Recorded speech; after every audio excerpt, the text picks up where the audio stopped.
She is known to walk around the 12th floor mainly. However, she is the most active ghost, so we really want to bring her out. We want to summon her. This is just like a lot scarier because not to say something fucked up, like your odds of like actually seeing like a blonde slutty woman tonight are high regardless of whether we're in Vegas. You know what I mean? That's so true. You might get right. We're like, it's just a drunk woman. The Luxor Blonde is reportedly seen walking the halls of the 12th floor, which unfortunately we do not have the keys to. So mission number 1 is to find our way there to begin our investigation. You need a key to unlock every floor. Like if you're on the 12th floor, you can only go to this 12th floor. But a group of nice people got us on the 13th. And then Sam just took the emergency exit stairs to the 12th. And we're gonna see if we can follow him, but we just want to make sure he doesn't get locked on the staircase before we... Oh, speaking of... We got it. Let's go! Okay. Wait, why don't we just investigate in here? The fuck?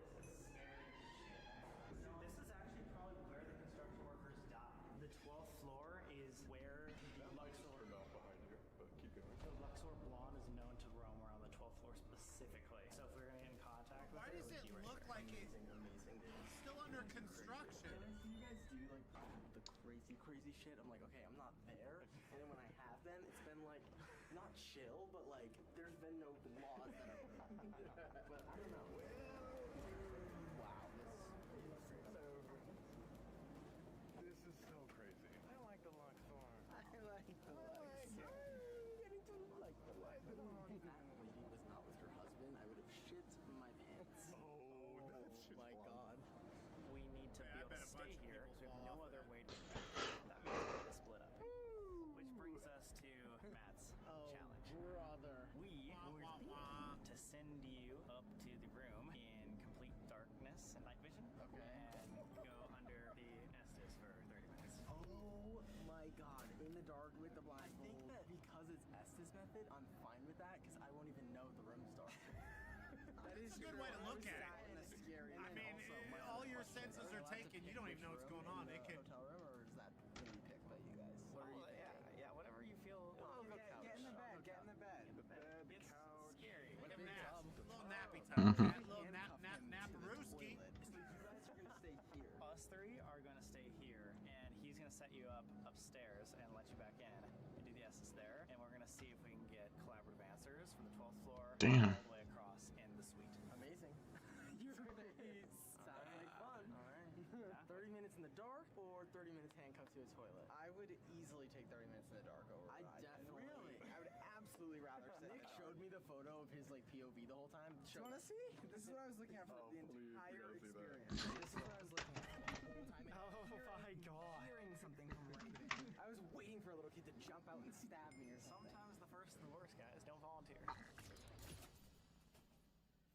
We are actually going to be doing a little bit of a walking Estes method to trigger the Luxor Blonde. And then if we get in contact with her, we can do a true investigation. But we have a couple of questions here in this hat that were actually submitted by Explorer Club members. So our first question of our final investigation is going to come from one of you guys. If you guys want to join, samatobi.com for a lot of extra investigations, uncut behind the scenes, all that stuff. Go check it out if you haven't. Okay, first question. Shit. Am I going to hear the first question? Oh, maybe you shouldn't hear. All right, I'll I'm take going this. in then. Okay. You go in. That's the first question. Okay, you're good. Turn this way. All right, we're going to go. Okay, should I read the question or And then, not yeah, yet? you can read the question. Okay. It says Ashley Hinkle. She said, how old are you and how long have you been? That's a great question. So if there's a spirit here, how old are you? And how long have you been here? Really? Yeah, that's really the question. That's the question. How long have you been here and how old are you? Take it home. What do you mean by that? Are we walking to maybe what you called home? Do you remember how you got here? Going on a trip in a little rocket ship. Once. Tell Once in them. the beginning. Whoa, I Tell feel them like, what? Stop right here. Yeah, maybe go back right in here. This was the best place. As you are. Oh, As you're Stop right there. Yeah. Are you ready? I am ready. Dude, I feel like honestly your challenge is just literally going under the Estes in a comfortable place, you know? I Like, agree. They have to walk each other around, and whoever's not blindfolded has to turn the other one around corners. So you feel a lot better about this. you got it easy, but we're gonna see if the Luxor Blonde's either here or just if this place is haunted in general. But in night vision. Let me turn these off really quick, and I'm not gonna be able to even see my hand. The fuck? So you guys check this out. 3, 2, 1.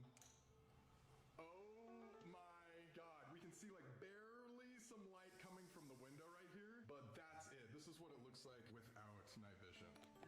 This is crazy. I can like tell I'm in the dark.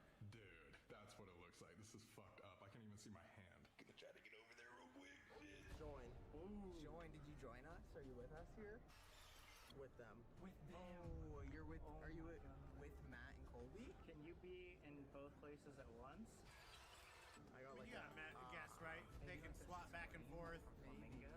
pay Can you tell us your name or who you are? like the things. Yeah, Talk about it. maybe the construction. Talk about it. You don't want to talk about it? Okay, we can respect that. 5%. What does that mean? Is there anything that you want to tell us about the Luxor? And now we should be under. Holy shit, guys! I can't if even that see time him in was front like of me. right there, I can only perfectly see timed? him through the camera. Is there anybody here with us in this room right now?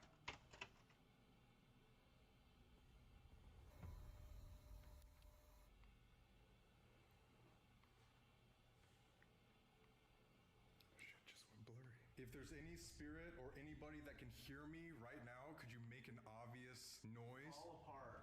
Fall apart. Yo, that was obvious. Who are you? Can you tell me your name? What's falling apart?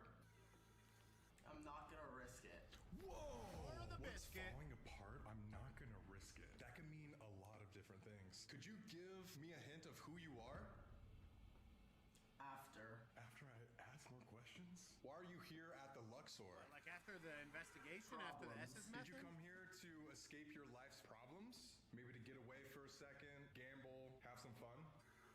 Not that much. So whoever we're talking to did not come here just to like have fun or gamble. Las Vegas, especially the Strip, is known to be a very dark place. Very haunted location. Why do you Big. pick a big haunted location? Is there anything special about Vegas that makes it so dark? Yeah. Oh my god, What is that? Yeah, can you specify? What makes Vegas so haunted? Who's there? Are you asking us who's there, or are you talking about like Vegas is haunted because of who is there? Go. Why don't you want us here? Or do you want us to go somewhere specific? The towers. Oh my god. Guys, they said that the towers are actually some of the most haunted places in new? Luxor. It's new. Maybe a newer haunting. What the hell? What's in the towers? That's the sound.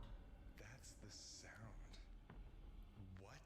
Did you just make a sound that I couldn't hear? Could you do it again? Oh my god, I heard a fucking knock. I swear on my life. There was a knock in here. It was no, I'm fucking pointing at the door. That's so...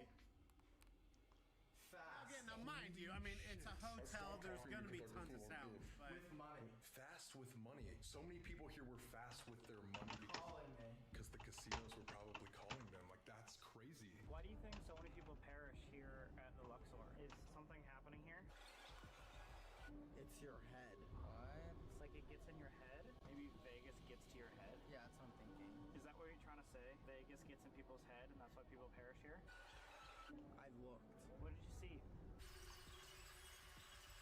But I can't. I looked, but I can't. Like, are you saying you can't see something? Other things. Who are you? Can you give me some sort of hint? Me. Me. That's actually a really, I'm really a good hint. answer to that. If you don't want to tell somebody, you're just like, who are you? Home. I'm me. Home? Is the Luxor, do you treat this like your home now? Like, are you trapped here, or do you just stay here because it is your home? Night. He or she stays here Different at than night. your life. Whoa! Well, I would assume. Can you tell me a little bit more about what you did in life? You said you didn't really come here just to escape or have fun. So were you coming here for different purposes? Day. Day. Frequent. Oh, she would frequent here during the day day. and night. I like it. Whoa, okay. So she says in power. Day and Woman. night. So it just said woman in power. He or she frequents during the day because they just like it. It's their home. We hear about this spirit called the Luxor Blonde. She's known to roam around this specific floor, the 12th floor. Can you confirm if you know who that is? Some Some people know who it is. way. Could you go get her? Is there a way for us to talk to her? Or are you her? Make your. Well, we don't want to make her talk to us, but if you could go help us, that'd be great. No. Oh Okay. my god. So are we talking to someone else, obviously? Yeah, are we maybe talking to the construction Maker workers? again. Maker. Maker. Oh, the construction workers? The construction workers, the owner, anybody Right. who made this. Is that true? Could be.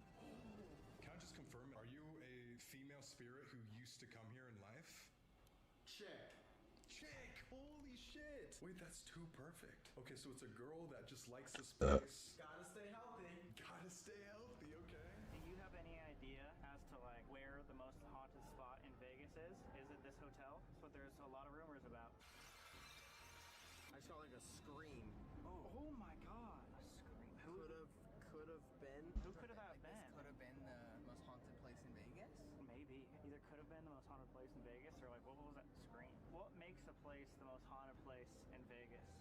Broken. Broken.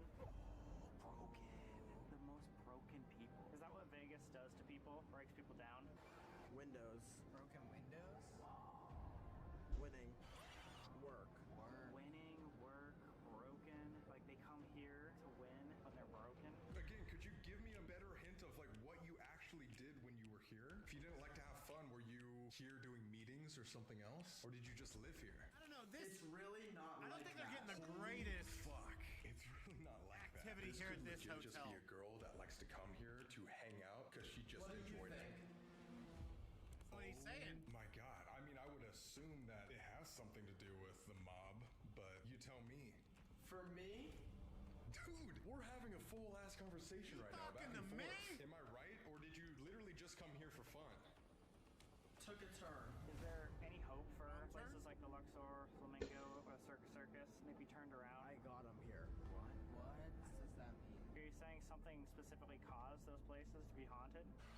Is something You causing the talking to me? brokenness in this city? Yes. Oh my god.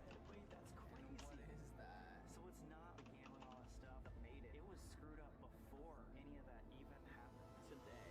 Coming up. My friends are gonna be coming up here in a second. Do you have any last thing that you want to tell me specifically? Any Anything last about words? your life? Let us Anything know. about maybe the mob activity that was here back in the day? Or again, why do you stay here? Never ends. I wonder if that just means like she's trapped. Just last night. Just last night? What happened last night? Really. Or are you saying just like the amount of people that come here, it just never ends? To me, that kind of sounds like she's talking about the people trying to communicate with her, or if she's like staying in this room specifically, maybe people even just last night are interrupting her. I don't know. What was causing Vegas to be so rough before it even became a city? Is there some sort of beginning? We know. Who's we? Easy. Can you be a little more specific? Royal thing. Royal thing. Like, is that stupid Egypt? Yeah, the Luxor has all these Egyptian tombs that they brought over. Was that something to do with it? Are there things that It was just. or the things that were brought to Vegas, the things that made it I didn't even haunted? think about that. There could be some like haunted, As if like, oh yeah, like you got it. Egyptian Oh, yeah. stuff here. Whoa. Can you please, before I go, just give me your name or tell me your occupation once and for all? I'm out. I'm out? I thought I'm you said outta here. I ain't after our telling you nothing. conversation or after this investigation that you would open up. There. Tell me about the Luxor, last thing. Do There. you believe this is the most haunted place on the strip? No. Never ever. Never ever? What does that mean? Any last thing you want to Never tell have us? I ever. Nothing. Well, okay. Wait, that's crazy. Okay, well, thank you so much for Thanks for nothing. Yeah, I didn't think they really got much sick. out of this Wow, I place. can't see anything. I think if anything, that first one, dude, that was spooky. We're all the way down the hall. Him locked in the bathroom and that Down the bell just hall. kept ringing. Yo. Yeah. Hey. What? Just happened? Did you guys get some crazy stuff? We asked to speak with the Luxor blonde, and it literally said no. No. We asked like, what makes Vegas haunted, or Luxor haunted specifically, and he goes, broken. Broken. Like people are broken. We're like, okay, well, was Vegas always haunted, or were there things that happened that made it haunted? And it was like, it was haunted before the city was here. It was always haunted. There was one storyline that there was a girl here that would frequent during the day. You said frequent and day. Yeah. But she just stayed here in the afterlife because she thinks it's fun and it's her home. Sort of Wow, thing. so it was more like normal haunting. Yeah, and I heard like a knock in this bedroom, and as I was pointing towards this door, he says, "Door." No. Yeah. So what the hell? There was a woman in I mean, here. that's so not a shock, but yeah, crazy. It's time to do our final ranking. We visited 3 hotels, the Circus Circus, the Flamingo, and now the Luxor. I think we gotta I think go the for Circus it. If you Circus think was the the most. first hotel, Circus Circus, we're gonna put up a 1. Second hotel, the Flamingo, put up a 2. Luxor, put up a 3. Dude, it's hard to say because They were all. I think I think it went in order. 1, 2, 3. All three of them. They're all haunted. Tonight's winner. Drum roll, please. 3, 2, Circus. 1.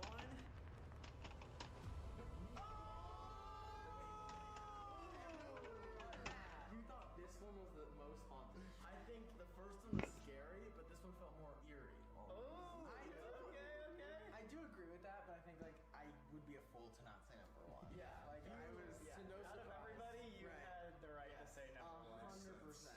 Circus might take the cake. Next time, I think Matt should be handcuffed to something. No. No. While many people go to Vegas to escape, party, and have a night they'll never forget, there are some who go as their last effort to find success or happiness. And whether or not we got to the true root of the Strip's hauntings, we now know that Las Vegas is a home for the hopeless. All right, let me bring you in, chat. Yeah. For me, again, even before they voted, I thought the Circus was definitely the one that took the cake. Not saying that the other two they didn't get activity. It just, especially the Luxor, I didn't really feel like they got much there, and even the S's method, it was kind of like hit or miss. That first one, the Circus, bro, was basically tortured in that bathroom, and that was, I think, dude, one of the most like stressful situations I've even seen them in, like, because just being able to like hear it from the other room and being alone, and I didn't like that. But let me know what you guys think, and please show Sam and Colby some love by subscribing to the channel and chat. You know the deal. We're trying to get to 250,000 subs, so if you haven't yet joined the Sauce Gang, stop playing around. Please smash that subscribe and like button. It's absolutely free and it really helps the channel. Enjoy the rest of your weekend, and remember, it's a sleep and make beats, and the kids will be coming another. That's all I got. Boom, I'm out. Got number love for the Sauce Gang. Peace out, chat, boy.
fuck?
Dale. Oh.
Uh,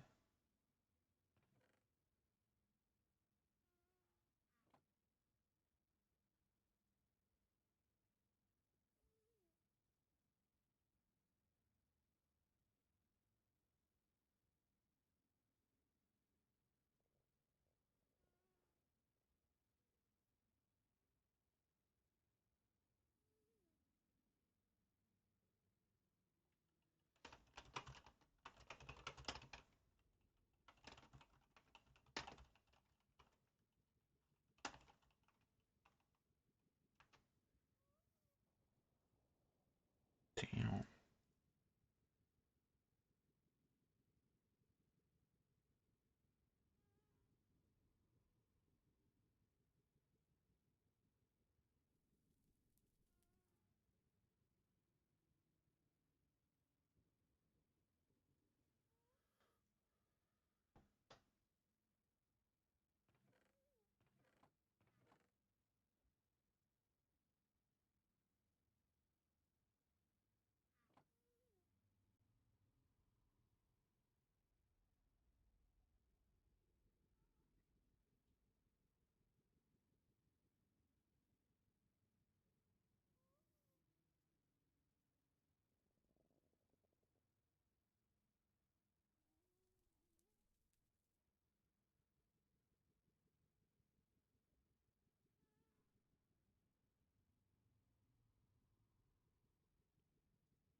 Fuck, bro. I don't know.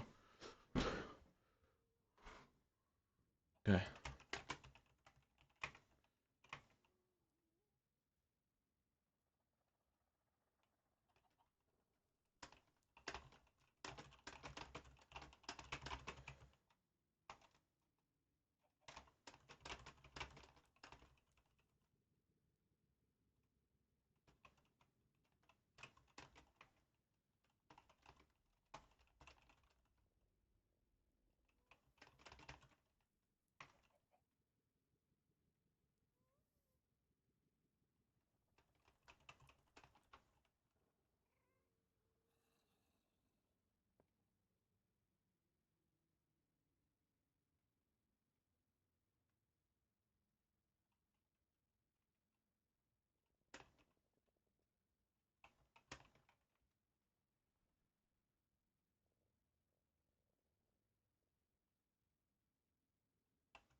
Uh,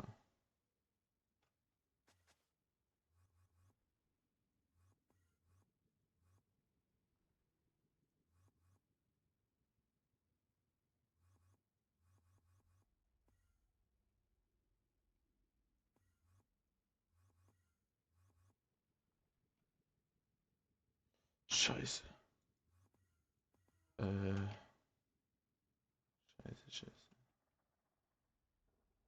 Scheiße.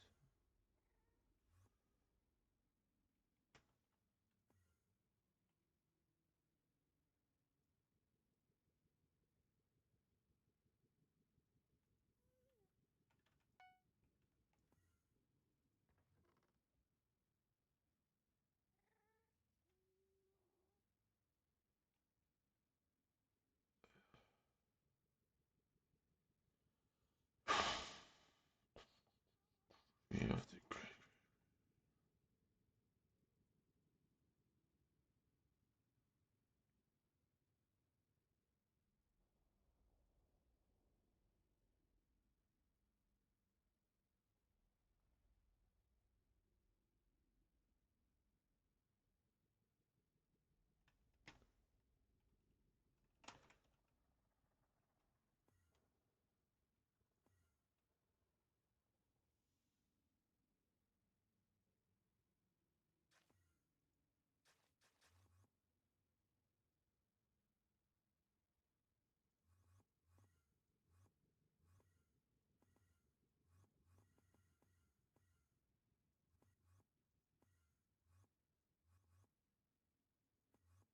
Uh-oh.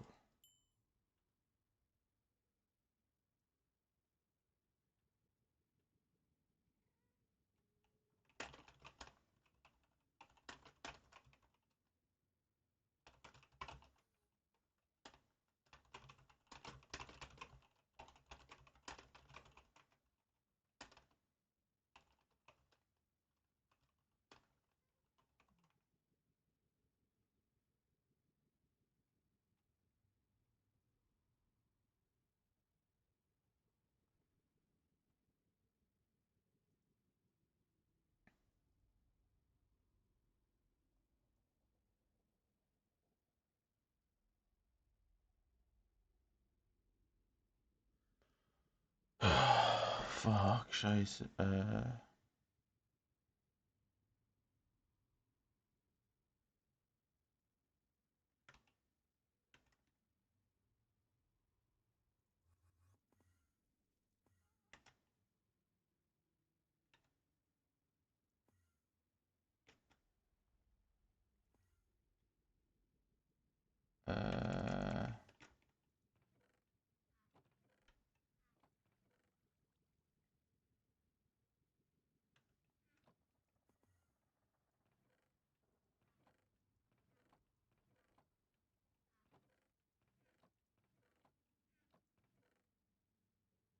Holy shit, that's a lot of net worth right there.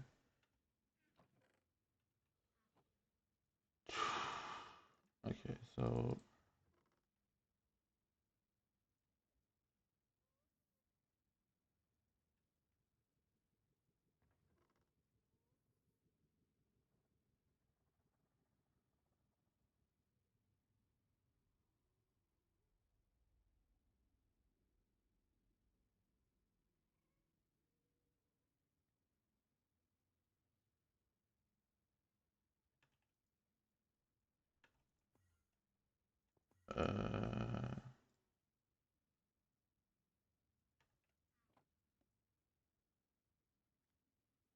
okay, so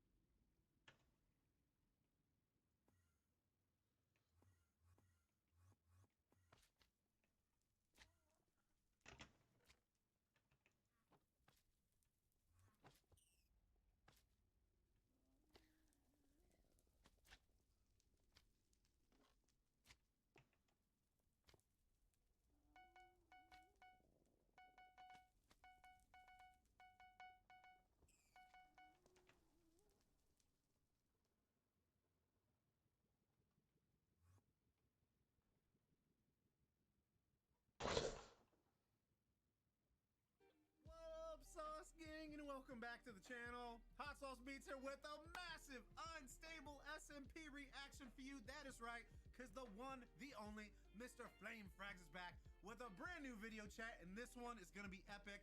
I got trained by a Minecraft TNT master. We've been thinking that it's either going to be Leo or Theobald. shit. It's Theobald just because he's been wrapped in this whole lettuce K thing, being, Parrot's right-hand man, and I am hyped for it, Sauce Gang. So I hope you're all too, but before we jump in this, can you please show Mr. Flame Frag some love by subscribing to his channel? You know the deal! We trying to get to 250,000 subs, so if you haven't yet joined the Sauce Gang, stop playing around, please smash that subscribe and like button. It's absolutely free and it greatly helps the channel. But enough talking, let's get to reacting. Now roll that bomb-ass intro, chat. Hot Sauce Beats is finally here. Hot Sauce Beats is finally here. Eat, sleep, make beats. Eat, sleep, make beats. Hot Sauce Beats! Woo-hoo! Hold up, chat. Hey, and pinned in the top of the description is my video playing with Jude-Lo. Okay, so check that out and see my Minecraft content as well. Let it ride, chat. When most players think of Minecraft weapons, they think of sword, bow, axe, This is spear, the fourth. or mace. This But what is if I sport told you there training was a arc. combat strategy so unique Training master. that most players have never seen it before? A strategy so powerful it's every weapon fuck, in the game, bro. and so difficult that epic, less dude. than 1% of players can actually use it. And A seeing combat Theobald strategy do it known is as TNT insane. Minecraft PvP. And Oh on shit, I think it's Unstable time then, SMP, huh? the world's largest hardcore Minecraft server, I want to master it. Now, to put into perspective how hard TNT Minecraft PvP actually is, let me explain and show you how it works, using this player I plan to attack as an example. First, you have to shoot an arrow using a flame bow, and before that arrow hits the ground within milliseconds, you have to place not only a rail, but also a TNT minecart on top of that crazy, rail, bro. which leads to an explosion capable of one-shotting a fully stacked player. Oh shit. That's the first issue, isn't it? Oh man. That's what a perfect attempt looks like, when a player is completely caught off guard. Dude, he But now did that that this while player knows pearling I'm in, using too. TNT That's so minecarts, many this is shifts. where the difficulty really shows. First, players can Fuck, make TNT that minecart doesn't work. damage using shields or blocks. What? Or they can Wait. equip blast protection, which makes them no longer one-shot. Oh. That's how he beat Leo. How are you alive? What? Just hit you with a full-blown cart. You can also place your minecarts too slow. In some universe, do I have any? Oh my god, dude. Completely missed. Oh man. Bro, what the? Okay. Or even hit yourself. The return to Blaze for no reason? Many of times. Okay, I'm like actually just Everyone. You're trying to land a TNT minecart at Fuck. rapid speed while at the same time dealing with counters, hotkeys, fighting back, paying attention to your health until you land a TNT minecart. Fuck. Good job. What the fuck does it? Gotta look good. My god, watched, bro. So if I Theo really Bald's wanted to newest master video? this combat style Yeah, he used that without against Wembu accidentally and Parrot, blowing and myself God, it's so up, sick, and with bro. only one life, banning myself forever, I needed to find a player known as Theo Bald, a master of TNT minecart PvP. The last such a place I remember gangster, bro. Theo was at his Dude is so potion chill. shop in Capital City, so I mean, I guess I would just go there. Okay, we're at Capital Sorry, City. chat. Normally, entering Capital City, where I think hundreds I'm of getting players sick again, I'm live, not gonna lie. to find Theo would be easy. However, there was Where one is fight. Scorched? I'm currently the most wanted player on the entire server for my crime of killing 1,000 players. I'm supposed to be exiled. So, if I wanted to make it to Theo's potion shop, I'd have to do it completely undetected, using invisibility. Because if I was spotted, I'd be captured or killed by the law.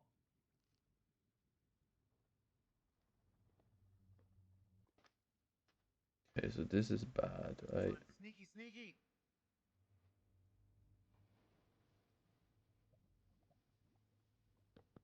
And some of you notice how I missed one? No. No.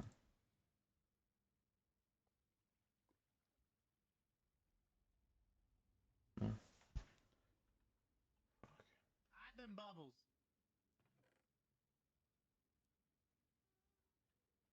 Fuck, fuck, fuck.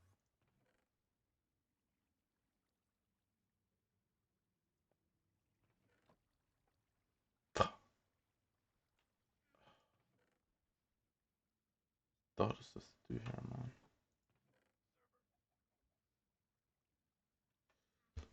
So if you want to create a better server, then come join the law. You look like a perfect candidate. We need players that will save the server. Come on, if you want to create a better server, then come join the law. Come join the law.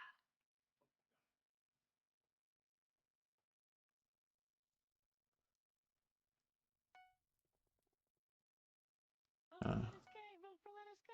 Vote for Lettuce K is taking down Flame Price and Webbu. Everybody just out here just gaslighting. That's his potion shop right there.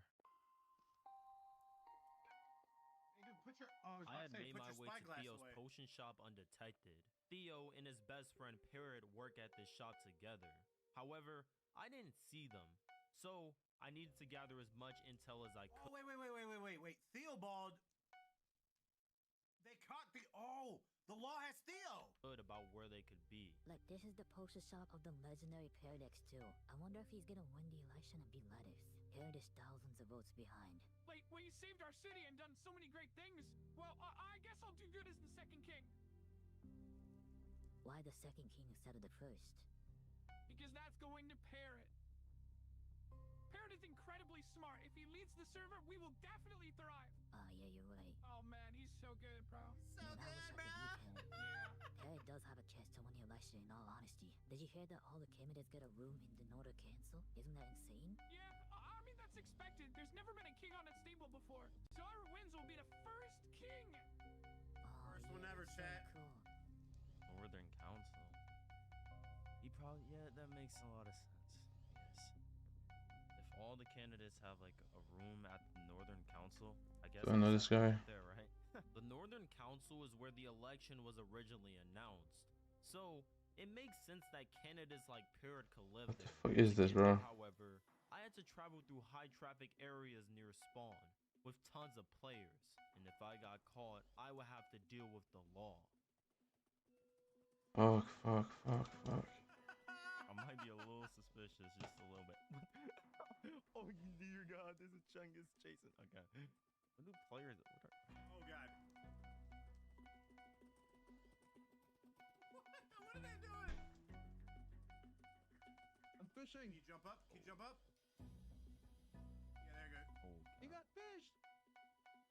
No, I don't know how to swim. Hey, somebody please out, please. Please. I don't know how to swim, bro. You in Minecraft, homie. Oh my god, I don't know what this way. Take me out of this way, please. Be a random citizen, take the door. Use the door. Oh, you saved me. Sorry. Dude, it's kind of weird. Bro, what's okay? So I need. The horse with just the saddle. what is going on here, dog? Why, no. Hey, buddy, I see you on that horse. You can't fool me. Hey, you're not passing by here, buddy. Get too close and I'm gonna drop that horse. I don't know what you think you're doing. I work with the law and I protect this server. You are not locked. Hey, you know God of War would kick your butt if you found out about this.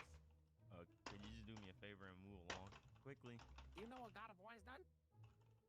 God of what are you He's the talking about? strongest player with no doubt. Have you even seen him fight anybody? Hey, buddy, God of War is the best. He's literally the greatest of all time. But if you don't move, I'm gonna personally get in here myself, and you're gonna have to deal with him. Like, he's too good. Like, he's ungodly at this point. Do you just Like, move? I love the Do you guy. just Like, move? God of War is a great. Do you move? Hey, you're pressed, buddy. You're pressed. What are you gonna do? What are you gonna do about it? I got. Well, it's time. It's time. Get out my way. Oh, he.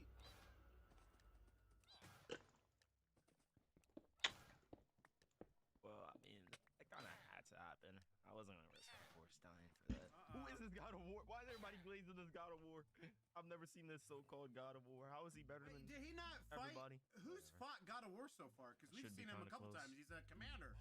He's a law commander, chat. Okay. Okay, Northern Council is right here. Kind of got to be careful because I think that there's guards on the walls. I don't even know where. Like, where do I even find these rooms? Like, I don't even know. Oh, how to- yeah. Okay, Maybe so it's a good idea to leave my horse down here. I'll just leave my horse down here and just grab him later. I don't want him. I don't want to get Giddy spotted. up, giddy up, giddy up, giddy up, giddy up, giddy up, run. Alright, you gotta be careful, bruh. let me see how many pieces of people down in use. Just try and get close. That doesn't help me one bit. Bum, bum, bum, Okay, someone is up there. I can't even see. bum, bum, bum, bum. Oh, Hey, it's Theo! Oh, it's literally Theo. Oh, they're right up here. How do I get their attention? Because I can't use voice chat. Okay, so chat. So this is back in Alright, this time is then. extremely risky, bro. I'm praying no one sees this.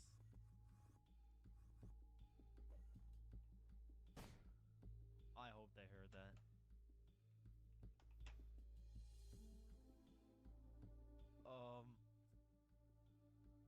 Did he Throw see another me? one at him. Oh shoot! Oh, I Yeah, thought that- perfect. Guess this is right. Arrow probably Why has a do you- message on it. How do you shoot an arrow? What does it say? Wait, what? Follow us when we leave until it's safe to talk.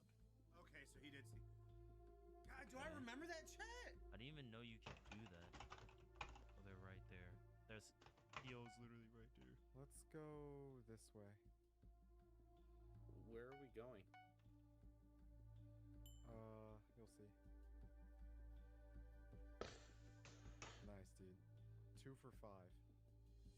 3 for 6. 3 for 7. 4 for 3. Oh, is he practicing where boosting himself forward with the knockback arrow?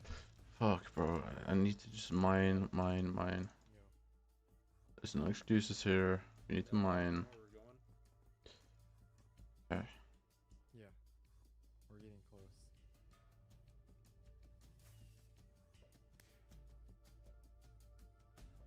Alright. You can come out now, bro.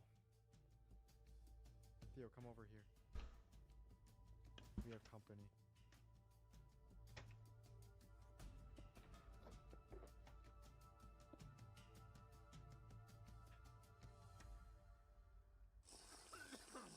It's Flame! Oh, Flame? Hey, bro. how's it going? Long time no see, right? What are you doing out here, bro? Well, Aren't you like exiled from the entirety of like law territory? I thought you're not supposed to be here. yeah, I'm really not supposed to be here. Yeah, that's why I was invisible. And by law territory, we just mean the server I'm really now. just here because I just got a question for Theo. It's not really related to you by any means. What, me? Yeah. When does anyone ever go looking for me? Well, okay, let me just start from the beginning. I guess for the past month, I've been training with every weapon. Sword and shield. Come on.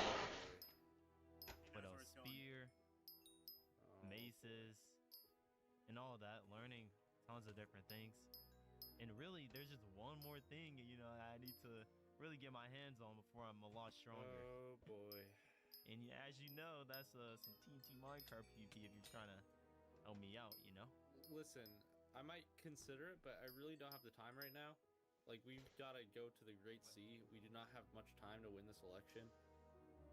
What? Yeah, we're currently like, I'm a candidate in the server. Okay. So this, we know where this is now. So this is before Parrot left to the Great Sea. So this is right before Wembu and Parrot's video. That election that's going Oh. on, and the only way that we're really gonna win is by finding Wembu out in the Great Sea. Wait, what? Okay. Like, is this something that has to happen now? I mean, it's really now or never. I don't really have a lot of time. So, you know, I come on, bro. Okay, well, on the one hand, I can train this goofy goober. On the other hand, I can go to the Great Sea and save the server. What, Parrot? What? So, the reason why you're even exiled from law territory in the first place is because you pretty much single-handedly killed 1,000 players. Damn. Right? I wouldn't Are we just call gonna it completely ignore the fact that you did Big that? facts, chat. It wasn't single-handed. I guess. I mean, That's yeah, one. Wembu is Also kill a involved, law but person? also to like I save did, his but life, you know. I didn't kill like 1,000 of them, but yeah, I guess you have a point. So, why are you training? Like, what are you training for? I don't really have bad intentions or anything. It's really just to out of business, chat. get back out of at law business. because, as you know, I'm exiled for the 1,000 players. However, I just can't believe that they didn't like intend for that to happen. Lettuce was hunting me down for I don't even know when, and he just wouldn't let go. So it's obvious that he wanted it to happen. Like I just can't believe that he wouldn't want it to happen. What would he expect? Like trying to fight the two strongest players. Like it's kind of like okay. I'm a big bird. What was he expecting? Well, I just Okay, so I think we're gonna go to the Great Sea now. no. If you don't train me, I'm not gonna be strong enough to actually take down Law. And in reality, there's not many players who are actually trying to do that. So you would actually be like hurting yourselves a lot more than like helping. He's bringing up a good point, chat. But I'm just saying. Facts. What are your thoughts on this Parrot? Like I'll just leave this up to you, I guess. What do you think? Well, I think it's your call, bro. Like at the end of the day, you're the one that Flame is trying to get trained by, and I think Flame actually needs help from you. Come on, bro, please. I don't think Flame's trying to do something bad, so. I mean, do you have your keybinds set up? Yes. Wait, how long do you think I've been playing the game for? 2 days? I know I have keybinds. It's not gonna take as long as you think. I promise. Come on. Come on. You gotta trust. I'm gonna leave this to you guys. Damn. I really gotta head off to the Looks Great like Sea. you have no choice but to team with me. Have fun. Honestly, this seems more fun than holding W for like 7 hours getting to the Great Sea. Okay, yeah. See, bro? It works out. It really works out. Yes, bro. Who wants the whole W? Okay, let's go. Okay, let's go. With Theo willing to train me, I was ready to learn all Let's go, man. about TNT Minecraft PvP, the hardest combat style in all of Minecraft. So why are you even trying trying to learn cart anyway? Aren't you good enough at like hitting people with your sword? I mean, I am, but the problem is, like, I'm sure you know this.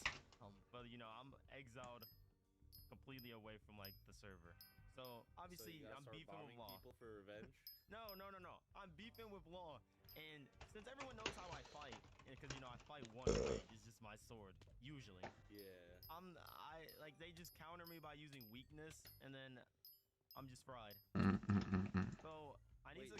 They're spamming weakness now? On me, at least because I guess they use all their resources to make sure I can't do nothing against them.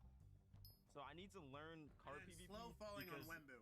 essentially I need to be able to counter their counters, which that's what I've been spending the past few weeks learning everything. And card is the last thing I really need to learn before I could probably take them on. Learning all of the rock, paper, scissors. Yeah. You know, I like that approach. I like that approach. Combat yes, master. so that's what I'm trying to do. Actually, wait, I just realized, like, you're exiled, right? Yeah. Yeah, it would probably be a bad idea if I got caught running around with you. Dude, that image does not do a great job when you have, like, the most recognizable shield and armor trims. Like, who the heck else is that gonna be, bro? Come on, lock in. You know. Log in. Let's switch out your gear. Yeah. Do you have any place in mind where we could train and not get obviously like spotted immediately? Yeah, I have a place in mind. Okay. That works.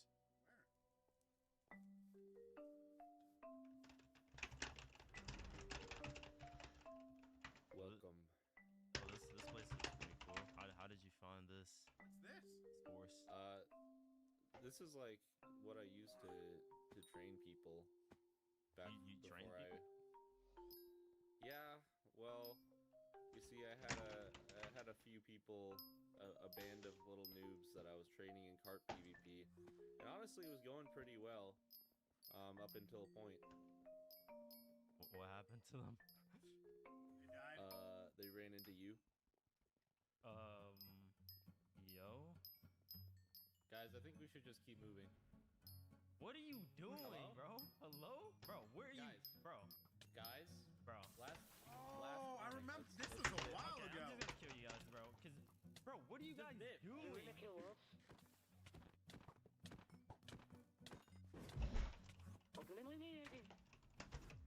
Oh. I forgot about that. I forgot about that. Yeah, they're all dead. I mean, it looks like you have like one student. I mean, I'm still here. It wasn't even my fault. They started with me. I was going to the city to trade. Look, this wouldn't even have happened if they didn't just. Okay, yeah, no, I can't even lie. Like, I was literally telling them, hey, don't mess with that guy. Let's keep going. Like, let's keep rolling. And I don't know why they wanted to pick on you so bad. So yeah, I guess. Damn, bro. Hype, feeling like they were like super villains. So. Oh, look at I this, guess bro. so, This bro. is sick. I guess so. Oh, I mean, hey, bro. I'm ready to train. Yeah, do you have carts on you? I can grab a few out of my under chest, and I'll be ready. Alright, so, to cart, you need to have a minecart, and you need to have a flaming arrow. And mix those two things together, bam. Bam. And so that explosion, that can potentially one-shot a full netherite armor player with full Do I wait for Diaz to buy Clover again? Yeah, it does a lot. I mean, there's no reason for me to wait. And it's risky, right? Because it also does that same damage to you, and your teammates. And also, like, your inventory management is just so atrocious. It's so annoying, carrying a bunch of carts around. Yeah. But it only takes one good cart to turn the tide of a fight. So it's high risk, high reward. But it's also one of the most mechanically difficult ways to PvP. Yeah. So this is not something that everyone can just, like, go in and do first try and, like, be a natural at. So... I want to see you do it first try and be a natural at it. I already have some carts. Okay. Let's see if you have the sauce, buddy. I want you to hit a cart like that first try. Damn. So you want me to bow and then place the cart? I have to do this. Why are you acting dumb? You've already done this before, Flame. What?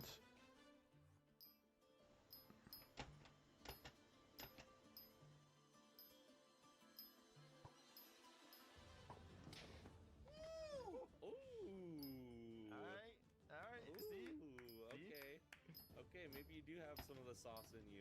Alright, some since of that the one was so sauce. easy for you, next thing I want you to try is To 2 in a pearl row. in? Like a double Like cart? this. Damn. Yeah. Oh god. 1 for the totem pop, 1 for the kill. So like, Oh, I want that like kind of kill me. Like if I was like doing that in a real fight, because I feel like I would already be kind of low. Yeah, this is a high risk, high reward aspect of it. But a good card player can know how to mitigate that risk. Yeah. And the What? main way you do that is by using terrain. So, like, the damage of an explosion is calculated from the explosion to your feet. Like, your toes are basically where the line of sight needs to be. Yeah. So that means if you're carting downwards, like, that barely did, like, a heart of damage to me. Yeah, and if anyone's also like right there, yeah, they're fried, right? Yeah, exactly. And then also if you cart upwards. Oops. This is so far off from the most efficient way. So it's just like no damage at all. So because If you're on a blocks, level playing like field. teensy damages at your feet, you just basically protect your feet. Yeah, exactly. Literally. Okay. Exactly. And then if you don't have like holes or terrain to play around, that's when you make your own terrain. Oh, you see that? Yeah. Okay. So like Jump on placing a block and yeah. Wow, I didn't know yeah, that. it gives you that same advantage. Okay. Yeah. Damn. Yeah, so just playing around terrain, blocking my feet, protecting my feet at all costs, like carting in front of me, carting in holes, and like carting on ledges. So like here, here, and then make blocks. Okay. I mean that makes sense. Okay. Yeah. So show me that double cart, bro. I want to see if you have the sauce. Watch out, Theo. Back Show up. it to me. Back up, Theo. Okay. Hey, bro. Hey, bro. Yo, okay. Hey. Okay, wait. This is actually gonna be fun. This is actually gonna be fun. I like this. But you didn't think I had anything, bro? You didn't think you had the No, sauce, dude, bro? I didn't know you were like this. Bro. Oh my god. Yeah. Forgive me, I was unaware. Bro, Damn. I'm tapped in, bro. I'm tapped. I'm worth the training, bro. Come on. You like stole all my students' skill when you like murdered them. You like absorbed them into you. I wasn't seeing them in Instacards like that, so maybe they were worth. They didn't have the potential. After all, Bro, I did you a favor. No, to be honest, you kind of did. They kind of sucked. Chat, but I really think I'm getting sick. Sorry. Again? honestly, you've done better than every other unstable player I've seen. What? Like, not many people know how to cart this well, just like right off the bat. In fact, I was actually looking for an excuse to ditch you if you missed those. Okay. So, oh wow, I'm gonna be real. I did not prepare any carts for this. Oh. We need to go grab more. Yeah, I guess more. I had no idea that this was actually gonna be worth my time. Oh my god. So that's hilarious, okay, bro. where am I supposed to get carts? You know, because I'm exiled everywhere. I know I can't go to Merchant City. Capital City's off limits, and we can't really get spotted together. So where would I buy carts? Like, I don't really know any place. Have you ever been to the black market near Capital City? Yeah, I have, but yeah. There's some bad things the last time I was here. Everyone, attention. Yeah, he did. This is a robbery. All right. That's what's gonna happen if you don't give that XP. Okay, bro. I like. Just take invis, it'll be fine. Basically, anywhere on the server, Flame and Wembu have done bad stuff, chat. Armor, but it's fine. This is where my guy is at. Alright, fine. We can just go. Let's just chill. Yeah. My god. The black market is the only place I could go, since it's a hidden underground trading center for criminals. And a criminal is beneath Capital City, which makes it extremely risky if I got found by the law.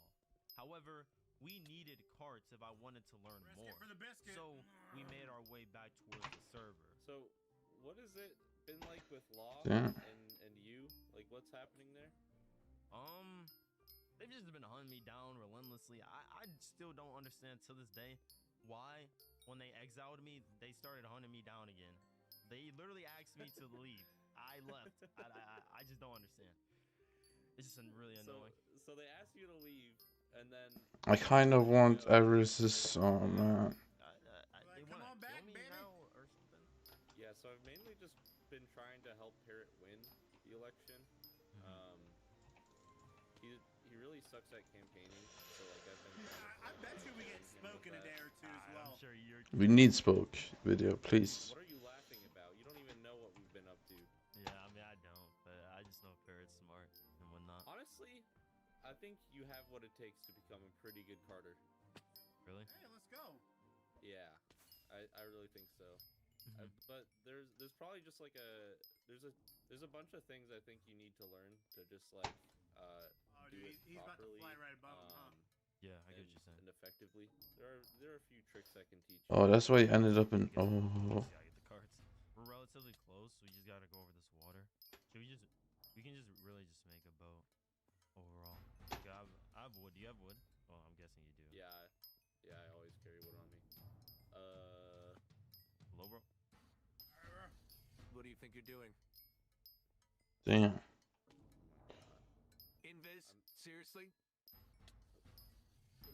Sorry, Almighty 72. This is just my friend Parrot, and someone happened to splash him with invisibility while we were on our merry way. Isn't that right, Parrot? Yeah, dude. I'm you know, I'm just trying to get votes. I want to be the king and stuff. Hey, dude. Well, you Theo, he's got the should spy, know he's out of got the everyone spyglass that and everything. invisibility. Listen, okay, you find us a cow. You found us a cow and give us a milk bucket and he'll drink it. How about that? Yeah, dude. Come on, genuinely. You need to invis right now, like uninvis right now. Oh my god. Wait, why am I doing this? Flame, you still have parts, right? No. You want me to? Yeah, show me what you're made of, bro. Show me what you're made of. This isn't a fugitive, bro. It's Parrot.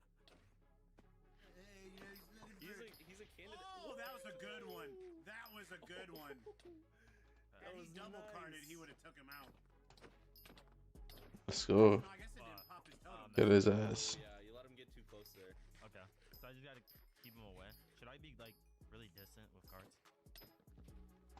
Yeah, I mean, you kind of use it like in the same way you'd use like cobwebs, like kind of as a secondary. Here, I'm just gonna be a lawnmower real quick. Make this easier for you. Popped him! I didn't even see it. That was a good card. You missed it. You missed it, bro. No, dude, I missed it. Wait, you're actually sick with it. You just got lucky. Okay. Let's go, baby. Get it. There we go. Oh, that Boom. would've been good. Oh, close. I'm trying not to blow myself up. And Damn. not his shield, so I need to be careful. Got it. Got him. Oh! Hit him away a couple and then let him walk into your cart. Where is Lomedy, man? I miss Lomedy. Yeah. Yeah, he was too close for that. Now I'm getting comboed. Oh, he's kind of cooking you, bro. Oh! Shoot, I just blew myself up. Dude. Almost. No. I respect it. I respect the vision. You know, that's forgivable. Yeah, the sauce. Thank you, bro. Thank you. He's trying to drink that sauce there, Theo. It's hard to cart someone by like chasing them down. Okay. Oh, okay. Oh, we're screwed. Hey, that works. GG's, W's in the chat, Kinda chat. like we're going crazy there for a minute. Yeah, I mean, dude, it's a double card. If I hit that, that would've been nice. But I guess after the training, I should do stuff like that consistently. Oh, free gear. Yeah. I mean, it's pretty damaged. I'll take a chest plate. Okay. Well, we're relatively close. We should probably keep moving. Yeah. Okay. Hmm. Let's go. What? Oh god, sorry, chat. Sorry. Yeah, it's like Click the wrong button. last time I remember. Oh yeah, it's this tree. I don't have a redstone torch. Okay, I don't really care. Let's just, I just can't risk being seen. Can you just block it up? Alright, yeah, that works, or whatever. Okay, well, I can't be seen with you. Do you want to let me go in first? Yeah, you can just go. Yeah. I'll try and not make it obvious that we're together. Let's just, I'll just try and do the talking. The exile outlaw flame for eggs is chasing me. Nah. Damn. Everybody's watching. I'll let you go ahead more. Just go ahead. Just whenever you can, just signal to me your card vendor. They're all watching. Why is bro wielding a sword? Hello? No. We're not doing this. We're not doing this. What even? I No, mean, the last time you were here, you robbed us. Okay. You're not supposed to be here. I literally just got here. Now, get your slimy, grimy heads out of here. You're disgusting, you criminal. Okay, because I robbed you last time I was here. I mean, what are you gonna do? Snitch on me? You're a criminal too. I don't care if I'm a criminal. I'll kick you out. Listen, Get out! Listen, Get out of here! Listen. Get out of here! Listen, Linda. Just because Listen. Law kicked me out doesn't make like any of you more threatening. You can try and kick me out, but I'll just kill you. And I promise you, there'll only be one person walking out of here. Oh well, I don't really care. You're not welcome. Only one person will walk out of here, and it'll be me. So I think you should just move along. I'm not really want to do this. Get to stepping. Get to stepping. Okay. Relax. Okay. Yeah, that's okay. No one has to die. Just go right on through. If he dies, okay. he dies. We won't bother you, sir. Damn, that was easy.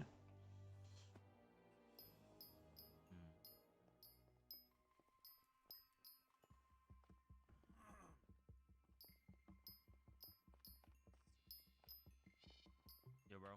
Could I get some carts? See, I think you're the cart dude. I am the cart dude. So how much for some carts? I'll take anything up to a stack of gaps, a couple of diamond blocks. I can give you gold some blocks. Anything you really have to offer. Here, I just need like 2 chokers. Okay. You're eating them off. Okay. Are you gonna drop the cards? It's a test. They're the real thing. Okay. Here you go. Out of chance, is there like anybody who can trade XP with me? Hey bro. How much for some XP? 1 armor piece for 16 XP. Netherite. Okay. Just come into this corner, because I'm not really trying to have anybody pick up my stuff. Here's 1 netherite piece. How rare is this die actually? You better be doing math, okay? Are you ready? I feel like it's not that rare. You can go ahead and just have this. I want the choker back, so can you just empty this somewhere? And I better get the XP too. Oh shoot! What? You got any more? Did I trade you more? Oh, that's your whole stock. I mean, yeah, that's a lot of experience. I didn't even okay. Thanks. With enough TNT minecarts for multiple battles and training sessions, plus bottles of enchanting in case I needed to repair my armor, all I had to do was secretly signal to Theo that it was time to head out. I feel like nobody mines emeralds. That's probably why there's like no drops. That makes sense though. I guess it's kind of not good.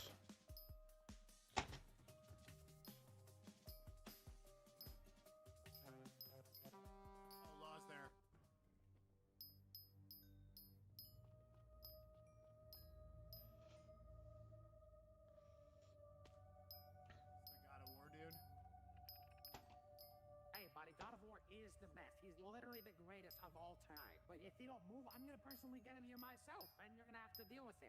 Like, he's too good. Like, he's ungodly at this point. Everybody run. Everybody hide. I mean, you ain't on invis, bro. Hide.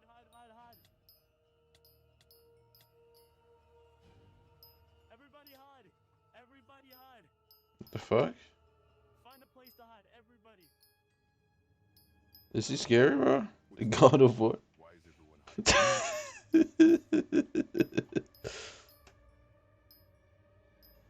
If no one speaks up now, everyone is going to jail. Okay, I'm sorry. We're activators. Don't hurt us, please. We're activators of Capital City. I'm so sorry. Yeah. Capital City doesn't have any more taxes or quotas since that type of stuff doesn't really matter to lettuce. Really?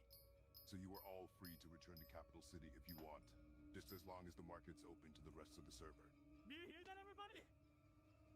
We're free! Yeah, we're free, we're free! Thank you! Thank you! Give him some rewards, give him some of our values. We were just scared, that's all. Oh, thank you so much, sir. Does anyone need any help, or has anyone been causing trouble? Yeah, Tongue. Take me to them. Come here, come here. Look at him, got it. You're a little rat. Oh my god. Yeah. Oh, yeah. Okay. He's powerful now, huh? Okay, buddy. Last time I checked, you aren't supposed to be here. You were exiled from the server. You know. What makes you think you can stand in front of the god of war? Night Singer just twerking, bro. Come on, calm down. No, that he didn't mean that. I think. I don't think he meant to insult you. I think we can go outside and talk this out like gentlemen, probably. Maybe. I would like to keep Are you trading working for here him? with. Huh? No.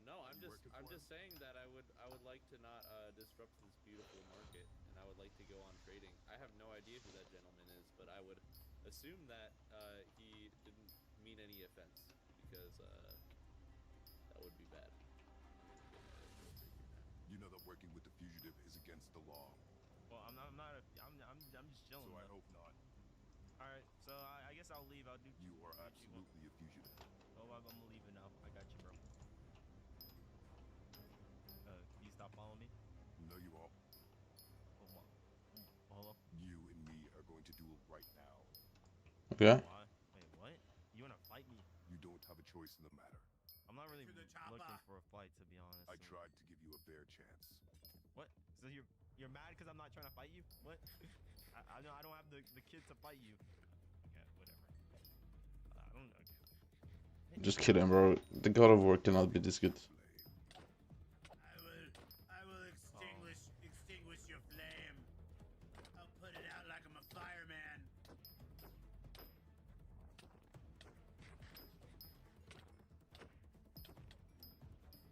Yeah, you don't seem bad though. Real talk. Man, guys, I think we should keep trading. Does anyone have some? Yeah, I think we should. Yeah. You're really just gonna fight me? I'm not like.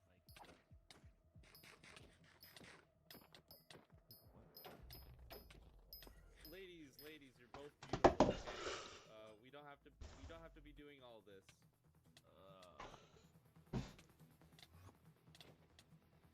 Wow. Really? Like, I'm leaving.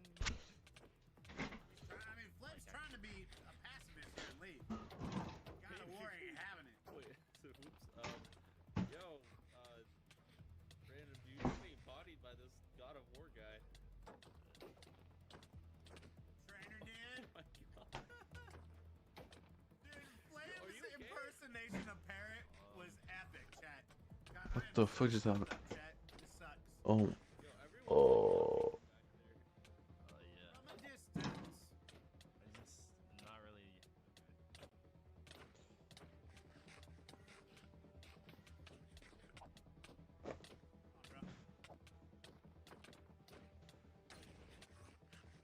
Jesus, dude. You know, I'm like not really.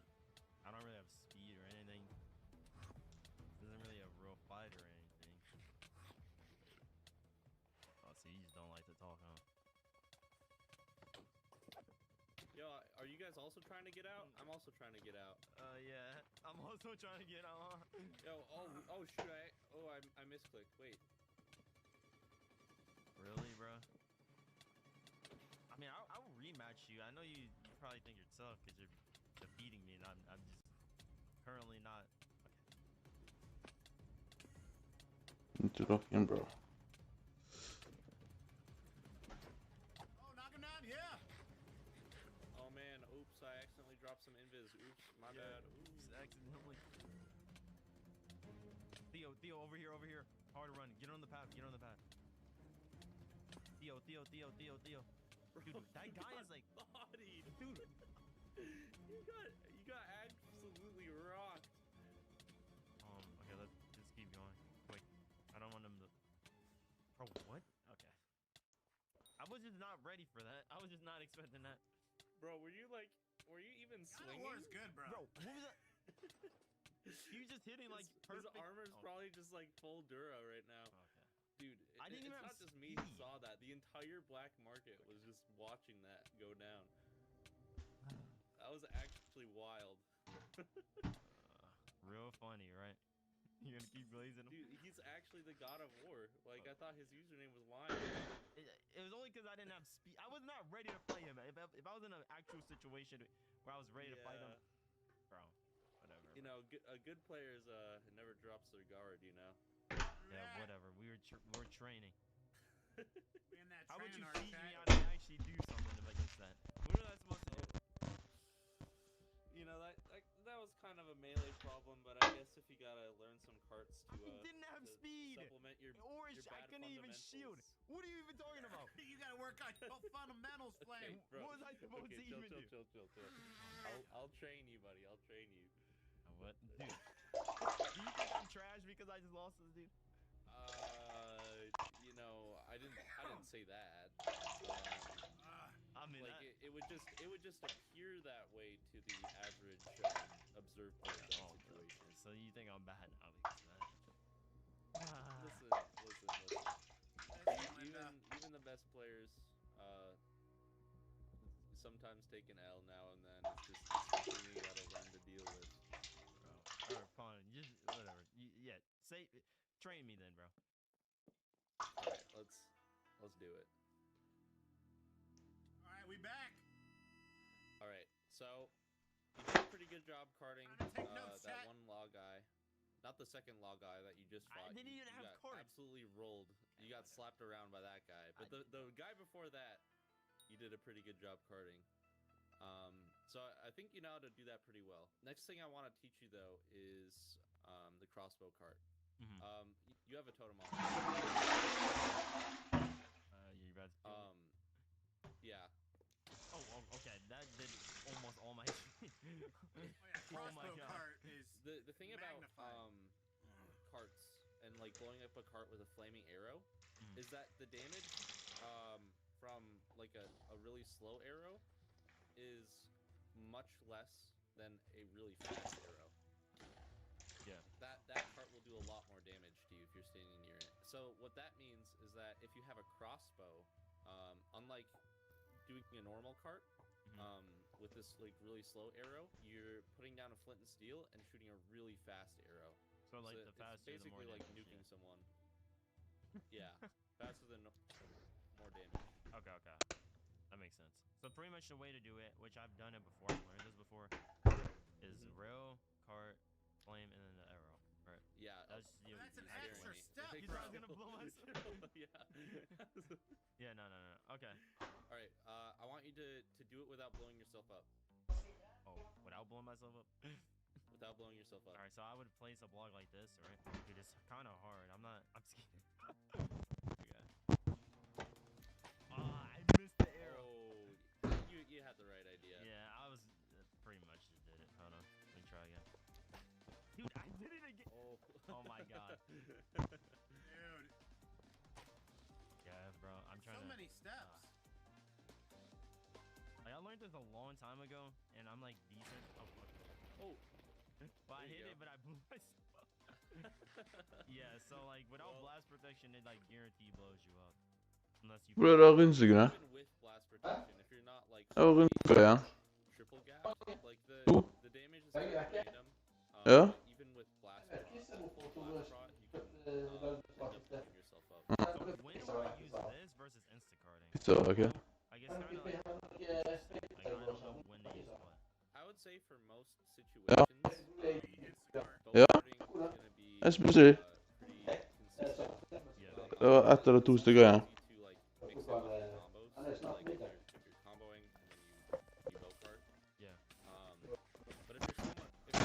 Jeg gjemte til og med. Herregud.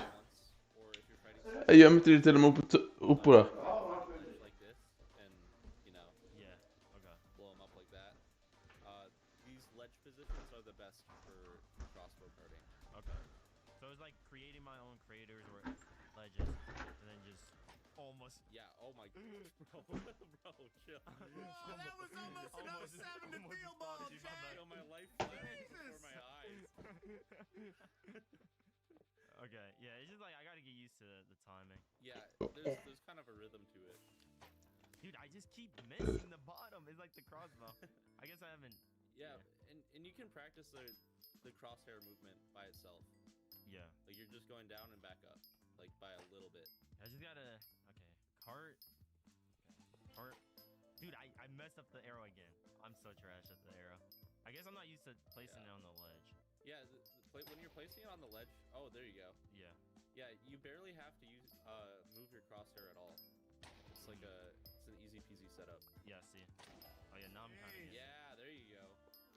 Oh, now I'm getting it. Now I get it. Oh, Yes, yeah, with the. dude. Oh, I get it. Oh, and this this does so much damage to everyone else. So like, as long as I use ledge strats, right? It just like. Yes. It's absurd. Yes. As long as you're safe. If you're like on flat ground with someone, you can like I said before, you can either do one block like this and flip the steel on top of that. Oh, wait, Yeah. so blocks are OP. I didn't even realize. I've never used carts like this with like blocks. You should always be almost always be using blocks with your cart. Yeah, blocks are extremely important for any cart PvP. So that was the other thing I showed you before, right? With the bow cart, is jumping on top of blocks and carting downwards.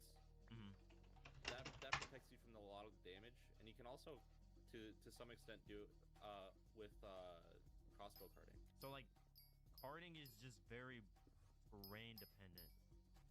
Yeah, you like create your own terrain. Yeah, I didn't realize how OP blocks are, because like you can just make your own terrain, and it's all about your feet. So even like just something like this, just a bunch of stuff you can do, but it's just like. Yeah. Okay. Yeah, you have the idea. Okay, yeah, I'm seeing it now. And then, okay. I guess I need to just mine until winter, then fish, then repeat. That was literally crazy. Yeah, okay. Now I'm understanding. It's just, I gotta just get used to doing this. This is my first time ever using blocks like this. Yeah, dude, that's it. You're getting it.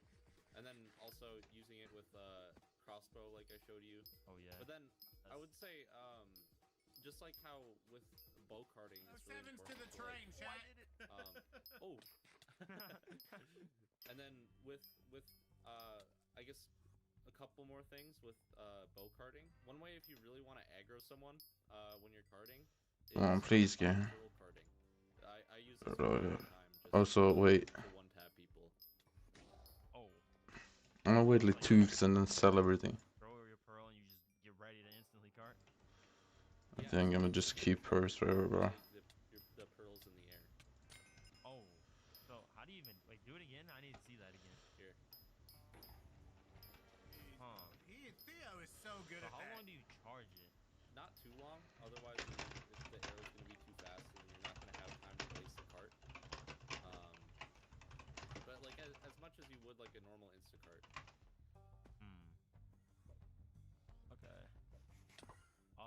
Okay. I kind of. Yeah. Oh, there you go. Oh, I feel it now. Oh, so like yeah. Okay, I understand it now. Oh, that was too slow. Okay. Nice. Okay, so that's like an aggressive way to do it. So like catch one off guard like really fast. You can do it with Expo as well, but I would recommend Blast Prop for that because that'll blow you up because you have no like blocks protecting you. Right, because you don't really have the setup for it. Yeah, cards are really unique game mode. It seems like you can it's whatever you make of it. Yeah. So like when you place a cart, which is pretty interesting. It's really fun. All right. Honestly, I feel like you're pretty set. You're already one of the best cart PvPers I've seen on this server. Oh, really? Yeah, I mean, well, you also have the melee to back it up. Is one of the important things. Yeah. Like so, because like I can set up combos, it's like 2x more effective than if someone can't even melee, right? So that's what Oh man. Yeah, exactly. it's something that you should add into your playstyle, but not like replace your entire playstyle. You know?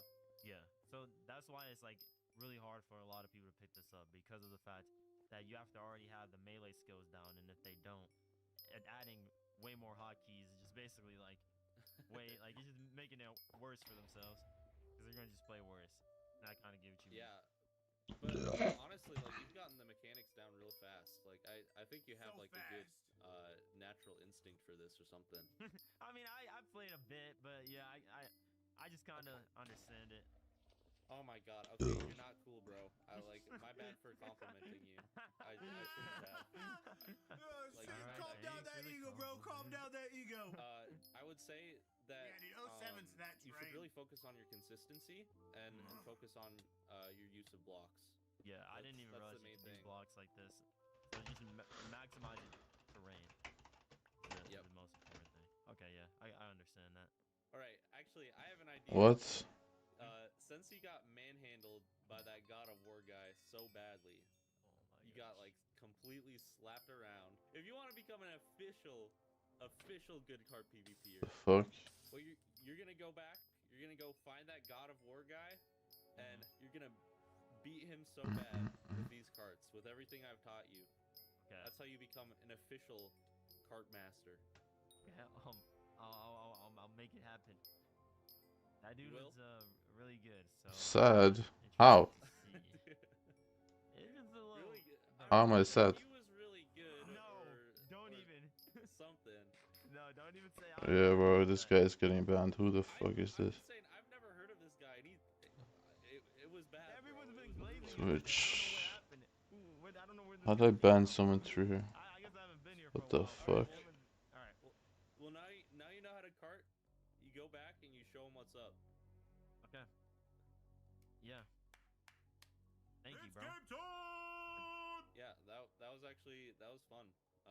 Except for the fact that I need to start using these normal rails now because I'm like out of my stock with powered rails. Yeah. They're not even that good anyway. I don't even know. Wait, what's the difference? Yeah, nah, bro. What the fuck? The difference, it's like this really niche crossbow thing where you're like, if you're trying to crossbow someone who's like moving on top of the cart. I'm not gated. Started to push the cart off. Oh my god, no, don't do that. Yeah. I wasted so much gold on this. Just use normal rails. Okay. Well, I'm gonna go find God of War. I really appreciate the training again because it made me a lot better. Get your revenge. I didn't even realize. Okay. Yeah. Get back. I'm gonna try to get back. Alright, thank you so much, bro. Are you sure, bro? Are you sure? Dude. I mean, it was really bad, bro. It was like I wasn't ready. I had a cart kit. I wasn't ready, bro. Calm down, man. Why you ain't on me? Why you ain't on me, bro? Well, I'll show you. Go get him, Tiger. Alright. With all the training, if I wanted to become a master of TNT minecart PvP, I had to prove I could execute it in battle and get revenge on the God of War for completely embarrassing me in the black market. Knowing this battle was extremely important if I wanted to live up to my reputation, I needed to meditate to get into the right meditate? What the fuck? Called the zone. Oh, he's got to use all of it. Dude, here we go. This is where we start seeing like multiple things he's learned. There we go. God of War, I'm coming for you, sucker. That's right, sucker.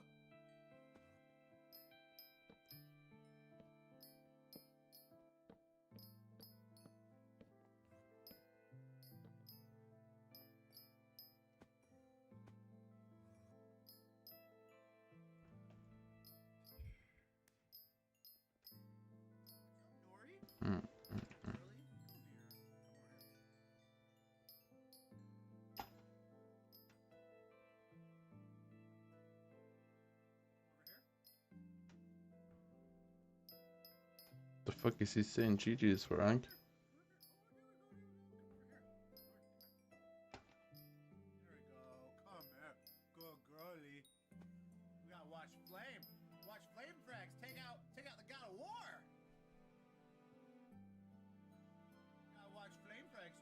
God of War, girlie.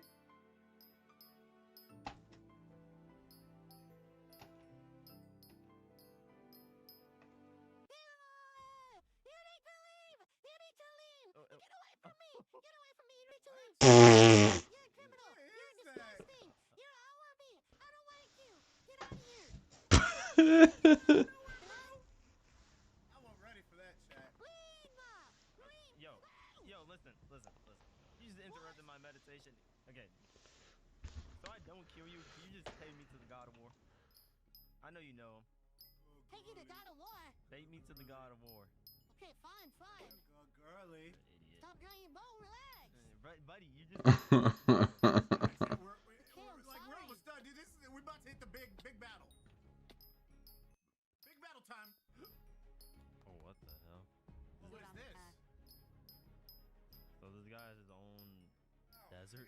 Why have I never heard of this God of War? How have you never heard of him? He's so powerful. Well, I haven't been here. You know, I've been back for, I don't know, just a few hours. Seems like Law doesn't really want the word spreading around, as you guys are keeping it a little down low, I feel like. Well, I don't know I'm back yet. Yeah, we are. We'll send a message with this alone. He should be around here. We can't interrupt him. Stay right here. There. Is it happening, bro? What is he doing? Okay, give me a sec. Do not reach into my shulker box or you're dead. Okay. He's probably meditating just like me. Alright, do me a favor. Damn. It's not really a favor. Yeah? It's do with this or you die. I can't go? No, you bring down here. You come right here. Come right here. Do you have water? Yeah. Alright, now place the water right here. Alright, now let's flow down the water together. I have feather falling. Alright, I want you to go walk up to God of War and interrupt them the same way you did to me, or I'm gonna kill you. Are you serious? I'm dead serious. Go ahead. He's gonna kill me. He's gonna fire me. Oh, well, I mean, it's die or get fired by the law. I cannot believe this right now. Go. We have to be quiet. Sure.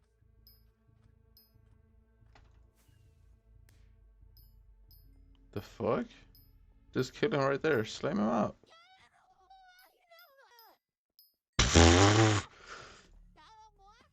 Who dares interrupt my meditation? I'm so sorry, God of War. What's up, bro? Every day, bro, with that Disney Channel flow. What? Do you not know why? I mean, we were in the black market. You asked to duel. You started killing me when I wasn't ready to fight you. So everyone believes you're better than me. I mean, which isn't a problem if you actually are. But I just would rather have a fair opportunity at a battle. So, you think this is some sort of game? Yeah. I guess so. Bro has aura, bro. Okay. Works for me. Well, I'll give you a fair opportunity. This is a sick little battle ground. You're right. There's no time for words. Let's see if you can stand against the God of War.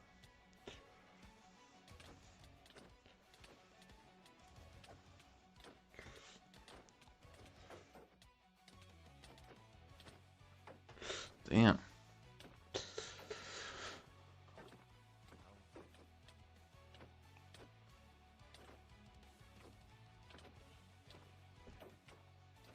Impressive. Come on, God of War.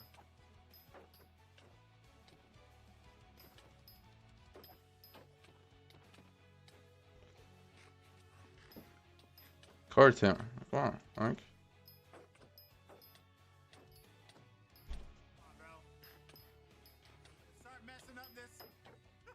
Let's start messing up this terrain, bro. What? Oh, Jesus.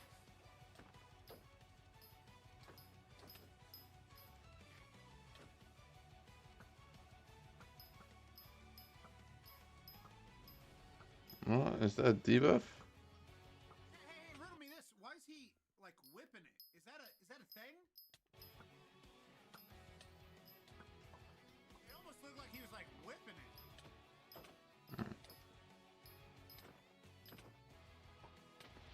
What? Double guard him right now, bro. Come on.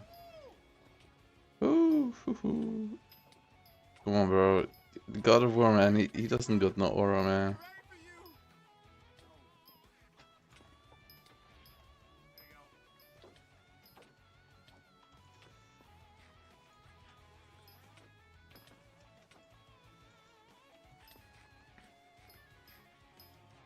Come on.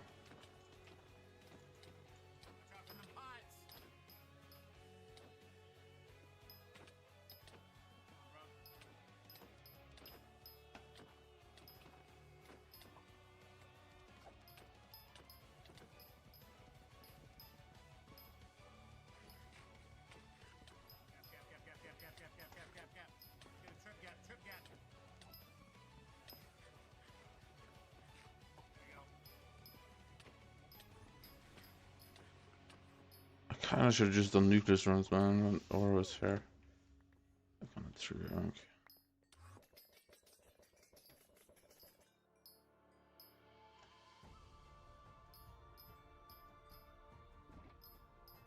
Stock time is time. Finish what you started. In the zone. You are good, Auto but zone. not good enough.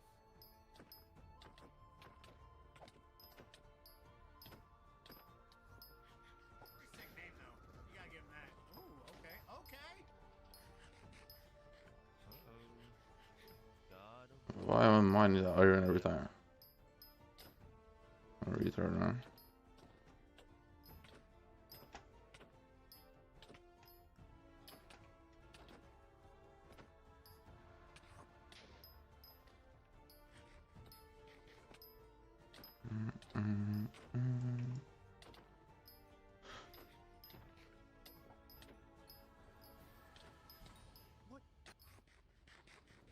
Damn. Come on. Be careful, Flame. Does he have more totems? Okay, good. Be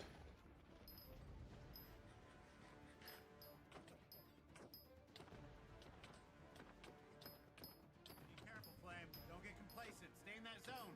Get in the zone, auto zone.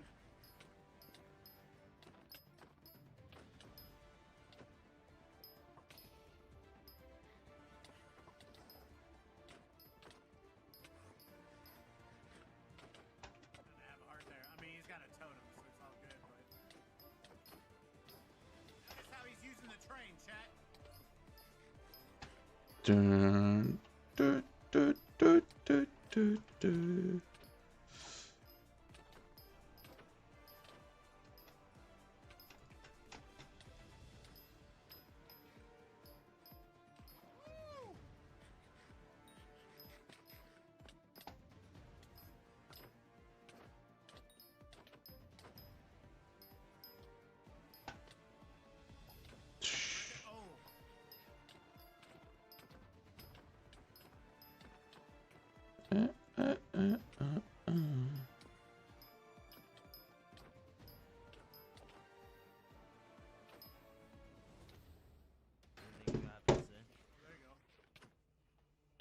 So far, so good.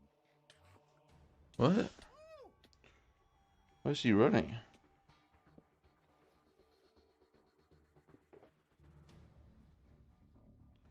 He's gonna purr. He's gonna use the crossbow now. Here we go, chat. Yo, God of War, I'm not done yet.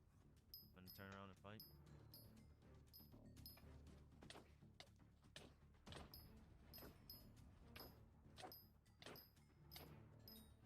For someone who claims to be a combat master, you miss a lot. I haven't claimed anything.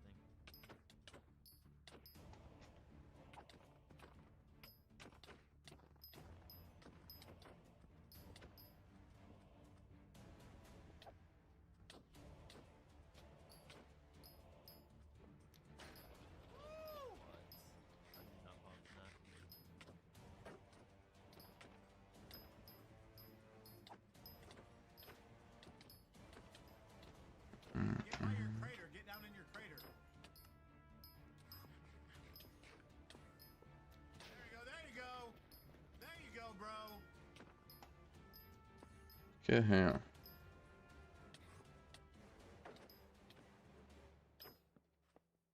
Oh. He took it out himself. Wait, he has no totems left, or am I missing something here? Dude, that took a lot of damage. He was pretty far away.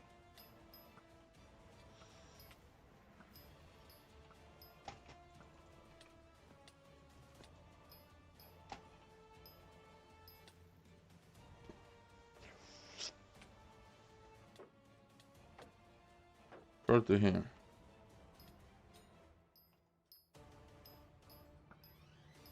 This place is massive, chat.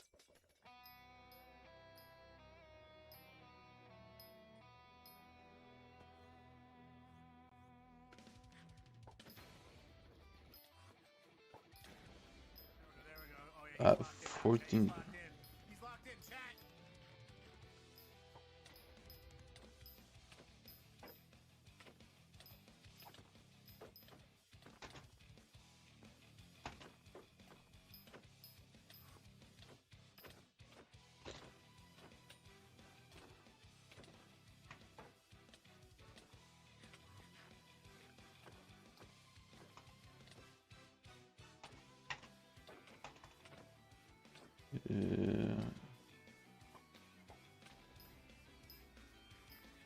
From this? Emeralds, bro? Not a lot, man. It's like 20 million an hour, I think. I'm doing it for the dye. Lock in, lock in. Oh, that's a good one. I need this. I already have this.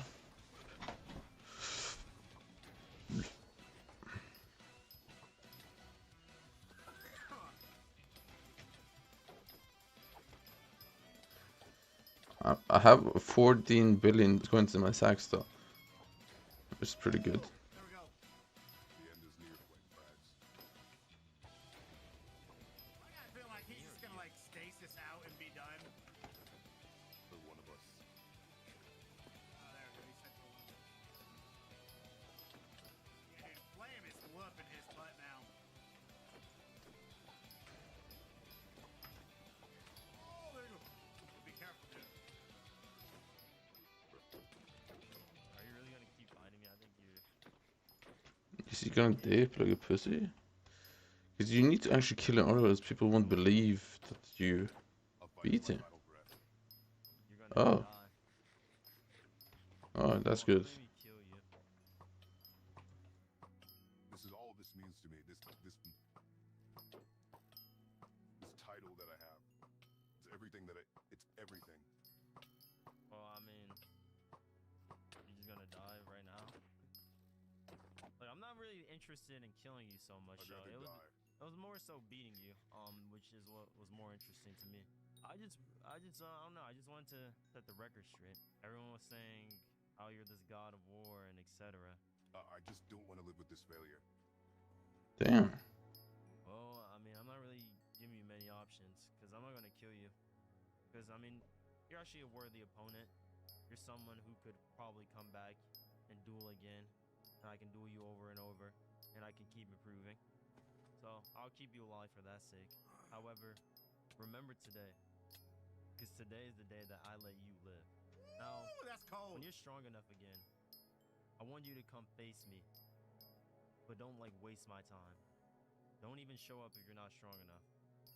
Until then, I guess I'll see you. Damn. Cold. Remember this.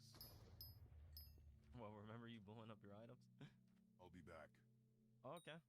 Wait, he blew up his items? Remember this duel. I hope. Damn, that's kinda sick. And I hope you keep training. Yeah. And I hope you hate me.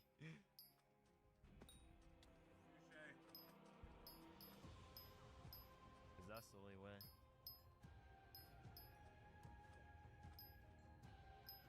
With the god of war, a combat master defeated, I was skilled enough to consider myself a master of TNT minecart PvP.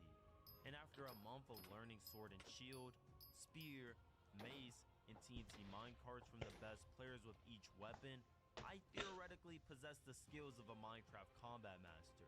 However, I needed to put it to the test once and for all by doing one thing. Take out the law, I had baby. to defeat the law once and for all. Yeah, I feel like they're all starting to, yeah. They're all preparing for this now. I'm a master of Minecraft combat, a fighter whose skills is themselves, not their weapons. So that's exactly what I plan to do, and my first step was already decided. Uh-oh. Enjoyed this video, please consider Oh, shit. subscribing. Here we go. And for the other perspectives of the unstable SMP, check out the other members' channels. Yeah, boy. All right, let me bring you in chat, bruv. Oh my God, it is official. Flame is a combat master. Also, make sure you show Flame some love. He just hit 2 million subs. Absolutely amazing feat. Dude, this is it. I think from.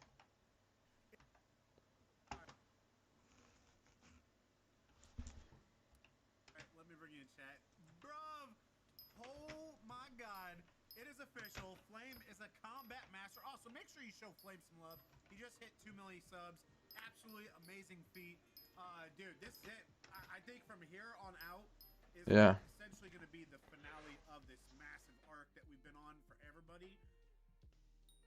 And you gotta assume, right? Parrot, Theo, Wembu, Flame. I'm not sure. Is this the end of the season? Cause he's kind of involved, but he ain't. It's mainly against Bat, but Bat is working for the law, so I'm not sure if that's going to intertwine or not. But what I do know, this has been an insane arc. I love that Theo was the one that trained Flame. And let's be real, Flame was already really good at TNT minecarting, but now he's got a little better of the basics with it, like different angles, make sure your feet's always protected, line of sight. And dude, this is gonna be good. I love this. I love this video. I love the future duel with God of War as well. But let me know what you guys think in the comments. Yes, bro. Show Flame some love by subscribing to the channel. Chat, you know the deal. We're trying to get to 250,000 subs. So if you haven't yet, please smash the subscribe button. Join the Sauce Gang family. Enjoy the rest of your day. And remember, it's Sleep and McBeats, and there's usually be kind of another. That's all I got. Boom, I'm out. Coo-hoo, got number love for the Sauce Gang. See ya, chat, boy.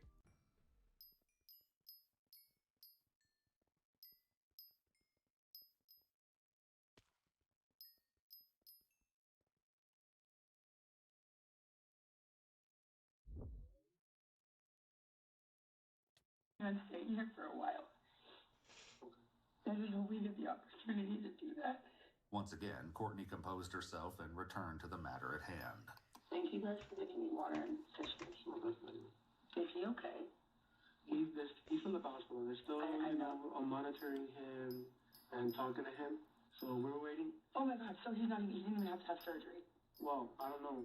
They're still This shit is crazy, doing, X-rays and stuff like that. So I don't know yet. I'm waiting to hear a response. That's all I have to know. Thank God. Courtney sounded relieved, but in reality, Christian was far from being out of the woods. Only time would tell if he would survive his grievous wound. Once we're done, I'll go talk to them again and see what's the update. Okay. Hopefully I'm over freaking out and like I'll be able to. I guess I just. Does he have any family? He does. Yes. Yeah. Yes. His mom and grandma. He's closest to. Mom and grandma.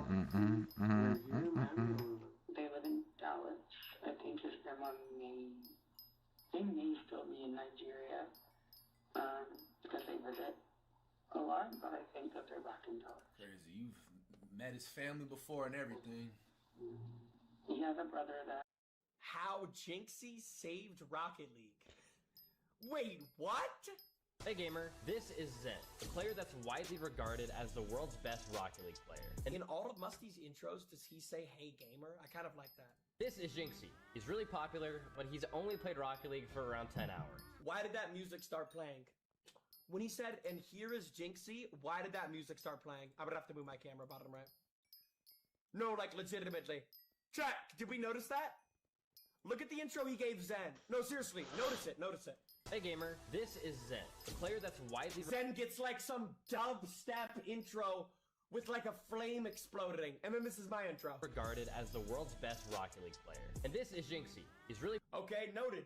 That's like the SpongeBob sad music. Noted. Popular, but he's only played Rocket League for around 10 hours. Silver 3. Rocket League is debatably the game with the highest skill gap. It takes tens of... I agree. Look, I'm just gonna come out and say it. If you think Fortnite has a higher skill gap than Rocket League, let me destroy your argument right there. In Fortnite, you can be better than somebody, but if you have worse ping than them, they're just gonna shit on you. Rocket League is probably, undeniably, the highest skill game I've ever seen in my entire life. I cannot name a singular video game that requires more skill than Rocket League. I'm not trolling. Thousands of hours to make it to the top. If these two play against each other, Jinxie statistically cannot score. In fact, nearly everyone thinks that Zen can score 500 goals straight before Jinxie even gets one. But I'm sure, as you know, the impossible can happen. Aura. Aura. But how did we get in this situation in the first place? Why is Jinxie even playing Rocket League? And why is... Yeah, why did I start playing this game? I'm addicted to it, but I don't know why I started playing. Rocket League all of a sudden becoming popular again. Okay, so everything started about 6 months ago when I shot Jinxie a message. He was one of 100 content creators or celebrities I messaged. Yeah, I did not see this for like ever. To play Rocket League with me. And he actually didn't respond. So in August 25th, I said, "Sup Jinxie, planning to do the crazy Rocket League video where I 1v1 you. First 200 goals, you get a 99 lead, and he just needs to score 1. Obviously, I wanted to make it as easy as possible for him, and I told him I would set everything up. It would take an hour. I can do it anytime he's available. I thought this concept would be really good against Jinxie in particular, because some of the other people I reached out to, I wanted to do other things like coaching or just playing 2s with them. But for Jinxie, I thought this would be a good challenge, and unfortunately, I got left on red. Bro, wait, whoa. Maybe, no, I don't think I did. I don't think I did. Because I think when he sent me that DM, I wasn't playing Rocket League yet. I think that's what happened. When he sent me that DM, I was not playing Rocket League yet, dude. No, chat, it's not El Ego. Guys, let me explain. When he sent me that DM, I never even played Rocket League, okay?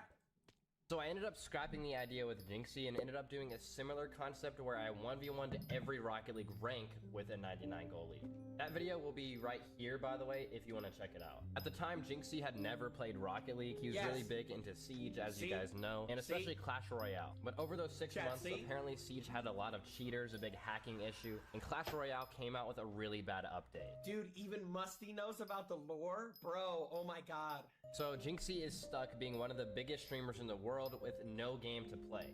And he asked the world what game he should revive next. Comment what game we should... Yes, but the thing is, bro, what game won this poll?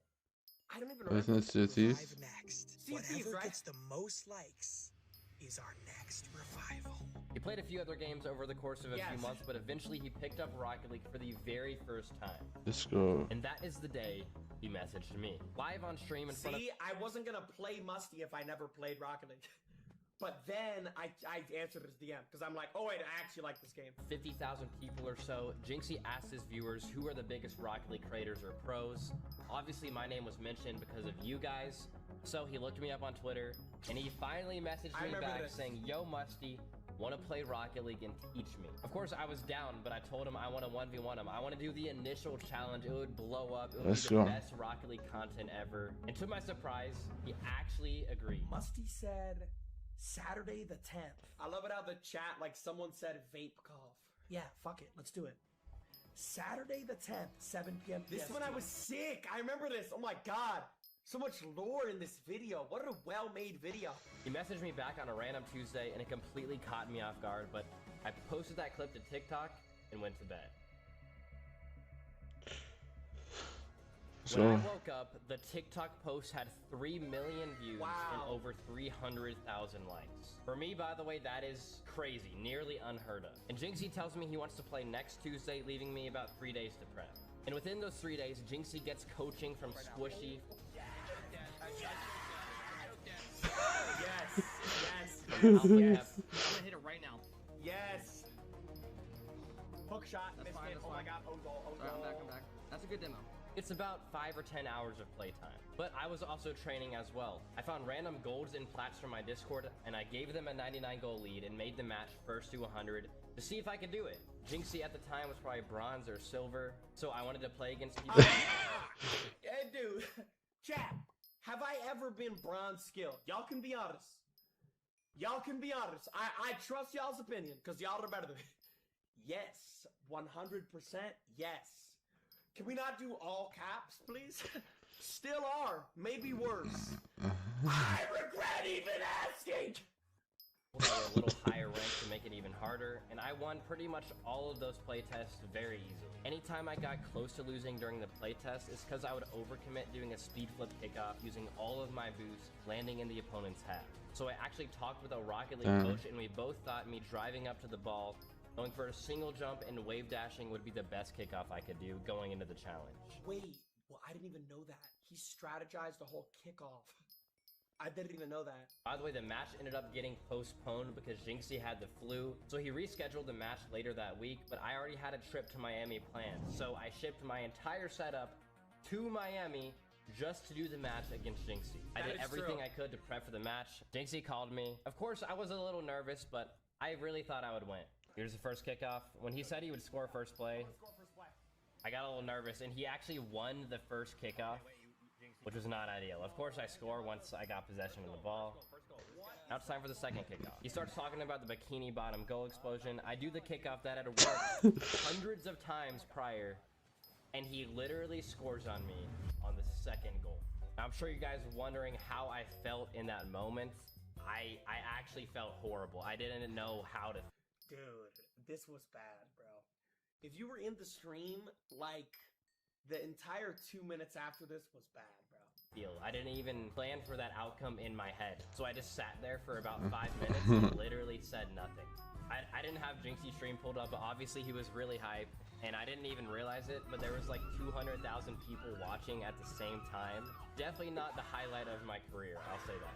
And then kind of out of sympathy, Jinxie was like, hey, let's redo the match and see how it goes. Yeah, it was During bad. that second match, I actually did win the challenge by getting 100 goals before he could get one, with a few close calls. And I uploaded that. Which, like, isn't this crazy? Because he was able to get the 100 goals, bro. It's just like... And by the way, I was still trying my balls off in the second 100 games. But, like, I don't know, bro. It's just... The same thing happened against Zen. We played. I scored on, like, the 9th goal. Then we played again. He got 100 goals. Then I scored. That video right here if you want to see it. After the whole thing, I didn't really know how to feel because I lost really bad. That's the video that went all over social media. Then I won the challenge, so I was like, whatever, I'll just stay off social media for a few days. But a few days later, Jinxie announced that he wanted to do the same challenge even crazier against Zen. Boom. This is locked, all right? This is not even a major Dude, anymore. this is chat, locked. this is happening. This was crazy, too. 2 p.m. Bro, the Musty one was so insane because it was literally the second goal. Like, literally the second goal. What are the odds of that, bro? EST tomorrow, I'm playing Zen in Rocket League. Jinxie would get a 499 goal lead versus Damn. Zen, who's arguably the best Rocket League pro right now. Zen has to score 500 straight, while Jinxie has to score 1, making his challenge 5 times harder than mine. So I actually didn't hear about this wager firsthand. My buddy Wes told me about it. Wes and most other people think that Zen is going to clearly win. I mean, he's one of the top Rocket League pros. But as someone who has done the same type of challenge against Jinxie, I do think he can get 1 lucky goal. So I bought West a plane ticket to my house, but what he doesn't know is we are about to do a wager on this live, and hopefully I'm gonna prove him wrong. Wait, the match what? Happens in about 2 hours. All right, Wes just got here. Let's go tell him why we truly flew him down here. Yo, what's up, man? How are you doing, man? It's hot down here. Wait, they actually bet on it? Okay, I got 2 things I want to ask. What? 1, why are you filming me? And 2, why'd you leave me out for 5 minutes? So I was filming like the intro to the video. Do you have any idea why you're here? Okay, so I've been thinking about it. I had a pretty hefty flight. I feel like it's something to do with the Jinxie Zen 1v1, because that's literally happening tonight. Yes, it's happening tonight, and I, as your best friend, right, I wanted to watch it together and maybe put some money on it, because we clearly have differing opinions on what's going to happen. Bro, I think I could explain this perfect, dude. I did not know how big the skill gap in the game was until we did that 7 versus 1 with Reddles, bro. Because, bro, I think in a 1v1, it doesn't matter how good somebody is. Yeah. Obviously, if Zen gets possession of the ball, or if Musty gets possession of the ball, they're going to score every time. But the kickoff is the only thing in Rocket League that is pretty random. Because, like, there's going to be some absolute chud in the comments that's like, well, it's not. If I go to the right and you go to the left, then it's going to do this. And if I go over the ball and you go over the ball. Bro, Zen, when we get close to the ball, Zen can't even see my car. He doesn't know if I'm going right, left, whatever. Like, they can have these predetermined plans. But, bro, the kickoff in Rocket League is probably the only thing that I think is random. Everything after that is just raw skill, raw positioning, raw dribbling, everything. So, Raw, everything raw. How much money are you willing to put on Zen himself? I know Zen's gonna win. Okay, then how much money are you willing to put on like it? a whole $500 on it. Let's bump it up to 1,000, because I think Jinxie's taking this very easily. All right, moneybags. Look at his car. This is the guy that wants to. I literally drive a smart car. Wait, you drive a smart car? Yes, bro. I drive a smart car. You drive a Porsche 911 GT3 RS. You want to bet $1,000? Yes, bro. Let's do it. Yes. Is that it? Is that the whole bit? What do you mean? No, like this is like a real video. Film your whole life, or? No, I flew you down here to film the wager. I'm glad you agreed to it. But I feel like I feel like you should have like told me that before. Is this where I'm sleeping? You can see. Yeah. Right there, outside. Like in the yard. So like, I mean, there's bushes out there. I think there's a tarp or something. Sleep in the 2 bushes? hours later. Like 90% of the chat is saying he's not gonna win. His kickoff is different. He got one lucky kickoff.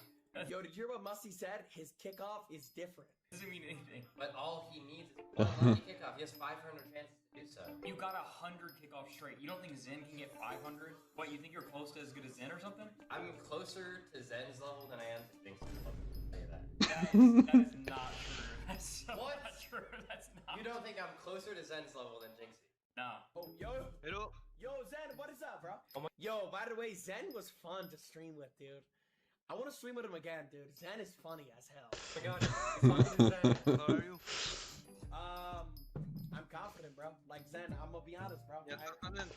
Yeah, are you confident, bro? Like, He actually doesn't speak English that bad. Also, this veiny dig guy right here, this guy right here, I've seen your club invites for probably the entire month now. I don't know if this has like clicked in your head yet. Veiny dig, I'm not joining your club. Like, brother, this guy, go to any Rocket League stream I've ever done. You're gonna see about 25 club invites from this guy every hour on. Veiny dig, I'm not joining your club, bro. Kick rocks. Okay, starting up. Let's go. Where's Zen? Jinxie, score! Zen's not even playing. Score. Oh my god! Dude, Oh my god! This is Oh, not. oh, oh, oh, We are not in the same game. Oh. You think he's gonna score on Zen? He can't even score an open net. Okay, well. Zen. Hey, whoa! I could have scored that if I wanted to. Wasn't even in the match. Okay. I thought he was gonna seize the opportunity. All right, this is easy. Okay. This is the easiest $1,000.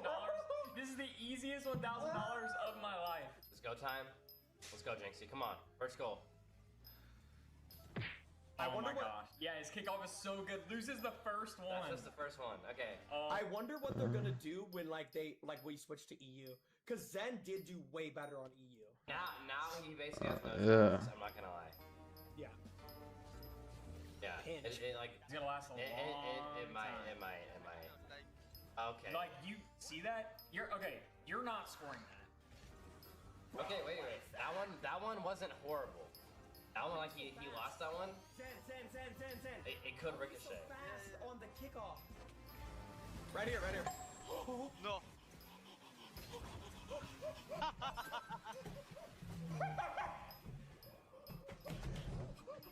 8 goals.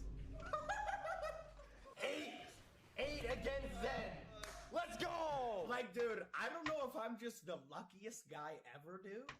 But chat, bro, I don't know. I don't know if there's a single person who can get 100 goals on me. First try, dead ass. I don't know. It's like, bro, I literally am so lucky. I don't know how to explain it. I look. Let's go, Jinxie. Let's go. Okay, but then we did EU, and he got like 109, I think. Oh my. Damn, bro.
know if there's a single person who can get 100 goals on me.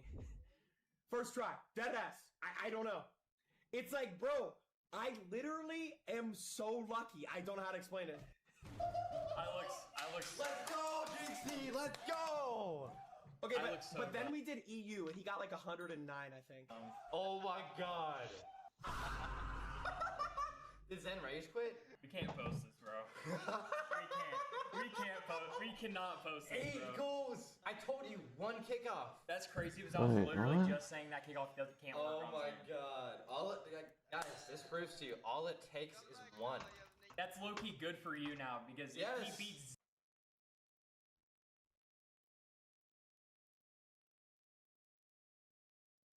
Tarantula Slayer.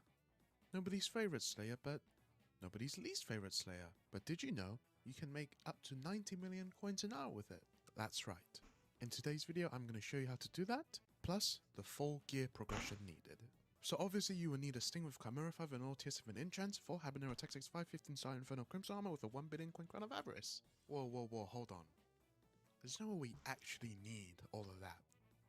Right? Of course you don't. If you're struggling to kill tier 5s, you can always start out with the trusty old Mastiff Armor. You know, and I really wish I was joking here, but I really am not. Look how much damage I can do with my Ancient Mastiff and, you know, a really basic Pooch Sword. Let's see how much damage we can do, okay? You know how insane that is? This is with Mastiff and Pooch. This does almost the exact same damage. What is with this my voice? armor setup. You know how crazy that is?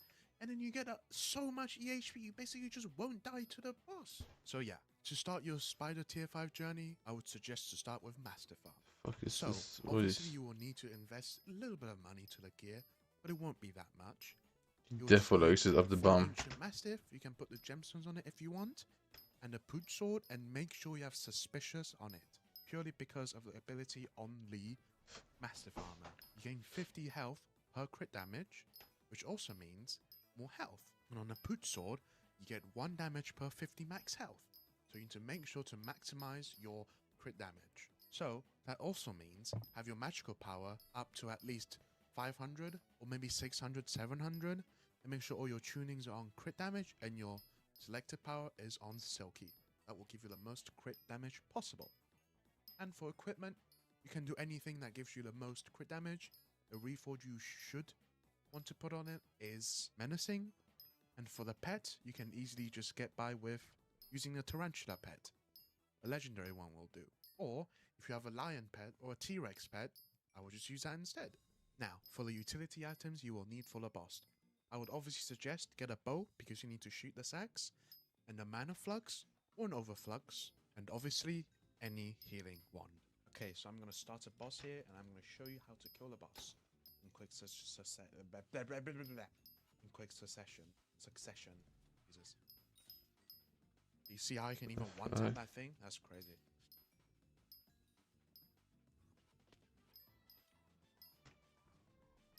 I'm confused. What kind of broke ass gear is this, man? Okay. Keep hitting it. Keep hitting it. Okay. When it's at this stage, you just keep hitting it to stack the venomous, okay? And then you look up, you shoot the eggs. Okay, with the server doesn't freaking lag. Okay. Keep hitting it, keep hitting it, keep hitting it, keep hitting it, keep hitting it, keep hitting it, keep hitting it. Okay, that's the second stage now. Shoot the eggs again. You see how I've taken 0 damage at all? You see that? That's crazy. This armor's just too OP. Okay. Boom.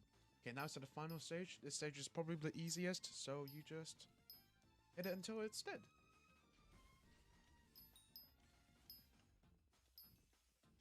This is not making 90 minutes an hour with this setup, bro. And boom, it's dead. Oh my god. And of course I get an RNG drop. Now, on to the next upgrade you should do to your armor. Now, this is controversial, but I would suggest either 4 Primordial or 3/4 Hot to Burning Crimson with a Primordial Helmet. Please never use a Warden Helmet when you do Spider Slayer.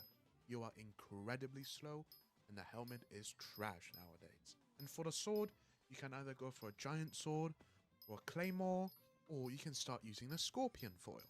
It's not the best sword in the game, but you know, it gives you combat wisdom which spawns the boss faster. But I would still suggest to use that to spawn and to use a giant sword or something to do the bosses. Now, at this point, I would suggest your MP to be at least 800 to 1000 because you do want to be doing more than 1 million damage. Now, I'm broke, so I don't want to buy a promoter helmet, so you have to trust me. Your damage will probably be better than Mastiff at that point. Now, this next thing is really important. You also want to look into getting a spider shortbow that will do 2x damage to X-Ax, which will make you killing the X-Ax faster. Now, at your stage, you'll probably be making around 15 to 20 million coins an hour, which is decent, but your Magic Find also affects it as well. So obviously I would care about your Magic Find just a little bit. So that means the Magic Find attribute, the beacon, some enrichments on your talismans, anything. I know. I haven't actually taught you how to make money from the Slayer. It is actually really simple. Oh, hi. Do you want to be in a video? Anyway, so what you do is you type /RNG, you go to your Slayer RNG meter, go into Spider, and you select Tarantula Silk. And why that is? Because you are basically guaranteed to drop one every 2 to 3 bosses. It sells for 300k, so you can get 300k every 2 bosses you kill. You know how insane that is? That is almost 30 million coins an hour purely from Tarantula Silk, not including the RNG drops you can potentially get. You know how crazy that is? So, the strat is to select the Tarantula Silk and do Spider Slayer for however long you want. Let's go up to the big leagues. Let's use the big boy items. So, you would want a Crown of Avarice, preferably 1 billion, but 100 mil is fine, and with Habanero Tactics. Legion is also fine as well, but for Slayers you obviously want Habanero Tactics. I just have Legion on it currently because I was doing Diana. And Inferno Crimson Armor. Habanero Tactics 4 is fine, but obviously 5 is suggested. For the sword, obviously you want to Sting with Swarm. Swarm is better than Chimera until 4, so unless you care about the Magic Find that much, I would just keep Swarm until you can get Chimera 5 or 4. And really important, you put Bane of Arthropod 7 on it, and Mosquito Shortbow. Very important. You can basically 3-tap the X-Ax. Hyperion for healing and for spawning bosses, and just any deployable. For equipment, I'm using a Rift Necklace, David's Cloak, Primordial. This is very important. They re-enabled it, by the way, just so you know. And the Shriveled Bracelet. This is also very important. You get 5 Combat Wisdom and 10 Magic Find. I think I've heard the Magic Find being bugged, but the Combat Wisdom is worth it. A pet, obviously, a Golden Dragon with the Hephaestus Remedies, or you can use a Hephaestus Relic for the Magic Find. Now, I'm going to show you how I do my bosses on a daily. But just before we start, I would like to show you how much money I make with Spider Slayer. As you can see top left here, and look, I'm making almost 90 million coins an hour from just doing Spider Slayer. It's just crazy. Now, on to show you how I actually do the boss, okay? So what I do normally is I run around and I hype the spiders until the mini boss spawns. Like that, and I hit it. Boom, I just spawn a boss, and I SOS flare, and I hit it, and then boom, it's on this stage. And what I do here is I just keep hitting it, and it stacks the Venomous, and then I shoot the X-Ax. Now you see, as I stack the Venomous, it just completely skipped the stage where I need to damage him. So we need to do the same thing here again.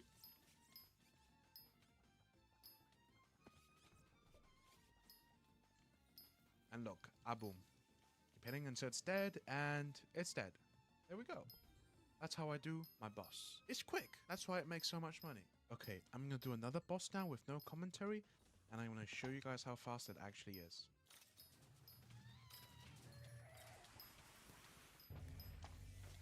How quick is this?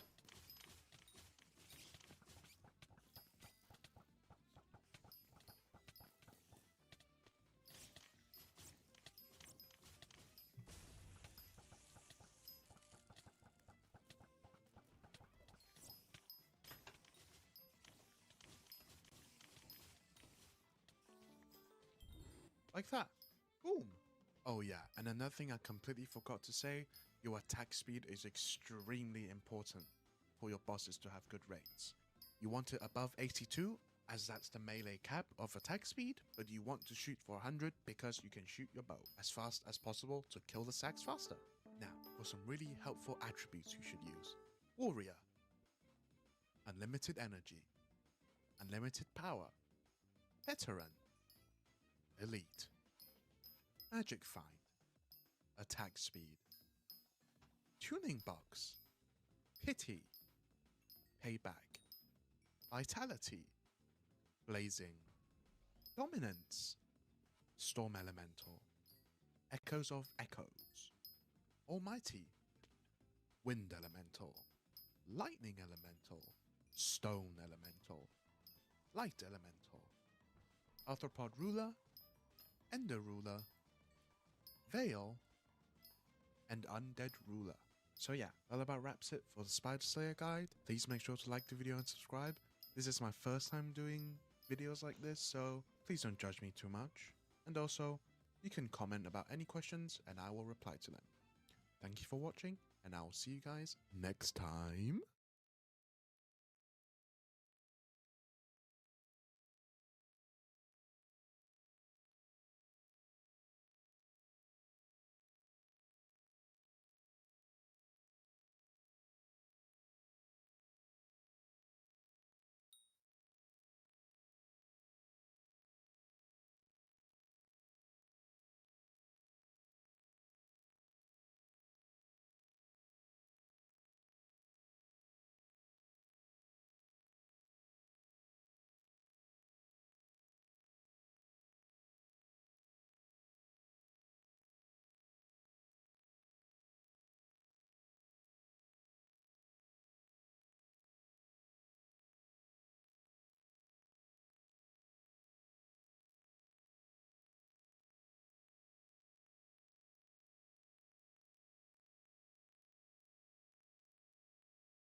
Uh,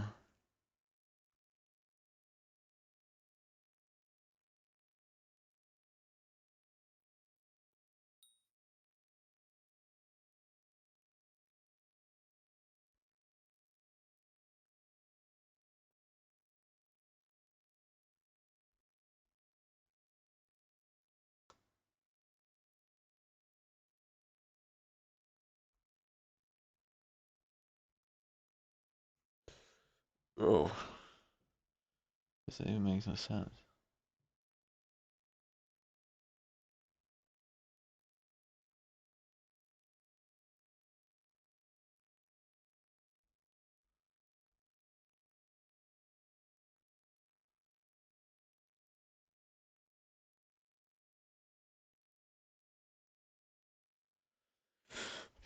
Does the CIA make people disappear? CIA. It only gets worse from here. We're going back into the 3 million documents. So far, we mostly covered how billionaires lied about their relationship with Epstein and or got blackmailed in the drafts, eventually killing their I don't have Discord. Wait, what? No, I don't want to watch Skyblock stuff. Although he still denies this. And we also talked about some horrible accusations against Trump and Bill Clinton, although we were clear But they are it depends unverified. Now, who some it people is. have Just say it responded in to a... the release, like Elon Musk, saying that no one fought harder for the full release of the Epstein files than I did. Ironically, he claims that he knew that the playbook of the far-left propagandists and legacy media is admit nothing, deny everything, and making counter-accusations, saying he had never set foot on Epstein's creepy island or attended parties, despite the fact we saw last time that Elon was asking to be invited to the party. What day and night would be the wildest party on your island? Nevertheless, I think it's an interesting point. The playbook, as we get into this much darker side of the 3.5 million files, you're going to notice this trend is true, that everyone we're going to talk about, basically they admit nothing, they deny everything, and then they usually make counter-accusations against other people in the files. Almost no one has faced any kind of consequences for this whole thing, leading me to wonder, why is it that it seems like really only in the rest of the world has anyone faced anything? I mean, you've got the former Prince Andrew losing his title. You've got the Slovakian National Security Advisor resigning over the Epstein links. But in America, I'm really hard-pressed to think of anyone who has actually faced any kind of accountability. I think Larry Summers stepped back voluntarily. But other than that, it's hard to think of anyone who's faced any kind of justice. In fact, arguably, Ghislaine Maxwell's life is better than it was previously since these Epstein files have dropped. And what's crazy about this is that we know that the government story is false. Remember, the FBI documents showed they had 10 co-conspirators they were investigating. We also got an old draft of an indictment where they had several co-defendants with Epstein. Now, of course, we know these were never ultimately charged. This was back in 2005, but just imagine all the way back in 2005, where these charges are from, we already had evidence that Epstein was not working alone, and, like, of course he's not. But now we're going to talk a little bit about how the scheme operated. Now, to be clear, we're going to talk in a second about the laundering of Epstein's reputation, the people who protected him this whole time. But right now, I want to talk about how Epstein got some of these girls in the first place, because the Epstein files provide an interesting look behind the curtains. Obviously, we know Ghislaine Maxwell was helping, whether it be procure the girls, talk them into stuff. But now Just give me the die, then I can move on to the next die, and then Daniel Syed, the next Jean-Luc die. Brunel describes as a scout or recruiter of girls or women for Jeffrey Epstein. Attached to this incoming email from Brunel is the contact information he has for Syed. And then they blacked out his number and email. But digging into Jeffrey's emails with Daniel shows that he was constantly sending him links to girls. It shows Jeffrey Epstein paying Daniel 3,000 euros, which, to be clear, was the amount that was agreed to by Jean-Luc Brunel. Quote, Dominique, we will pay him 3,000 euros each month for scouting for a 6-month period.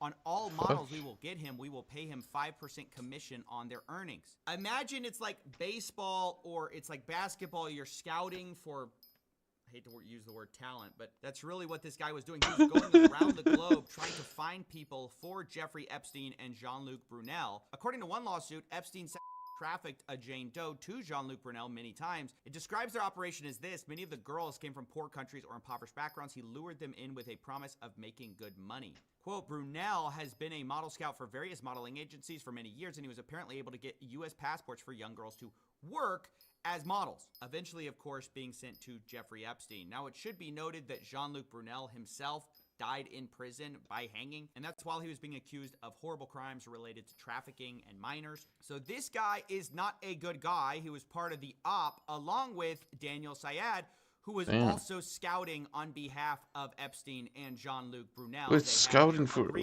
Here's talent? a sample of What how the fuck this does would that work. even mean? Jeffrey Epstein asked him to take a full body shot of someone. Wait, Daniel what? Syed says, now she is really skinny, I will do Polaroid. Jeffrey Epstein asks for a copy of her passport, and then asks, how many tickets do you want for Woody, meaning Woody Allen? He says 2. Okay, thank you. Full body if possible. And then Jeffrey Epstein says, doesn't look too happy. Comments on her body, and then he says she is very sweet. I'll skip a few of the sordid details here. They comment about her body extensively. And then Jeffrey Epstein says, I sent a request. Does she want to come out to Paris on Sunday? He says, I will invite to come. And this is basically how it worked. And this Daniel is Syed kids? flew around the world looking for women, sending photos to Jeffrey Epstein, who then would get copy of their passports and bring them to the States. Here's an example of this. Daniel Syed brings him a girl. They didn't redact this name, but I'm going to do it. He says, very nice, easygoing, dream to work in United States or visit the United States working as a model in Dubai. He asks age. Daniel says 22 or 23. I forgot to ask her. She looks younger. I have her number if you want to call her. She was going to send this evening. And this happens over and over. At one point, he talks about a Thai actress. Jeffrey Epstein says he can see her on Wednesday, and then he complains that she wants to meet in a restaurant. I don't do that in New York, and then says she didn't even respond. Not nice. The point is, a lot of these girls were looking to come to the United States for one reason or another, for some kind of dream. They would ask for passports or visas, and then ultimately get sent here by this network of people who would later be accused of trafficking or other abuses. Wow. But to be clear, there have not been charges against Daniel Syed, and the government, remember, says they have no evidence to go even predicate an investigation against uncharged third parties. So it's a little bit bizarre to be reading about this scouting operation for Jeffrey Epstein, the way he recruited girls, and then be told, yeah, nothing to see here. Yeah, one of the scouts was like this, like, who himself in jail. But yeah, no, there's no one else here, even though there's definitely guys floating around. Even though we literally have This makes no sense. redacted defendants in our I guess old it's because draft they of don't indictment. want We have nothing to do. them We to be can't arrested, possibly because if they imagine doing do, they will anything. And that just brings me to one of the frustrating expose parts Trump of more? these whole I don't know. files is the redactions. I mean, I know I've been over this, but it's a different thing. In the past, the files were sort of overly redacted to protect people. The problem this time is not only are a lot of people still being protected, like literally the names of the people they were going to charge, you couldn't argue those are victims, but the work was just done so sloppy that oftentimes you'll find that the DOJ has uploaded 2 documents that are functionally identical, and they redacted one but not the other, letting you see what's ultimately behind the mask, which is dumb because sometimes the thing they're redacting is Jeffrey Epstein's name. Or other times, it's somebody who clearly is not a victim, because then you see the non-redacted copy and you're like, yeah, that's clearly not a victim. So it's a little strange what they seem to have done here. Let me give you a for instance. So we have this message from somebody whose name is blacked out, and we see participants, and then we see Jeffrey Epstein is involved, right?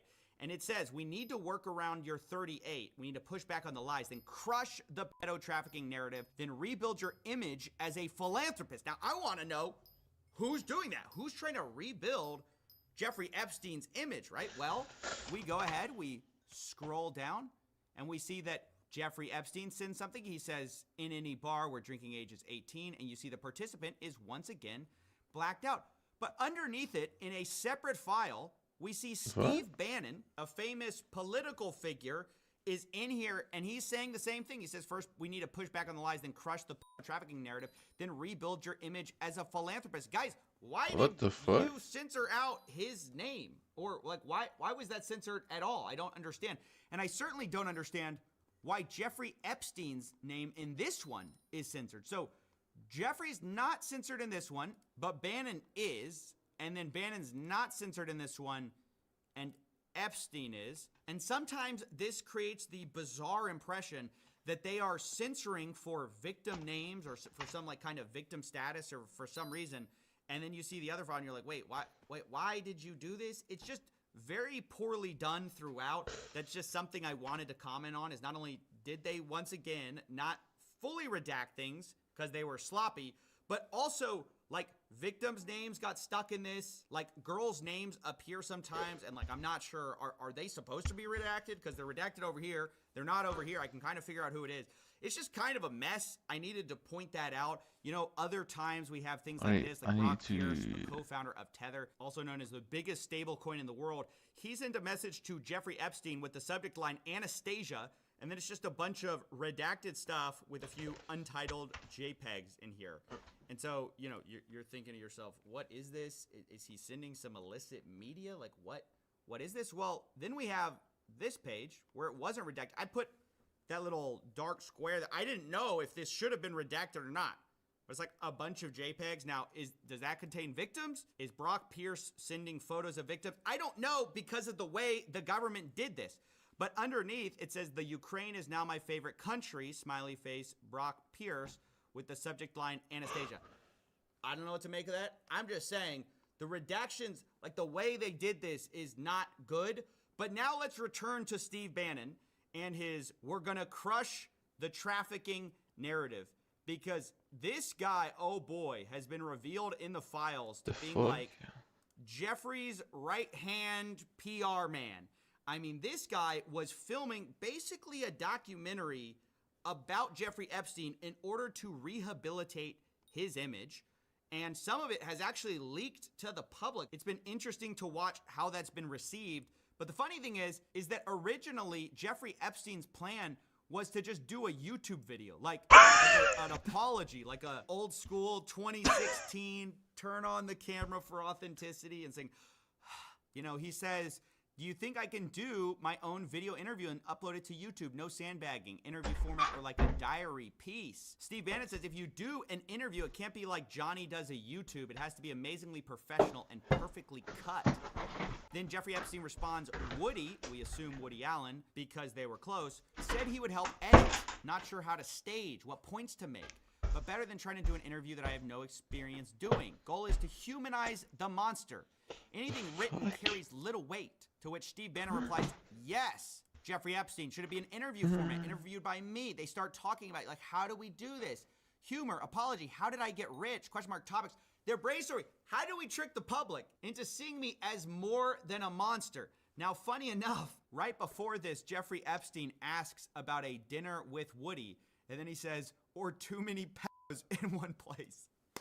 And you gotta love the self-awareness there. Now, I don't know what he meant by that. To be clear, I'm not making that accusation against Woody Allen. We'll talk about him in a second. That's Jeffrey Epstein saying that. I think what's interesting to point out, though, is how all these rich and powerful people are circling the wagons to try to protect Jeffrey Epstein's reputation, right? This is a guy who at this point has been known for years to have pled guilty to these 2008 charges. This was an open secret. And so Steve Bannon goes along though anyways, and he films this documentary. Now what's interesting is he starts talking about the documentary and he starts saying, I'm watching our second hour now. Guys were blown away. I didn't think it was as strong at the time, but I was wrong. Need huge part about threat of AI versus reality, threat of climate change. And this is where the notes start going back and forth of how can we get you to think of other things? So part of the conceit of this big interview of Jeffrey Epstein was to try to humanize him and actually present him as this genius, everyman, quirky guy with a few flaws, right? They knew they couldn't run away from the crimes. To quote, in Bannon's words, yes, yes, yes, of course, but we must counter rapists who traffics in female children to be by world's most powerful, richest men. That can't be redeemed. Can't redeem the unredeemable. You are a lot of things which we will show, but you are not that. Bannon is aware that, like, they can't fully embrace the Epstein thing. They have to kind of make it about more than that. And if you see the YouTube clip going around, that's what that is. And it's been so interesting to watch the reaction because you see, even for people who've been prepped with the idea that this is basically propaganda, some of them still fall for it. They post things like, you know, oh, bro is casually confirming the world's conspiracies because he's talking about 2008.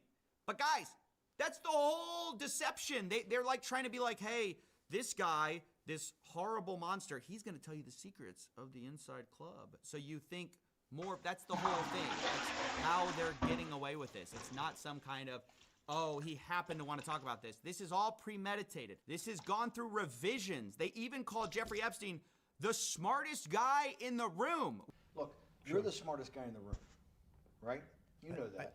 It's honestly ridiculous anyone believes the false conceit of, you're obviously the smartest man in the room. You could tell us the world's secrets. I mean, this guy, honestly, he talks about some of his engagements, like with the Rockefeller board, and he tries to say that owning a calculator is why he got that. It was very advanced in those days to have a Texas Instrument calculator where it could, by putting in the numbers, it would multiply for you to do square roots. And that was the first, and everyone who had a calculator was already advanced on Wall Street. The most important parts of business... Oh, he seems like a nice guy. ...going to calculations. Places like Rockefeller needed someone to say, look, we're entering a different world where numbers and the numbers of companies, portfolio management is going to be balanced, is going to be statistical. Jeffrey, could you come on the board? potentially sit on the finance committee. So we're honestly supposed to believe that Jeffrey Epstein got onto this prestigious Rockefeller board because he had a calculator, but also that he's the smartest guy in the room, the smartest man on Wall Street. And let's not talk about those horrific crimes he committed because, you know, he's not really such a bad guy after all. But it wasn't just Steve Bannon that was trying to humanize or giving advice on how to humanize Epstein. It was also Richard Branson, the famous billionaire. He was caught emailing Jeffrey Epstein saying, "Dear Jeffrey, it was really nice seeing you yesterday. The boys in water sports can't stop speaking about it. Anytime you're in the area, would love to see you as long as you bring your harem." I don't know, that's not that ambiguous, guys. I think we can imagine what that means. But anyways, he says, one, I think if Bill Gates was willing to say that you've been a brilliant advisor to him, that you slipped up many years ago by sleeping with a 17-and-a-half-year-old and were punished for it, that you've more than learned your lesson and have done nothing that's against the law since. And yes, as a single man, you have a penchant for women, but there's nothing wrong with that. Anyway, something along those lines. He's giving him PR advice. How to get your reputation back. Hey, Jeffrey, privately, I loved you. You can come back anytime with your harem. Jeffrey Epstein responds, nice seeing you. Thanks for the hospitality. I appreciate your public relations thoughts. Now, according to the New York Times, a Branson representative said the two had a business meeting and stressed the women were adults and had not attended the meeting. All above board. That's what everyone says, by the way. Remember what Elon Musk said, right? That's the playbook. Admit nothing, deny everything. Speaking of, remember Howard Lutnick, who we showed on video saying that he had never seen Epstein since 2005. So I was never in the room with him socially, for business, or for even philanthropy. If that guy was there, I wasn't going because he's gross.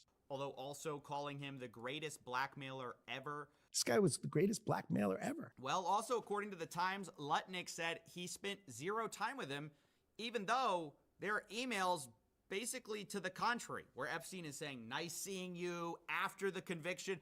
I mean, these people, not only are they lying, they won't even admit when they've been caught lying. But now let's talk about Prince Andrew, too, who was caught lying over a woman at some kind of a party. I mean, just not a good, this is not doing you any favors, you know. I know Prince Andrew soon will probably be on the comeback tour. It's going to be a bunch of highly paid PR execs. Maybe Steve Bannon can jump in, shoot another 5-hour podcast trying to rehabilitate him. Like, Prince Andrew, what's the secret behind the royal family? Look, you're the smartest guy in the room. But again, has he admitted anything? Has he denied everything? Now, we should also probably talk about Noam Chomsky as well, the guy behind the book Manufacturing Consent. But again, has he admitted anything? Has he?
He denied everything. Now, we should also probably talk. But again, has he admitted anything? Has he denied everything? Smartest guy in the room. But again, has he admitted anything? Has he denied everything? Now, we should also probably talk about Noam Chomsky as well, the guy behind the book Manufacturing Consent, which in hindsight, maybe we should have suspected something. But either way, he also sends some reputational advice to his buddy Jeffrey Epstein. He says, I watched the horrible way you've been treated by the press. It's painful to say, but I think the best way to proceed is to ignore it. When the vultures dearly want is a public response, which then provides a public opening. In general, I think it's best not to react unless directly questioned, particularly in the current mood. That's the best advice I can think of. Noam. Now, he sends that to Matthew Hiltzik, of Hiltzik Strategies, who is a also famous PR guy, I guess, trying to help Epstein, I assume, who responds, I think that is wise. Now, later talking with Bannon, Epstein loops in Hiltzik again. He says, Matt Hiltzik thought your idea was epic. Hypocrisy of the liberal left. And he says, yep, he would confidentially like to sit and help if you like. This is Matthew Hiltzik. You know, a lot of powerful people basically were bending over backwards, left, right, center, trying to rehabilitate this guy's image. And the question is, why? Why were all these guys so interested in their precious Jeffrey Epstein if they had no involvement? I mean, that's the part I can't figure out it. Because all of them deny it. All of them don't admit anything. And so what exactly is the problem? But now it's time to talk about Elon Musk's brother, Kimball Musk. He was also in the files. Jeffrey was copied on an email talking about Kimball's 40th birthday, where the password to the secret party was riot. And then in all caps, Boris, the sender of this email, says, I am not joking about the password. This was in 2012 in September. Now that's important because a little bit later, Kimball Musk is emailing Boris Nikolic and Jeffrey Epstein, and he's talking to them about being connected with some redacted name and saying, I believe you both played a role, whatever that means. Now, whether this was at the party or, you know, right after their meeting in October, I don't know. But what's interesting is Boris responds and says, Kimball, just FYI, you better be nice to redacted. Jeffrey goes crazy when someone mistreats his girls/friends, so better be very nice to her. Kimball Musk responds, message received, wide and clear. And he says, seriously, I'm very happy with my time so far with Jennifer. She's great. Now, again, was that supposed to be a redacted name we just read? Like, I don't know. They've been redacting it in earlier emails, then all of a sudden you just get Jennifer. I can't really figure that out. But what I can figure out is that a little while later, a few days later, Jeffrey Epstein gets an email. Now, we know Kimball credits the meetup and says Boris and Epstein were responsible in some way for this. But now Jeffrey Epstein's being emailed about Jen's schedule. Is that Jennifer? I mean, it seems like it because Jen's schedule for the rest of the year, and it seems like the assistant has copy and pasted Jen's response because she says, Sue, these would be dates in November, and then starts saying, you know, this, she can go to New York. She says the 29th to the 7th, she's free. Kimball to New York. Then she says, Kimball, Jen, London. Kimball, Jen, London to Morocco, question mark. Then she has a break, and then it's Jen, Kimball, St. Bart's. Assuming we're not sick of each other by the end of November. Now, I can't figure out why is she running this schedule about when she's hanging out with Kimball, who Jeffrey set her up with. Like, why is she running this by Elon Musk? To be clear, I don't know. You know, there could be, I guess, innocent explanations for this. Maybe, I don't know. But all I see are constant, powerful people either being introed to girls, talking about the harem, talking about beautiful ladies, and the FBI, they can't figure it out. They have no evidence to even investigate third parties. Why? I guess because they're rich and powerful. Around the world, we're seeing resignations. We're seeing people lose their status. But here in the United States, we've got like multiple presidents in the files. We've got the world's richest man in the file, several of the world's richest men in the file, and we just can't drum up any kind of evidence. It's just incredible to me. Now, I also want to talk about another rich and powerful person, and that is Peter Attia. He's a podcast bro. He's a longevity expert. And actually, funny enough, I read his book. And that's going to come into play here in a second because, oh boy, did I get some additional context. But let's start here with something that Peter Attia sent Jeffrey Epstein. He says, subject, got a fresh shipment. And then Epstein responds, me too, and there's a completely redacted image. Is that a girl? Is this bad redactions? You know, we don't know, although we'll find out in a second because later Peter responded to this. But Peter says, please tell me you found that picture online. Jeffrey responds, got a fresh shipment, afraid not. Peter responds, you know the biggest problem with becoming friends with you. The life you lead is so outrageous, yet I can't tell a soul. Why, Peter? Why can't you tell a soul? Why don't you tell us now? Now that it's all out in the open, why don't you tell us why you can't tell a soul the secrets or the life that Epstein leads? And then we get another redacted photo, right? And then some more images, and Peter says, please tell me that's not where you actually are. And Jeffrey says, you can see the gym in the middle, just me and 4. And Peter says, I think you might have a more interesting life than the Dos Equis guy. Is this off the coast of France? No, it's my island in the Caribbean near St. Thomas. If you go to the Google Earth,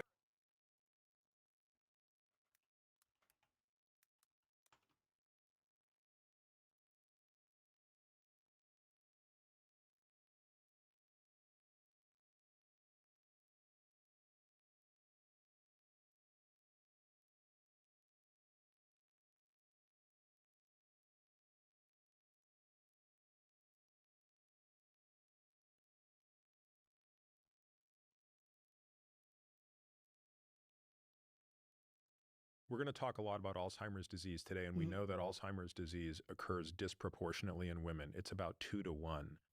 Do any of the other forms of dementia disproportionately occur in women, or? No. And that's actually something that was very interesting to us when we started looking at the association between female sex. Today I'm going to be speaking with Adam James, who is a content creator under the name Epistemic Crisis. Adam is a licensed physical therapist of 14 years working in home healthcare. And Adam, people might be saying, how is that experience relevant to anything that you talk about, David? But you'll tell us, when we see the publicly visible symptoms and characteristics of Donald Trump, these are things you're very familiar with from the folks you work with. That's right. Yeah, it's something I see every day. When a neurologist or any other physician diagnoses a patient with these types of neurological conditions, many times we are then called in, and then we see that patient in their own home 2, 3, 4 times a week in some cases. So we become extremely familiar with it. I have questions about so many of the things I observe with Donald Trump that go directly to your experience. I, as a layperson, see that he sometimes has this way of standing where he kind of hinges forward at the waist very noticeably. Or, for example, I see him walking and the trajectory of his right leg is sort of being dragged and then pulled around almost like from the hip, if you imagine it tracing a half circle in the air. I could go on, right, and give you other examples. As a professional, am I seeing things that aren't really relevant, or is there stuff here that is worthy of discussion? It's all worthy of discussion. What you're seeing just with the gait. If you only read White House memos and listened to Caroline Leavitt, Donald Trump is basically a Marvel character. He has unmatched energy. He has perfect cognition. He's a tireless worker with the most elite motor skills and an absolutely perfect golf swing. But as soon as... Wait.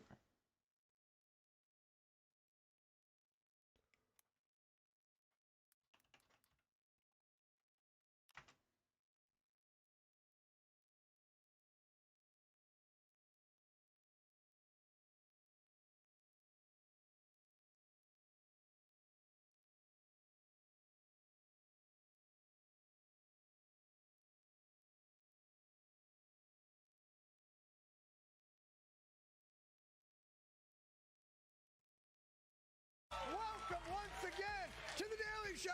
My name is Jon Stewart. We have got a great one for you tonight. Writer Heather Ann Thompson. This is...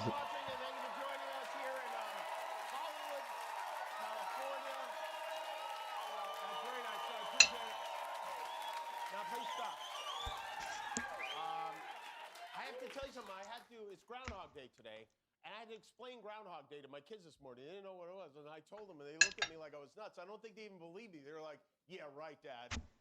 I mean, it doesn't make sense when you really go through it, but thousands of true believers were up bright and early in Gobbler's Knob, Pennsylvania, where I am sad to report Punxsutawney Phil came out of his hole, saw the Epstein files, went right back in, and hung himself. He's dead. For all the Mondays we've done this show, and I think we've done like 8 or 9 Monday shows, I don't know that we've ever had more madness to go through. There's so much. I'll start with what we know. On Friday morning, the ironically Department of Justice released about half of the Epstein files. They were supposed to release all of them on December 19th of last year. That obviously didn't happen. Jimmy They claimed Kimmel. they needed time to redact the names of the victims, but whether intentionally or as a result of incompetence or a combination of both, they released thousands of files that did not have the names or photos of many of the victims redacted, but they did do a pretty decent job of redacting the names of the victimizers. There are many disturbing accounts of questionable activity in emails, notes, text messages, etc., and about a lot of famous people, including Bill Gates, Steve Bannon, Richard Branson, and of course Donald Trump. And it would seem that some other famous people, including Elon Musk and Howard Lutnick, the Commerce Secretary, may not have been telling the whole truth about their interactions with Jeffrey Epstein. It is clear that Prince Andrew is royally which is, you know, it's a term you hear a lot, but rarely when it is literally true. And most of all, it is so bananas that the guy who's in charge of releasing all these files and redacting all this evidence is Donald Trump's own personal defense attorney. You know, when Trump was convicted of 34 felony counts of fraud, Todd Blanche was his lawyer. Now Todd Blanche is the gatekeeper to the Epstein files. And the woman who could give us clarity on who did what, Ghislaine Maxwell, is now doing yoga in a country club detention center because Todd Blanche moved her to one for reasons that he still hasn't explained to anyone. And then there's all this other stuff going on. Busting into the election headquarters in Georgia, arresting journalists like Don Lemon, who is here with us tonight, suddenly shutting down the Kennedy Center for 2 years, calling for nationalized elections, Trump suing the government he runs for $10 billion. My head is spinning. I guess that's the point, but my God, remember when Trump was threatening to invade Greenland? That was not even 2 weeks ago. We're living in dog years now.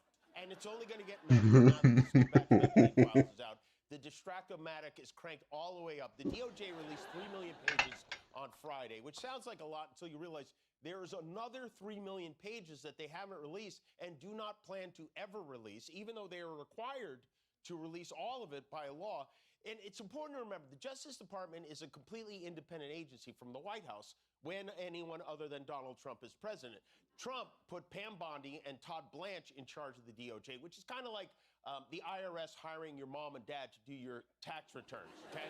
And there are so many characters in the mix. Elon Musk. Now, Elon Musk, back in June when he was fighting with Donald Trump, he made a big announcement. He wrote, "Time to drop the really big bomb. Real Donald Trump is in the Epstein files. That is the real reason they have not been made public. Have a nice day, DJT." And we all went nuts. But what he neglected to mention is that he is in there too. His name comes up more than 1,000 times, including in 2012 when he and Epstein were planning a visit to the island. Elon claims he never went to Epstein Island. He says his correspondence is being deliberately misinterpreted by his enemies.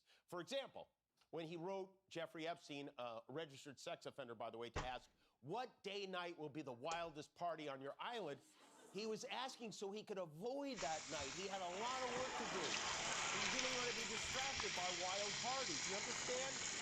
There are a lot of emails. This one is from a sender whose name was blacked out to Epstein on the day after Trump won the election in 2016. The email is that, "I remember flying back with Donald on his plane the first weekend I went to visit you in Florida. It was the weekend he met Melania, and he kept on coming out of the bedroom saying, 'Wow, what a hot piece of ass.'"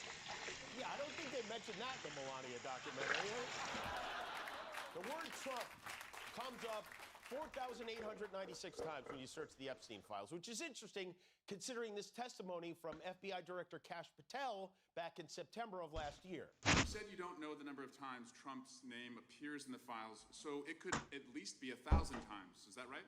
You can characterize the numbers however you want it. Claiming my time, Director. It sounds like if you don't know the number, it could at least be 1,000 times. Which It's not. Means It's not. Is it at least 500 times? No. Is it at least 100 times? No. Then what's the number? I don't know the number, but it's not that. Well, he was telling the truth. It isn't 100.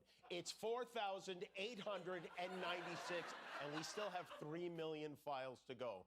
The award for most mentions in the Epstein files by a member of Trump's cabinet so far goes to this jolly dipstick, Howard Lutnick, who is our Secretary of Commerce and one of Trump's most vigorous sucklers of teeth. Lutnick lived next door to Epstein. He had a relationship with him, but claimed he severed ties in 2005 and called him disgusting. He said Epstein was disgusting, which is hard to understand because this new batch of files shows that Lutnick was making plans to visit Epstein's island on December 23rd, 2012. 7 years later. Maybe he wanted to go to make sure Epstein was still disgusting? I don't know. I know Lutnick's name pops up 138 times. You can search these names on the DOJ website. You know, but before they let you in, you have to confirm that you're 18 years or older for real. That's not a joke. And if you click no, they ask, are you cute? Well, that is a joke, but the first one of the more random things we learned from the files is that in 2013, Microsoft banned Jeffrey Epstein from Xbox Live, which is weird. Epstein got a letter saying he's not allowed to be online playing games anymore because he's a registered sex offender. And listen, I don't want to get into any conspiracy theories here, but follow me on this one. So these files include Jeffrey Epstein making some pretty outrageous allegations about Bill Gates, who founded Microsoft, asking Epstein for an STD medication. That was in 2013, the same year he suddenly got kicked off Xbox Live. I guess Jeff found out the hard way. You crash the gates, you get the hook. No Call of Duty for you. Melania gets a shout out too. Or someone named Melania gets a shout out. There's an email to Ghislaine Maxwell from a woman named Melania. The New York Times said it's unclear if it's the future First Lady Melania or another one. If it was that Melania, Maxwell appears to have had a very friendly relationship with her, which somehow also didn't make the movie. I guess you can't put everything. It was either that or the inside look at her hat collection, and something had to go. And of course, the president says these new files absolve him of wrongdoing yes, in the same way the glove absolved OJ of wrongdoing. He even has the audacity to play the old Jeffrey Who card. He wrote, not only wasn't I friendly with Jeffrey Epstein, but based upon information that has just been released by the Department of Justice, Epstein and a sleazebag lying author named Michael Wolff conspired in order to damage me and or my career. That's right. Trump wasn't friendly with the man. He said this about to New York Magazine in 2002. I've known Jeff for 15 years. Terrific guy. He's a lot of fun to be with. It is even said that he likes beautiful women as much as I do, and many of them are on the younger side. I mean, what more do we need? Trump was able to stay awake long enough this afternoon to take, I don't know what this was. Maybe a victory lap? I have nothing to do with Jeffrey Epstein. And in fact, if you look at the DOJ, they announced, they released 3 million pages. It's like this is all they're supposed to be doing. And frankly, the DOJ, I think, should just say, we have other things to do, because that whole thing has turned out, I mean, other than Bill Clinton and, Bill Gates and lots of people that there are a lot of questions about it, but nothing on me. You know what? I'm going to take him at his word on this one. That's a wrap, folks. Donald says he's in the clear. I'm almost surprised he's not bragging about how much he's mentioned in the Epstein files. Like, I'm in there more than Abraham Lincoln. And then President Dementia got back to the issues that matter most to the American people, which it was his review of the Grammy Awards last night and a joke host Trevor Noah made at his expense. He said that I spent time on Jeffrey Epstein's island. I didn't. I mean, he's a lightweight, this guy. He's a terrible, I think he's terrible. I thought he did a terrible job at the Grammys. I thought the whole Grammys was terrible. I watched part of it. It's not watchable. But he was a lousy host. I'd say not as bad as Jimmy Kimmel, but pretty close.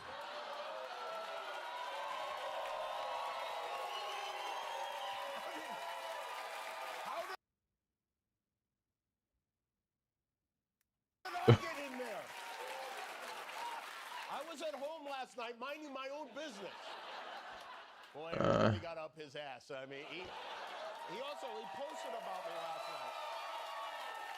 And let me tell you something. Donald Trump somehow has time to watch every award show and hates them all. He doesn't like any of them. No one I know watches more award shows than Donald Trump. He's planning to sue Trevor Noah now. He's also suing the government, our government, for $10 million because a contractor who worked for the IRS leaked his tax returns. You know those tax returns every other president shows voluntarily? Well, they leaked them. They leaked his taxes and found that he only paid $750 in federal taxes in 2016 and 2017. And now, not only is he suing the government that he is currently running for $10 billion, he's also planning to figure out a settlement that he will pay himself.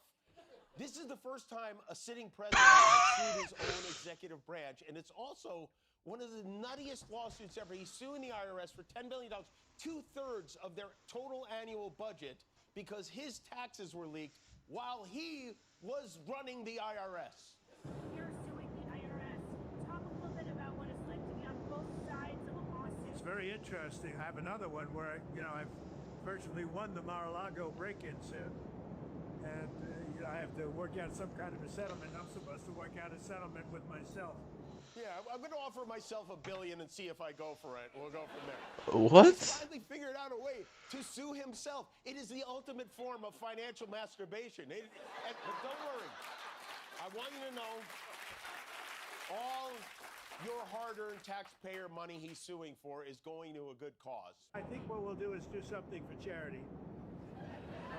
We're thinking about doing something for charity where I'll give money to charity. We could make it a substantial amount. Nobody would care because it's going to go to numerous, very good charities. Yeah, almost at the head of it. He's always finding new and innovative ways to fleece the American people. Fun fact, when Trump got roasted on Comedy Central, he said his entire salary was going to charity, which he got a lot of positive press for, and then he gave the money to the Donald J. Trump Foundation, which later got shut down by the state of New York for fraud. But that's the art of the deal. That's it. Frank Lloyd Wrong also announced, with no heads up given to the staff who've been working there for years, that he will be closing the Trump Kennedy Center. You know this thing he renamed after himself? He said, I've determined that the fastest way to bring the Trump Kennedy Center to the highest level of success, beauty, and grandeur is to cease entertainment operations for an approximately 2-year period of time with a scheduled grand reopening that will rival and surpass anything that has taken place with respect to such a facility before. It's actually smart. Artists can't keep refusing to perform there if he knocks it down. Sometimes when you love something, you have to kill it. The Kennedy Center will reopen 2 years from now as the Kid Rock and Roll Hall of Fame. And I think the center seemed to be in perfectly good enough shape for the First Lady's movie premiere on Thursday night. Melania the movie, with a budget of $75 million, made $7 million over the weekend. It set a record. It was the biggest opening for a non-musical vanity project / brazen corporate bribe in 10 years. The First Lady kicked things off with at the premiere with a lively open to a nationwide live stream. So here is a warm welcome to my guests in New York City. Hello, Boston. Hello, LA. I'm sure everyone in Nashville is having a lovely time already. What? My film is about to begin. She does films, she writes books, she does it all. Melania has a score of 7% on Rotten Tomatoes, but on Fox News, it got a strong 100%. Melania should be nominated for, I guess it's an Oscar, right? That's for movies. And if she was to go, she would be the best dressed and the classiest dressed by a long shot. Mark my words right now. If Melania gets nominated for an Oscar, I will host that show, whether they ask me to or not. I will insist on it. You know how this ends, right? This ends with Melania winning the first ever FIFA Best Actress Award. And when they aren't shaking down companies like Amazon, Trump and his friends are busy arresting journalists. On Thursday night, Don Lemon, the former CNN host, he's an independent journalist, and another independent journalist from Minneapolis named Georgia Fort were arrested for reporting on the scene at an anti-ICE protest at a church in St. Paul, Minnesota. After multiple judges refused to sign off on a warrant to arrest them, Trump's DOJ convened a grand jury to charge them with conspiracy to deprive the congregants of the church of their rights and to interfere with religious freedom in a house of worship. And of course, Trump claimed he didn't know anything about it. No, I don't know anything about the Don Lemon thing, but he's a sleazebag. Everyone's known that. He's a washed-up. Probably, from his standpoint, the best thing that could happen to him. He's getting, he had no viewers. He was a failed host, and now he's he's in the news. I didn't know anything about it. That's right. I called for his arrest and pleasured myself to a video of it happening. But other than that, it's news to me. I didn't know. Anyway, Mr. President, if you're watching tonight, get your bottles of ketchup ready because all the way from the FBI's most wanted list, Don Lemon is here for his first interview. We have Don locked up in the green room backstage, so you're going to be okay. But before we get to Don, we have a tradition to uphold. The first day of the month showed up yesterday, unannounced once again. And once again, our nation's news people can hardly believe it. Well, good Monday morning, everyone. And we're already in February. Wow. Hard to believe. It's hard to believe that it's the start of February. It's hard to believe it's already February. It's hard to believe it's actually February now because I thought January was never going to end. Happy February. Can you believe it? No, I literally cannot. Can you believe it's already February?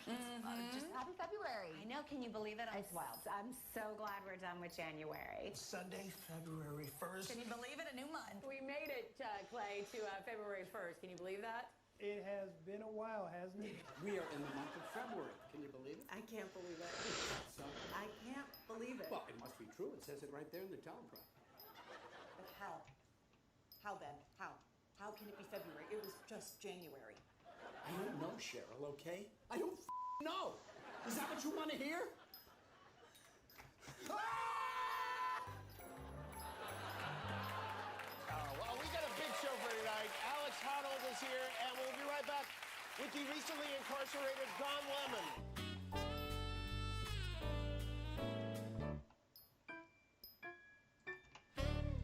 I'm Jimmy. I'm the host. Thanks for watching. Thank you for joining us. Welcome to our viewers around the world. We are coming to you from Hollywood, California, in the highly dysfunctional United States of America, where as of just about an hour ago, we're again staring at another government shutdown.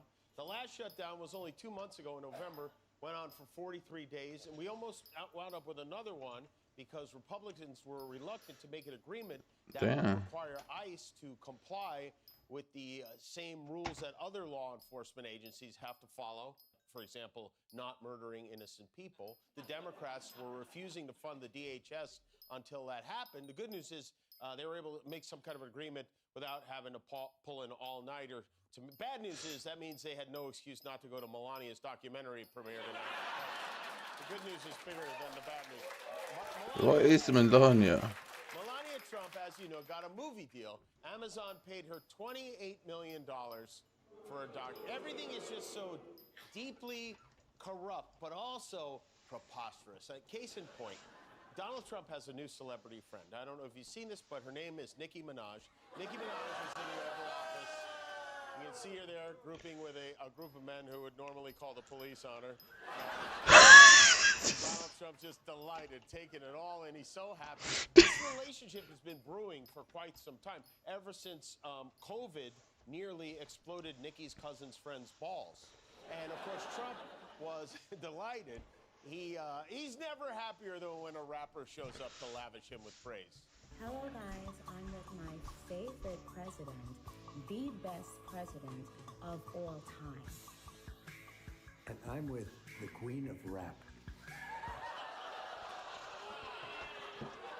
You know, in a better world, that would have been the open to a new reality dating show on VH1. What the fuck was that? It's all very puzzling, especially because of what's going on in Minneapolis. Nicki Minaj, not only is she not a U.S. citizen, she came here undocumented as a child from Trinidad. She is exactly who ICE has been rounding up. He invites her to the Oval Office, but if you're Nicki Minaj and you pledge allegiance to Orange Julius, it's different, I guess. It's so different, in fact, that Nicki Minaj is now in possession of a Trump gold card. There, she posted that. These are the visas Trump has been selling for $1 million a pop. If you buy one, you get lawful permanent resident status. But she didn't buy one. She said she got it for free. He gave it to her. She gets a gold card. He gets a famous black friend. It's what you call the art of the deal. But this is just nuts. Those cards are supposed to cost $1 million, which is crazy in and of itself. But also that money, it goes to us, not to him. He can't just comp someone because she kisses his big white ass. I mean, he really thinks that he owns the country. Is he going to start handing our stuff out now? Nikki, how do you like a monument? What do you want, Washington? No, Lincoln.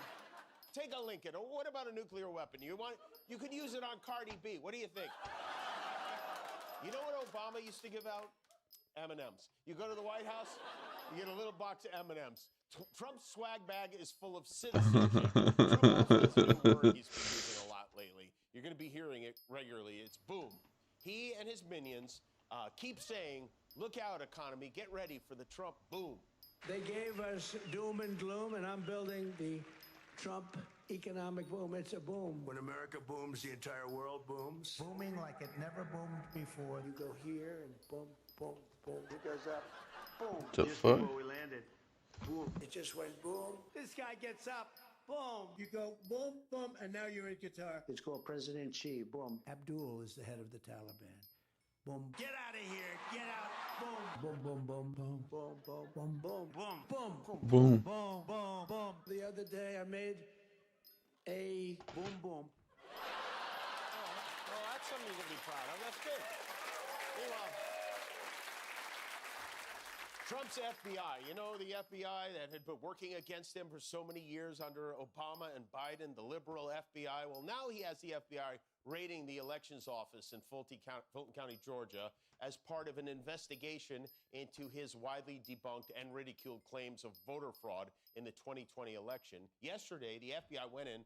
They seized all the ballots in the voter rolls in a predominantly black county, a county that voted for Joe Biden. They took all the private information and transported it to an unknown location, even though we already had an investigation into these allegations. Georgia did an audit, and their Republican Secretary of State said they found no evidence of fraud. In other words, the election in 2020 wasn't rigged, but it's about to be. It is highly unusual for the federal government to do something to intervene in an election. They're supposed to be run by the states. And to make things even more suspicious, look who showed up to watch them take the stuff.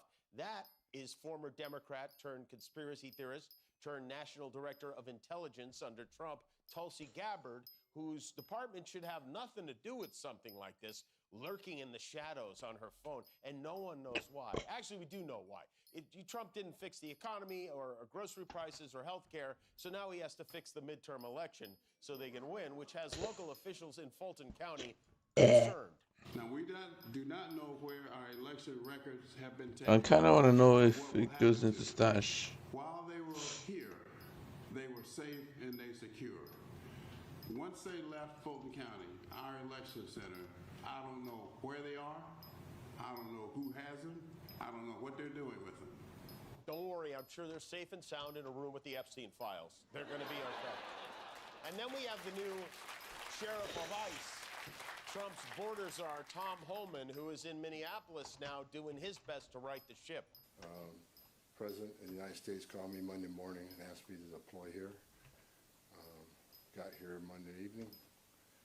And Wow, he has a lot of energy, man. I'm staying till the problem's gone. Wait, but you are the problem. The problem can't stay until the problem is gone because the problem is the problem.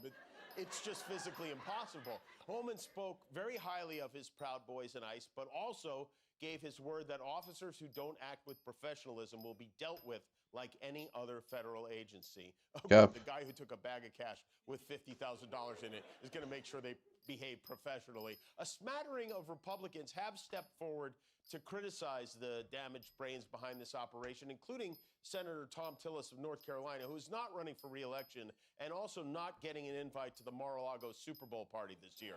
They're discrediting what I consider to be a very well-organized operation in ICE, but they're discrediting even these officers. They're going to make their job more difficult and more dangerous with this incompetence that I'm seeing out of Nome and out of Stephen Miller. The president called you a loser, I believe. I am thrilled about that. That makes me qualified to be Homeland Security Secretary and Senior Advisor to the President.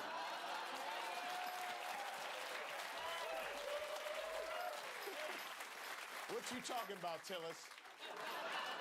I'm guessing Tom Tillis was not invited to the big movie premiere tonight. The main event in Washington, the premiere of Melania's documentary. Not since the Terminator has there been this much excitement for a movie about a European cyborg. Among the luminaries in attendance were Beyonce, Leonardo DiCaprio, Lady Gaga. Oh, no, wait. It was Dr. Phil and Waka Flocka Flame. In addition to President Cecil B. DeWind-Mill, the guest list included disgraced former New York City Mayor Eric Adams, Dr. Oz, Todd and Julie Chrisley, RFK. It was either a movie premiere or season 35 of Dancing with the Stars. The premiere, it was not without controversy. Poor Eric Trump, he kept yelling chicken jockey at the screen. They had to throw him out. I have no idea if this movie is any good or not, but I will say I've thoroughly enjoyed Melania's press tour. Fox News in particular, they've really been able to show us a side of this woman that we have not seen. Can I ask a question I've been dying to ask? Yes. But it's good. You're going to think that it's kind of you all might think it's a kind of weird question, but I've always been curious, what is your favorite time of day? I've always wondered that too. What is your favorite time of day? Is it 10? Is it 2:15? Only the softest of balls for our First Lady. What's your favorite time? Her favorite time of day is any time Donald is taking a nap. Amazon, by the way. Man, oh man, Amazon shelled out $40 million to make this movie and another $35 million to promote it, which is so much more than probably any documentary ever. But they want you to know that this had nothing to do with the fact that her husband is a petty, vengeful bloodsucker. A spokesperson for Amazon said, "We licensed the film for one reason and one reason only, because we think customers are going to love it." And then she laughed and laughed until they had to carry her away. It is so funny watching these suck-ups like Maria Bartiromo act like this woman, like Melania, is some kind of business genius because of how much money she got for this. I mean, this is the highest paid documentary ever. How did you negotiate such a deal? When I had an idea, I approached my agent and he went out and bid to many streamers, and Amazon was the best one because what I wanted to do is to put the product, film, into the theaters. She wanted to put the film into the theaters, and is that so wrong? And they're at the theaters tonight. For whatever reason, they keep bragging about how Melania was involved, how involved she was in every aspect of this film, as if that's a good thing for a documentary about yourself. Like, I'm sure the Tiger King would have liked to have final edit too, but God bless her, she does seem to have spent a lot of time on it. People will see it, will see fashion, they will listen incredible music that I picked for every scene. I wanted to set up a mood, and also I got the This person is not shown to use. score for that movie, my original score, that it's called Melania's Waltz. Wow, and where does that original score come from? It's specially made for the movie. How wonderful. Oh, the original score is original? How wonderful. That's the director of the film, Brett Ratner, has been out of the business for quite some time after being accused by multiple women of sexual misconduct. So Melania felt right at home on set. It was like family.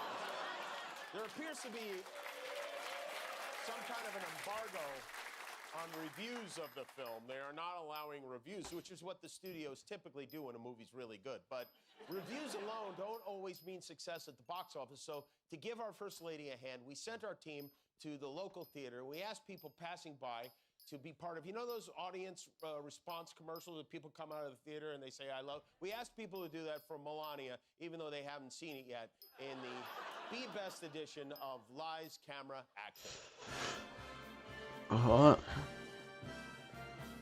We're shooting one of those commercials where people come out of a movie theater, they've just seen the movie and they're talking about it. This is for the new movie Melania, Third Wife's a Charm, coming out on the 30th. So can we get you to act like you just came out of the theater, you just saw Melania, and you loved it, okay?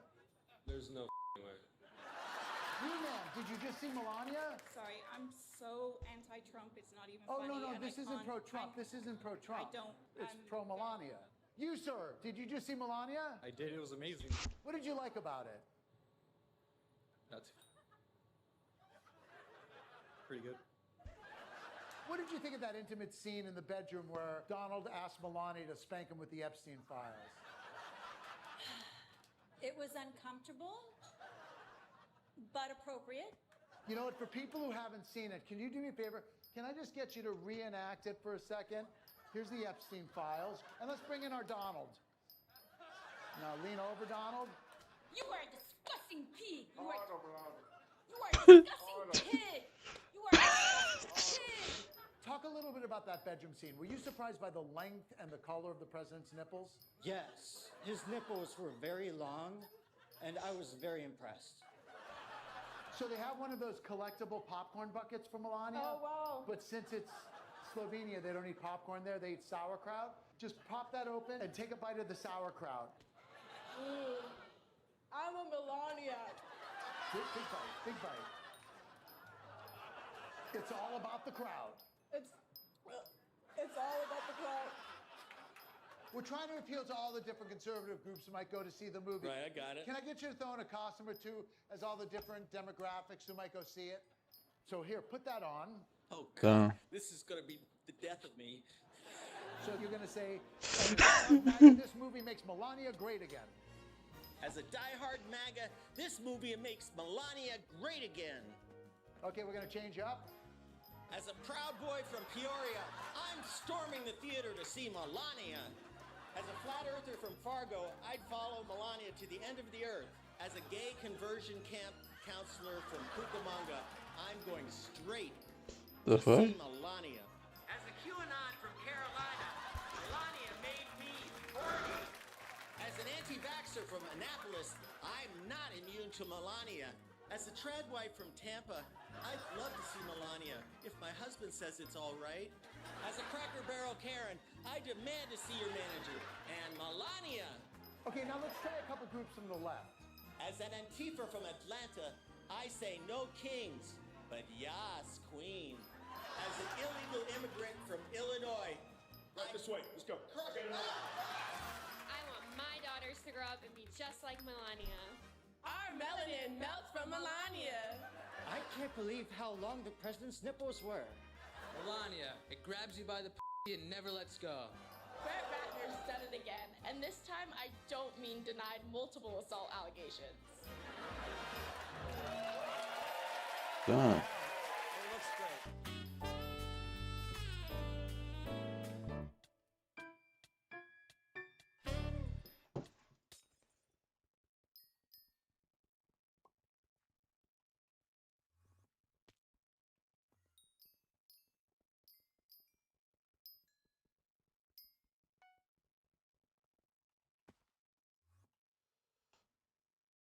Good. Whoa, whoa, whoa, whoa!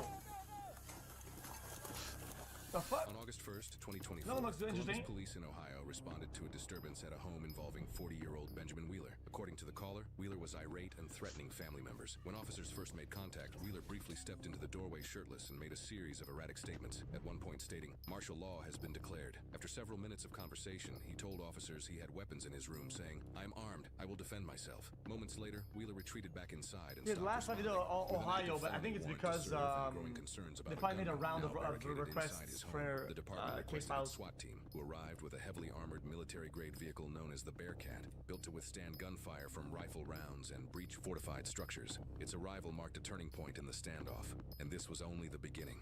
The destination is on your left. I think Vegas are cool as shit. Copy. And I'm now added a snare drum sound to a song all of a sudden. He thinks he gets a Grammy. Window left the door, he was last seen. Bearcat 1 is set, waiting for Bearcat 2 and some more personnel before we start announcement. Good? Yep, on the left. Well, I can think of a few ways to improve this, but Alright. Benjamin, or anyone else inside of 818 Cherryberry, please come to the front door with nothing in your hands so we can speak with you. I have a taser. Taser. Taser? Hi, Doug. Have you guys had contact with him at all? No, nothing. Both controlled it. Window left the door. We've seen nothing, heard nothing. Do we know if he has a phone so we can get that over with quickly and then we can just go ahead and go to Armageddon? Let's send you guys up. Yep. Chad, what if at the end of the arm there was like a little device that can do multiple flashbangs, right? A little device like this, like, and it gets in, and the guy goes in and he goes, bang, bang, bang, bang, and you got like a ah. He's like fucking stunned for like fucking 20 minutes. Look in that window too. You see it? I need you to come to this window in the front. One you were at earlier that's open. And talk to us. Or No. come to the front door with nothing in your I hand. call it You explain everything that's the going on. flash strobe. I'm probably never gonna get this die because yeah, I mean it's pretty rare. If we have to make entry, I'll have you go straight. I'll have you turn. You'll turn here, see that exposed. Disco flash. I'll go. You block here, and I'll go long. Your mom and dad are out here and they're very worried about you. They're gonna be pissed when we figure this out. Benjamin, Adam's with your mom and dad, and your mom said she needs to get back in to get some medicine, but she can't do that until you come out. Oh. Contact. Yep, right here, this window. All right. So this is gonna change the plans. When we go up, we'll go up. Two of us will go up this side of the Bearcat. You go up here and bunker this window. Yeah, I two need to go Bearcats. get that window. We got long gun over there. Moving.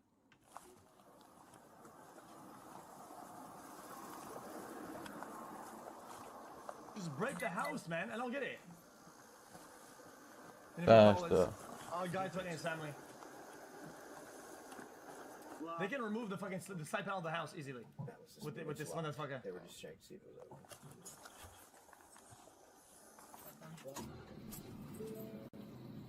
I guess we could have left the screen door open for. I need to look in here.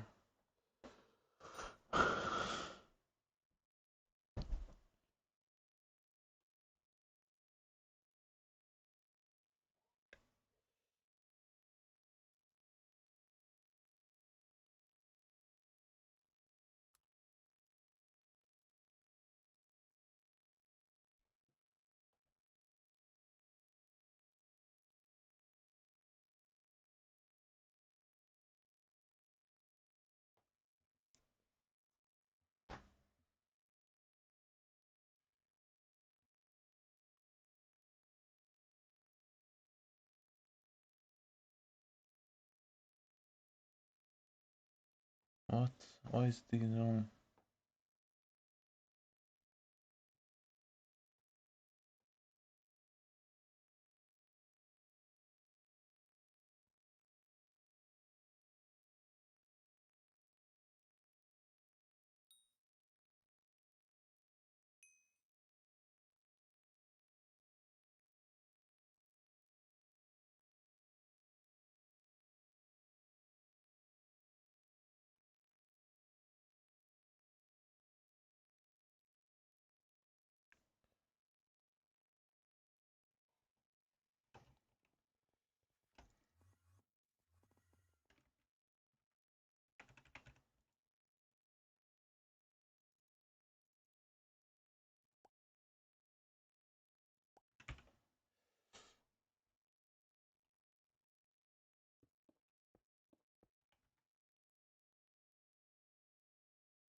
I think we just do that.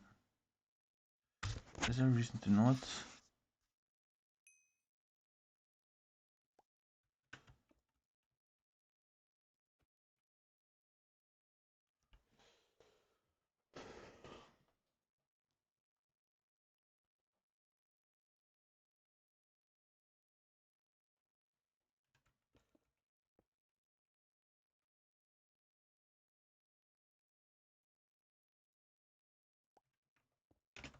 Yeah, let's do it.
Okay.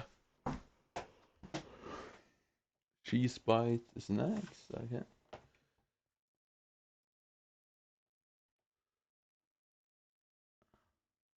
Never mind.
Damn, Oink.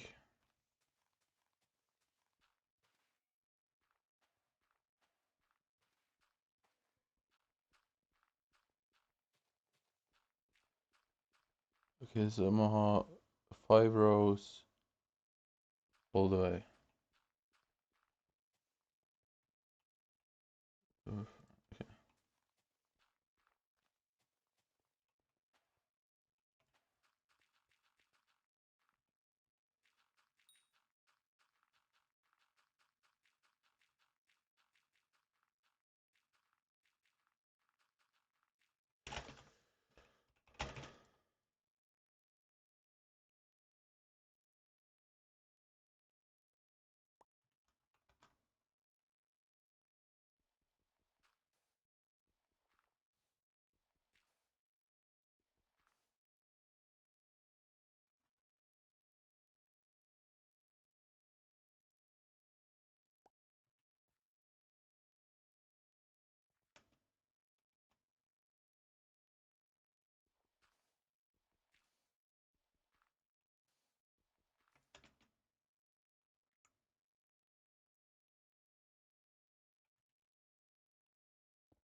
Okay.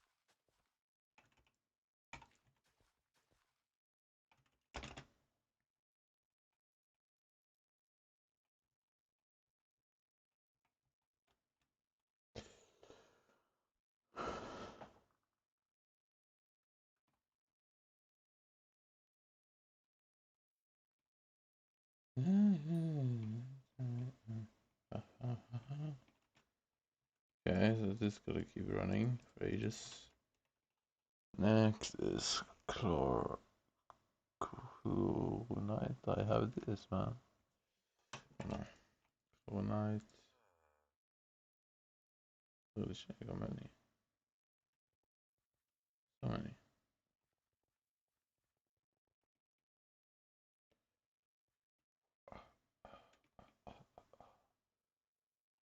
Only got this. Okay.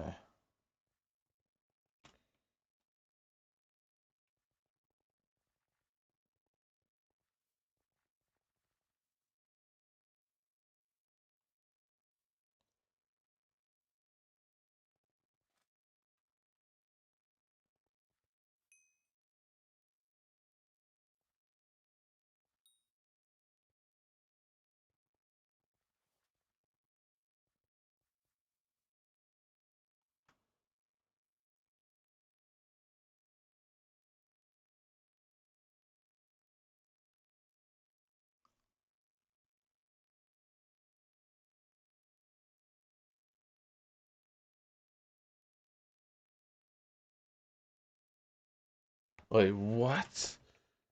Noctilume. Huh? Oh, no, that's easy.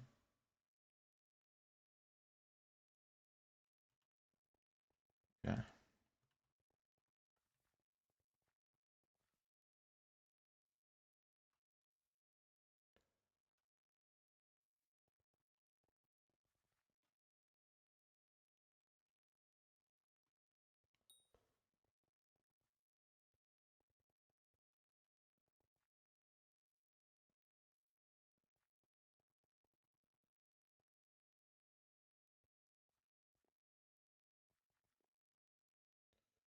Okay.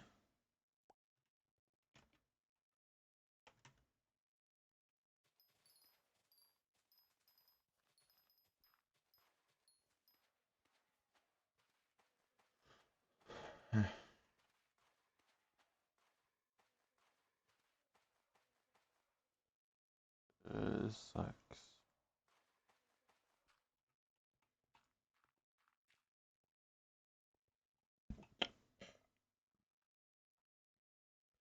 If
the shade.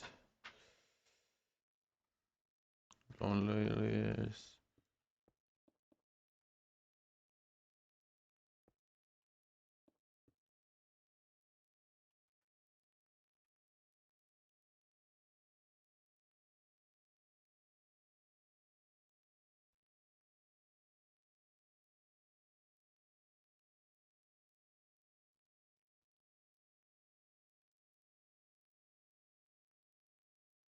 Huh?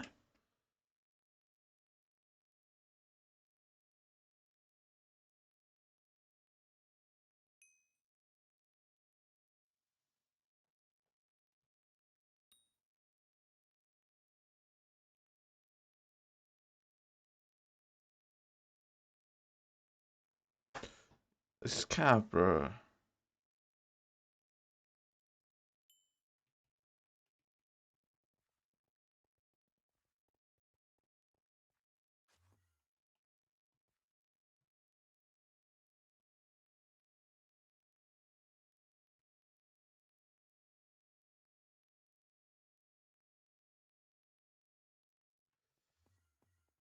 Vad fan är dödsgubbarna?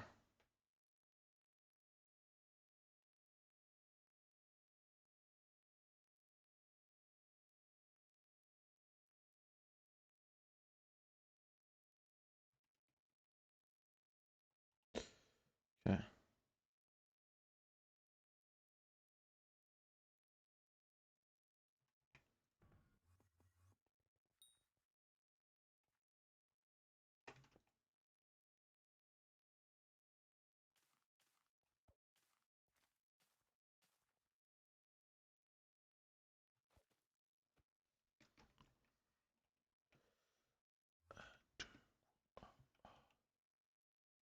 Okay.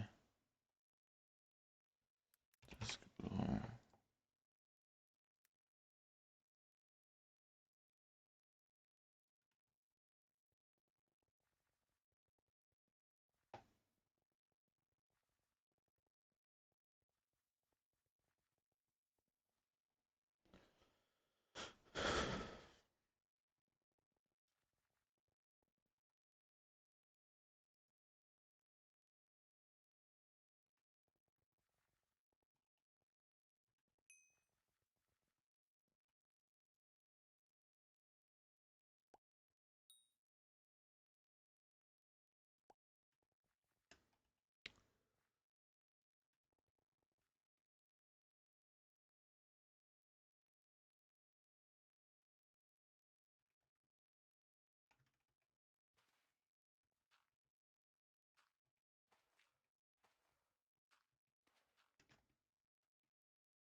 Yeah, we didn't have any dödsgubbar in the future anyway.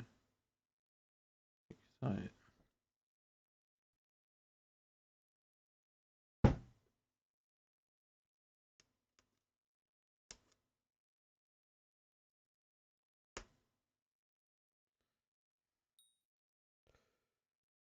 But if I did this...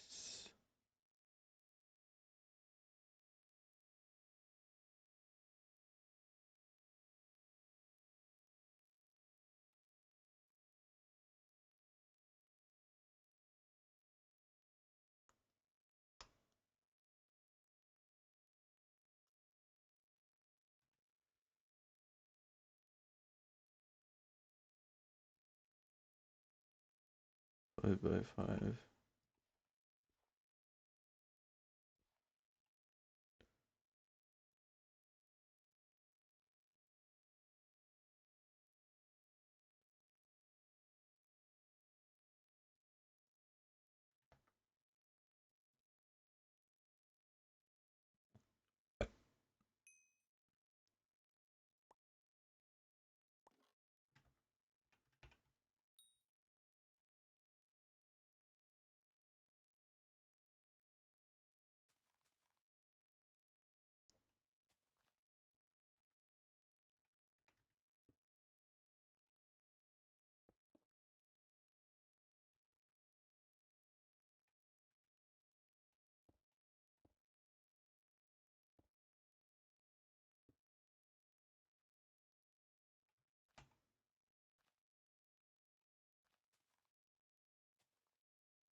That's it? Nice.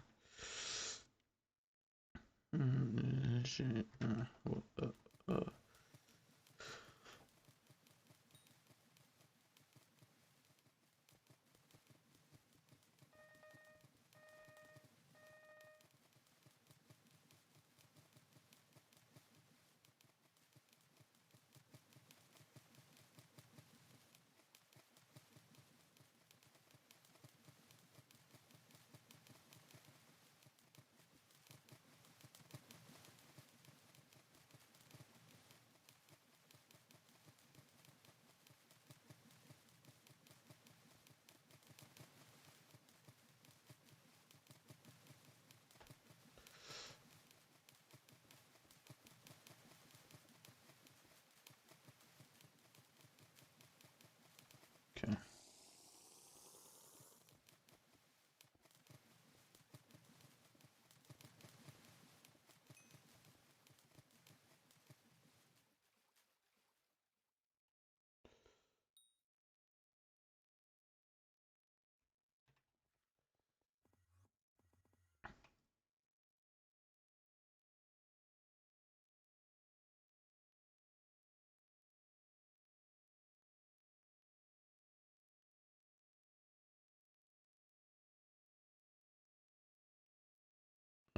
Okay.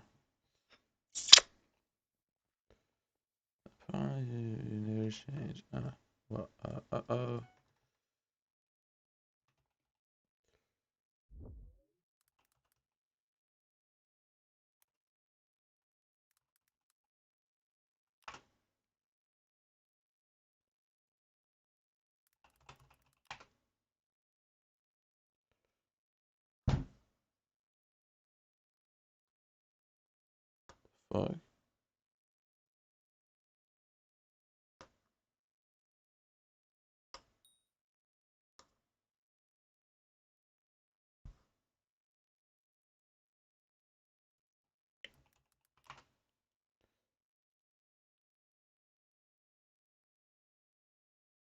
Okay.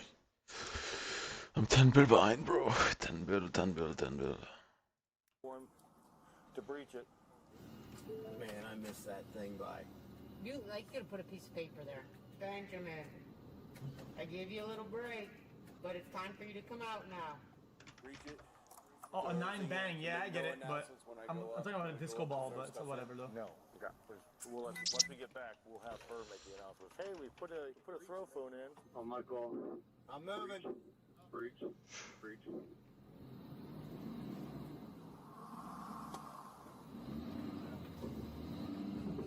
Does he have pirated software on the internet? I mean, deserved then. Leave it there. Come out! He's trying to close the door again. I'm leaving the ram in there. Benjamin, come on out here. I'm moving.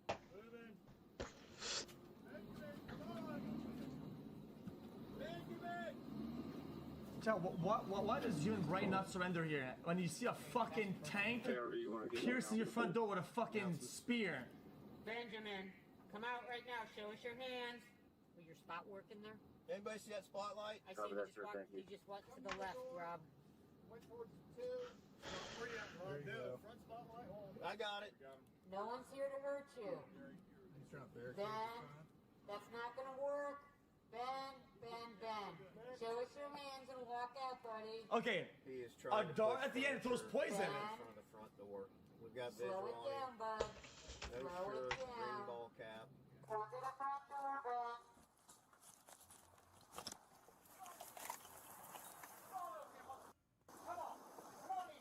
Oh, he's got a gun. He's got a gun.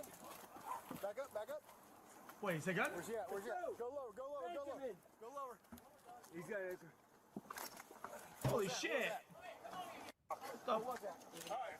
Okay. Back up. What? Back up. Come back. Huh? Shoot that one. He just gets shot. Through a knife. Deep in the kitchen again. Deep in the kitchen. What? Come to the front door with a knife. Come to the front door with a knife. Drop the knife. Drop the knife, Ben. Ben. Oh. Dude. Guys, I thought Bearcats were bulletproof. Ben. Let the dog go. Stay to the left. Do not go to the right. Ben, stop throwing things. Benjamin. Can we have someone stand there and tase him? Well, a knife is a slower bullet then. What? Get knockers in that window. Benjamin, how about gas? Knockers, let's knocker the shit out of those windows. 58 months sex Let's knocker the QCL. windows.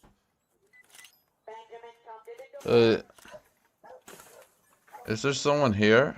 Just mute the whole crib out. Oh. What Okay. did he just Okay. Got another knife in his New hand. idea. It's like a big pipe shotgun, and it has 20 barrels in it, and it shoots a massive wave of super stunning rubber balls. You stand deep in the Bang! kitchen. Here And he it comes. blasts you back. And Drop the knife. bonk!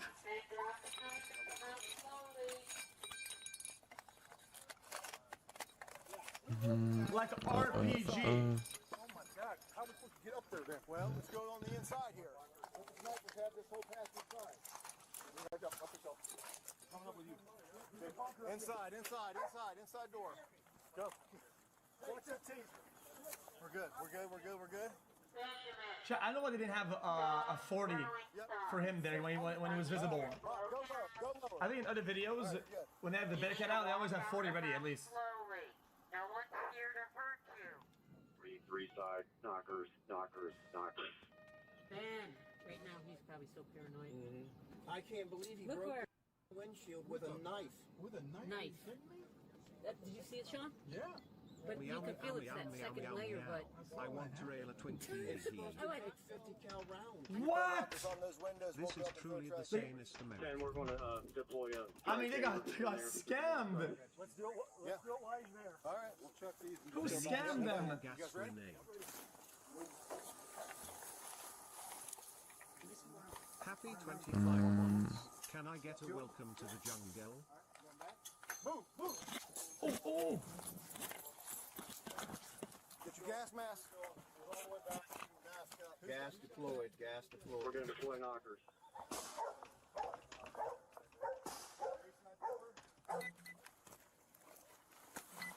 Okay, last idea, I swear. Okay, you throw a ball and it has a melting plastic in it that releases CO2. The person gets dizzy and has to get out or pass out, and then they can get him. Hang on. I'm ready.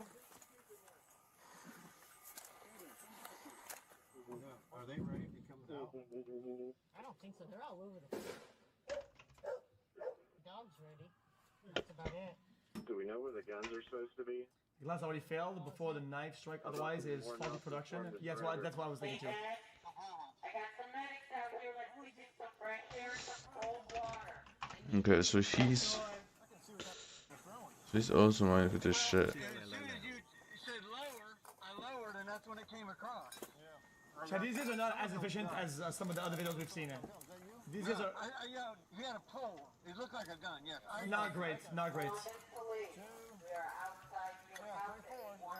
Can we get a taser on him? They should have had 40 ready when the guy was visible. I'm having trouble. Let's put 2 more in there. Yeah, good.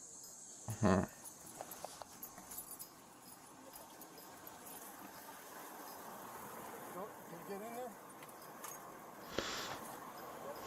Can you get the angle? Why are they censoring SWAT faces though? Oh, that's a great toss. Dude. Stop, he threw it back out. He What? threw it back out. He is hunkered down in the kitchen, on the kitchen floor. But he threw it into his face. That's like Call of Duty! Just got to the front door here. Mask up. Turn this off. He threw it back out. Next time we need to do it, we need knockers. Keep him down. Hold on. I'll throw another one. I just got to get my mask on now. Wait, how do you prevent that then? Sniper, you're going to have some personnel crossing over for a minute. Stand by on the long gun. Hey, Rob. How deep is he when Glue. he's throwing that back? He's all the way in the back. He's laying in the kitchen by the stove. Fuck them, we're moving up to another. They should have a drone by now. Drone. Keep going. Keep going. Knockers.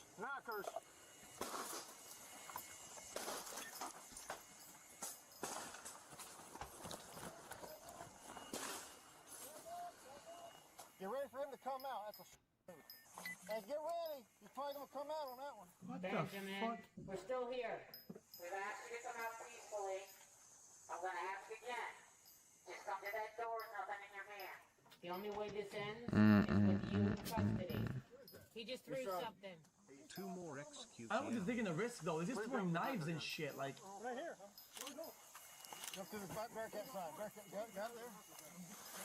Coming over you. There you go. Got a better angle. Down to your knees. Easy out. You need to exit He just immediately. yelled that he's not coming out. Come to the door with nothing in your hand. You cannot continue to throw stuff at us. Gas isn't going to work. We have to let it clear out and go get him. Yep. Oh hey, God. When this gas clears out, I can clear that out, that door and that stuff with the ram. Well, as long as he doesn't throw another Yankee candle at you, Chat. the gas is not driving. Where's the leadership with this squad then? Yes, so let's get a plan together how we're going to Let's rip that door off. Give it a couple minutes to clear up a little bit and we go in. There's no leadership. They don't have a leader. Bunker. Yeah, he can be close with a knife. And then somebody's got to be on the taser unless you're going to shoot him. Yeah. Yeah, no IGL is terrible. We saw last time what an IGL looks like. It's fucking dank. Come on, bro. If we got distance and we got... Can't go in there with that mindset, though. Let him know what we're doing so there's no miscommunication through this. And then tell him, on your code, we're gonna go in and get it. After more than 2 hours of negotiation attempts and with the gas finally clearing, officers knew the standoff couldn't drag on much longer. Wheeler had piled debris behind the open front door, blocking any direct entry, and SWAT needed a clear path inside before coming to a push. With visibility returning, they began preparing the tools and tactics they hoped would finally bring this standoff to an end. We're staged and ready. I'm going to just clear out some of the stuff he tried to barricade in front of the front door. Prepare for entry. Guys, we've seen these Bearcats. You can remove the whole if wall. If he comes out onto this porch, we're just going to let him stay out there. And then entry can move up to the door and then we can deal with him just in this porch. So. Like Legos.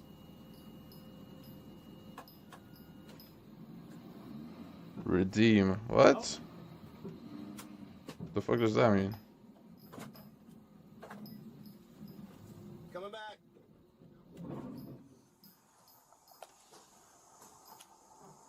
Oh man. Huh? I'm working on the door for you. All right, we can see some movement back here on in the kitchen, maybe moving towards the floor side. Maybe. There you go, out the way. You got it. It's off the hinges. I seen the middle hinge come off. That might be about as clear as I can get. I can see to the stove. Oh dude, I need dye. I hope I can get lucky with this. Can you hook that or not? Or is that going to pull it in the way? I don't have a long enough thing. How's that look from out there, boys? Looks better. A lot better. Hey, Dave, Outdoor boys? just, I need you to tell him now he needs to surrender. Anything that happens from this point on, it's going to be of his doing. Benjamin, this is Columbus Police. We're outside of 818. We do have a warrant for your arrest. The only way this is allowed to end is you coming out peacefully, and we will serve the warrant. Yeah, Bearcat 140. We had no reaction from the one side when I was moving That this furniture is Okay, great this negotiation. Dad is moving back in the kitchen. Do you have eyes on that? I have it eyes straight back into the kitchen, but then the living room wall jets out about 4 feet. That didn't even comprise what the guy wanted her to say. Who wants to watch? That's going to be what I'll see. All right. All right, bro. Go get some. Front door? Front door. Just be ready to jump it back in case he starts swinging at it. I said that the drone. We have the second one coming. So if he knocks it down. Drone with a package. Pocket sand with other contaminants in it. Glass or whatever. Bang! All right, entering the front door. All right, look, what you're doing, you're probably to your left. Right there in that kitchen area right there. Oh, there's a lot of shit our way getting to the kitchen, guys. Okay. No camera on the drone, really? Yeah, he's in the kitchen. There he is. He's gonna smack it then. Barricaded or what? No, he's just in the kitchen. Nope, go pin him in the kitchen. Yep. Oh, he just hit it. He hit it. Yep, He's in the kitchen. All right, Bearcat 1 is best we can tell. I believe he took the drone out with her. There he goes. He just went to the left. To the 2 side. He went to the 2. Okay, he's moving. Here he comes with a chair. He's trying to bury, throwing more furniture. These guys have been waiting all their lives to find Yeah, no, nothing kills streaks. That just continues. Stop throwing things and Now they need an RC car. Bro is barricading himself. He's on defense right now. Oh, we get POV! Ooh, 60 FPS?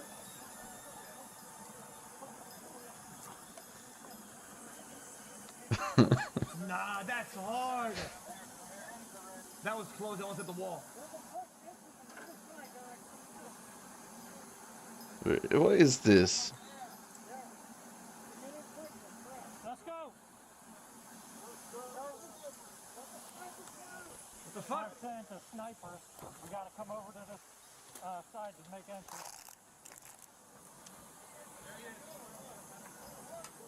Yo, move up, move up. Throwing stuff at the drone. Dude!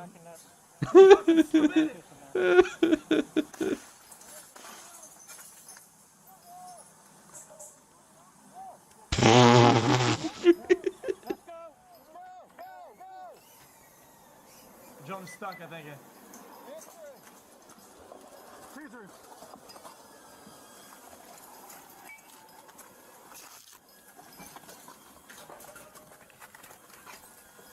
What the fuck?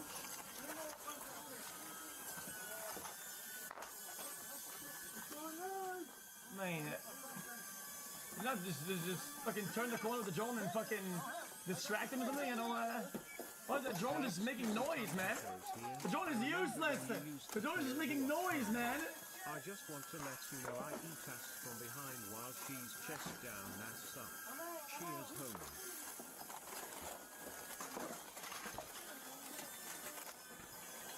Oh my, chat, I'm gonna light it.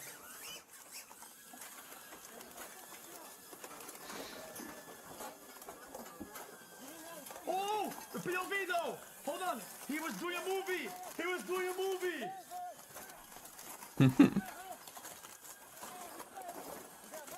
What the fuck are they doing? The fuck is happening?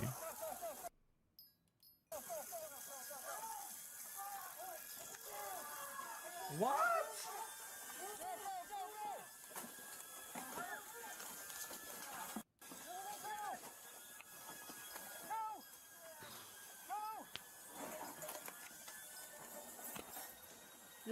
Yo, I understand what happened before, and yeah, he has a knife. I understand that. But this is goddamn. There's no way that you know that there's a better way to do this than to go fucking planking down, like fucking belly down like this, 1v1 10 times. This is trash.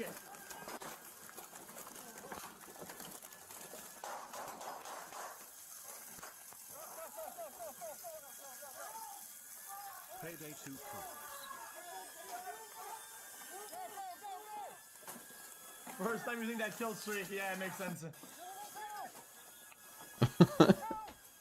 Wasted a 100k in tax dollars just to put a bullet in the guy in the end. I can see the knife, and I don't think you understand why I'm arguing it. I'm not arguing that the guy was a threat. I'm arguing that, like, this could have happened hours ago. Like, and knowing that the guy had a knife at least, they could have operated in a way that the knife isn't a problem. It's just trash work. You're not gonna defend this trash work. You understand it's all like within the law and the whatever, but they can do better. This is dog shit.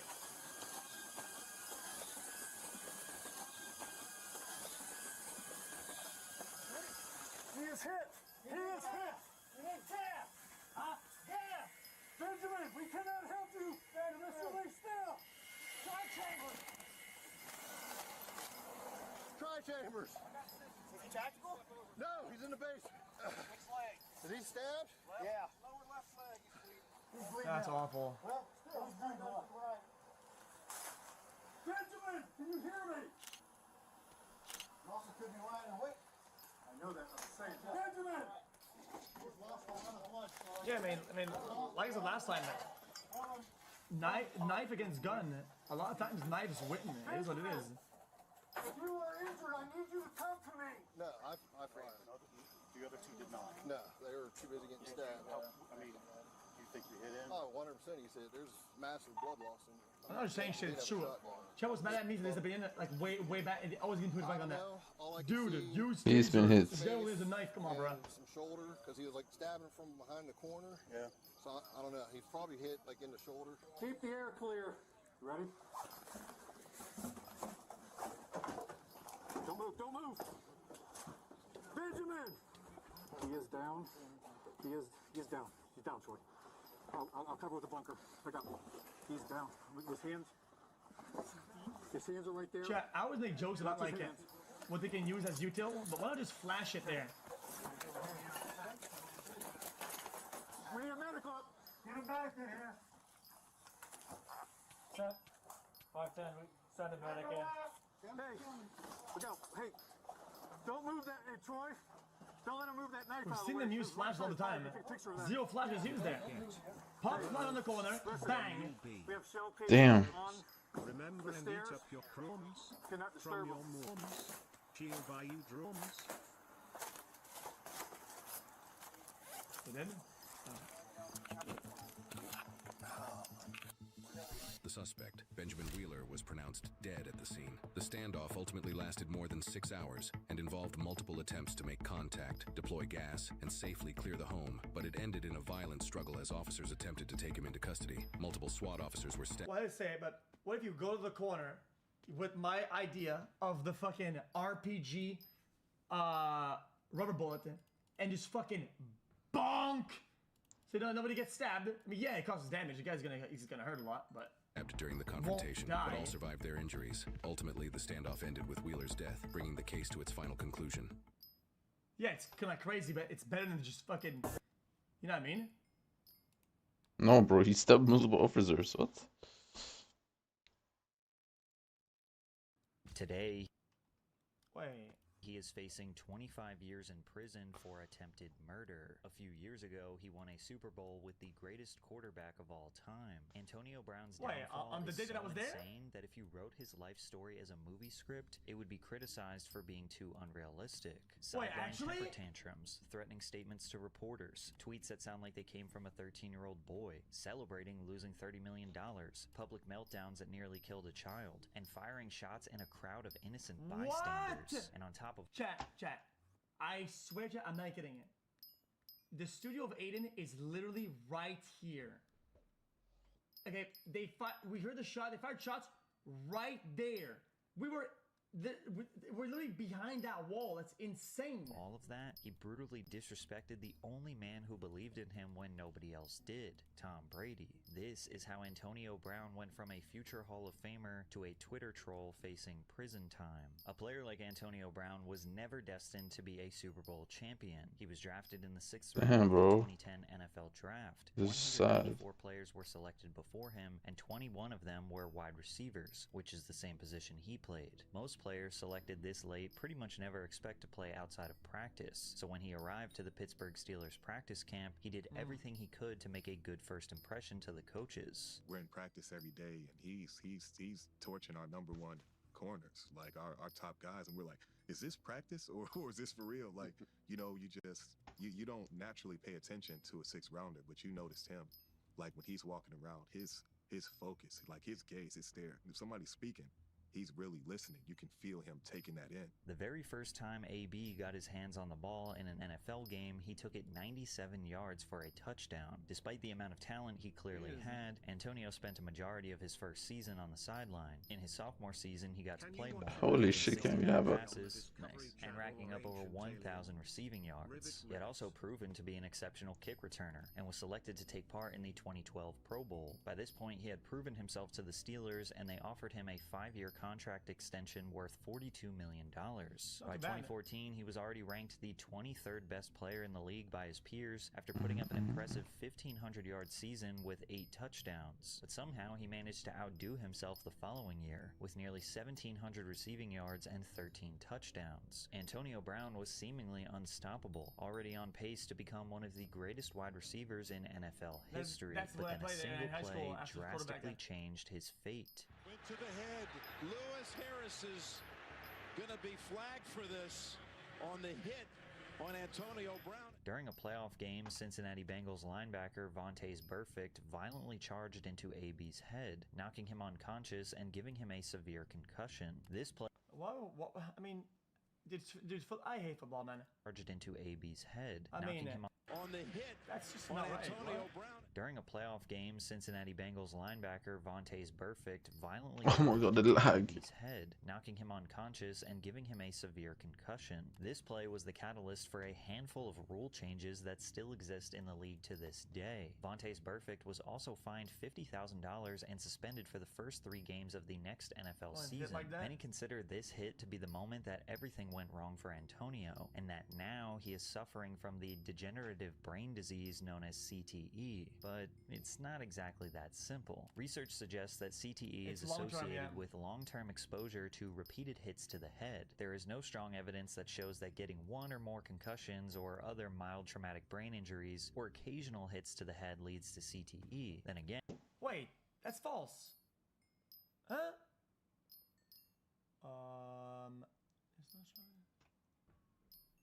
Wait, that's false. What? I'm confused. Yo, we watched a video about this. Brother, we watched a video where the bobsleigh people are getting CTE and they suffer 0 hits.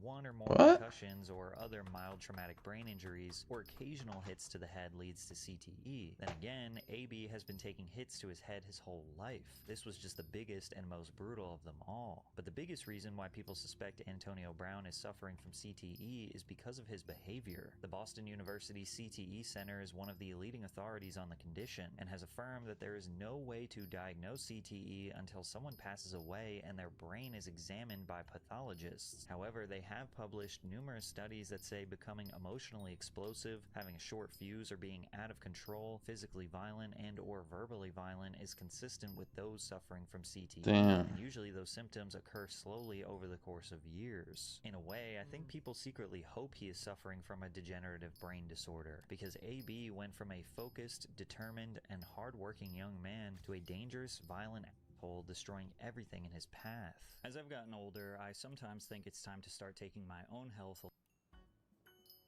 Cracks began to show during the 2016 playoffs, when Antonio bizarrely chose to live stream inside of the locker room on Facebook after a win over the Kansas City Chiefs. In the live stream, Steelers head coach Mike Tomlin can be heard disparaging their upcoming opponent, the New England Patriots. Yeah. Let's start our preparation with a day and a half.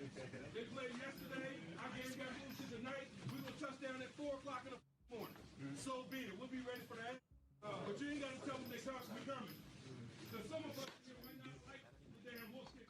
Ironically, you can hear guys saying to keep a low profile and stay off social media, not knowing AB was recording the whole thing. Keep it tight. Keep it tight. Cool on social media, man. This is about us. Nobody else, man. Now, I think we can all agree that this locker room talk is pretty mild, probably standard for most football teams, but it's more about the principle. Live streaming inside a locker room is not only a violation of privacy, but just an easy thing to not do out of respect. It was also revealed that AB had signed a $244,000 contract with Facebook to live stream on the platform. Wait, how many? Signed a $244,000 contract with Facebook to live stream on the platform, making you wonder where his priorities were. Antonio apologized for live streaming, and Coach Tomlin hinted that AB could find himself off the team if he didn't correct his behavior. I definitely don't want that to be his story. I'm sure he doesn't want that to be his story. So he has to address these things. The team did their best to look past the situation, and Antonio continued to dominate on the field. For the 2016 and 2017 seasons, AB was ranked as the 4th best player in the league, and in 2018 he was ranked 2nd overall, behind none other than Tom Brady himself. But this only seemed to inflate his ego and caused avoidable drama for the Steelers. He showed up to training camp in a helicopter, and even arrived 4 hours late for an appearance at a children's hospital. He felt like he was the star of the team and would throw temper tantrums whenever he was treated as anything less than that, which started to cause friction between him and his quarterback, Ben Roethlisberger. Before the infamous hit, the offensive duo had great chemistry, and Antonio always spoke highly of Ben. Anytime you got a great quarterback, man, with 2 championship rings, a competitor like Ben, man, who says that, man, that just adds fuel to the fire. And it's definitely gratifying, definitely humbling, and it's an honor to have him say that about me. But things changed. During a regular season game against the Baltimore fuck? Ravens, What Roethlisberger happened? missed Brown, who was wide open in the middle of the field. AB walked back to the sideline and began having a meltdown, screaming at coaches and even flipping a water cooler in anger. Temper tantrums were... Let me see it. Let me see it. Missed Brown. Things changed during a regular season game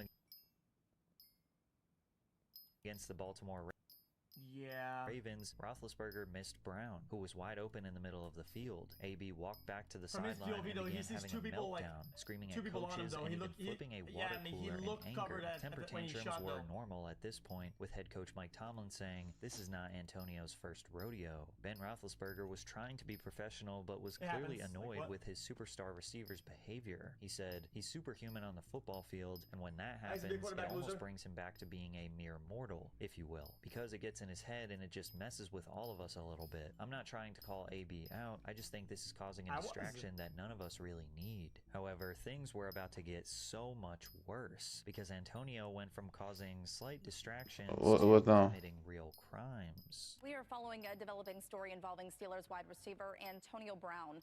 We've learned that he is facing a lawsuit in Florida. This is a civil suit. After walking into his apartment in Miami, Florida, Brown made the shocking discovery that $80,000 in cash, as well as his 9mm pistol, were missing. He called the police, alleging that the cleaning staff had stolen from him while he was away. However, the investigating officers did not make any arrests. The following day, Brown went into a fit of rage and began throwing furniture off the 14th story balcony. Surveillance footage shows items falling from the sky near the apartment building's pool area, nearly striking nearby tenants. One of these individuals was a small child who was nearly struck by multiple large vases that landed only a few feet away. Brown also broke mirrors, light fixtures, and punched holes in the walls, ironically totaling around $80,000 in property damage. Antonio was sued by the apartment complex for the cost of the repairs, as well as sued by the legal guardians of the toddler who was nearly hit. And even though this was a clear warning sign that something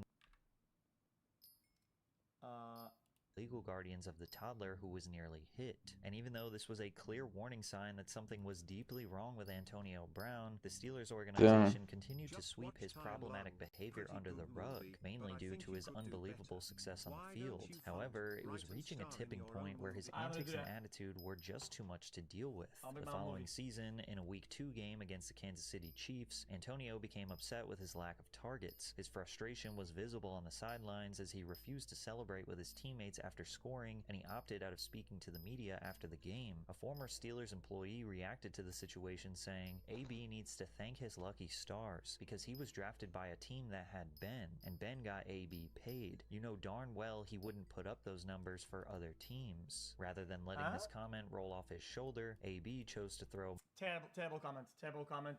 Disregard that shit. Dog shit. That was a trash comment.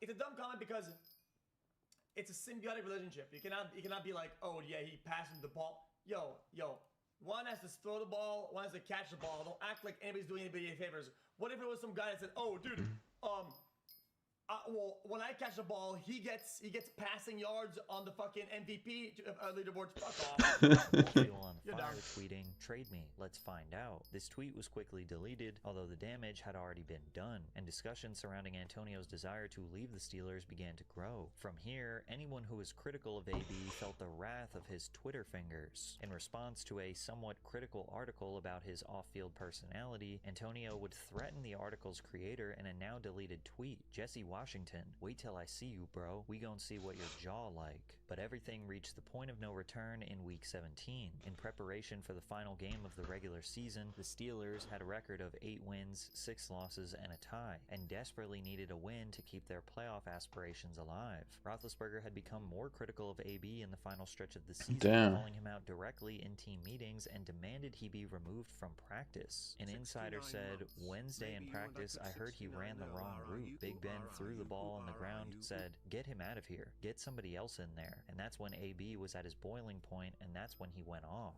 This moment sent AB into another fit of rage, yelling profanities at his quarterback and even threw a ball at him in anger. Antonio left the facility shortly after and did not practice again for the rest of the week. When asked about his absence, Coach Tomlin did his best to cover up the situation and blamed issues with his knee for his lack of participation. Brown was expected to play in the upcoming game, but when he realized he had been benched, he left the stadium at halftime. At this point, the relationship between AB and the organization was destroyed, and Antonio officially requested a trade out of Pittsburgh. And even though this was bad, in the next couple of years, AB was about to destroy his reputation in the NFL permanently. The Las Vegas Raiders chose to trade for him in March of 2019. The Raiders hoped that a new system could allow AB to return back to his roots with a drama-free environment where he was basically the #1 guy. But it did not work. While preparing for the 2019 season, it was revealed that Antonio had gotten severe frostbite on his feet after entering a cryotherapy chamber with improper footwear, causing him to miss almost the entirety of training camp. Already making headlines for the wrong reasons, Antonio would be extremely unprofessional when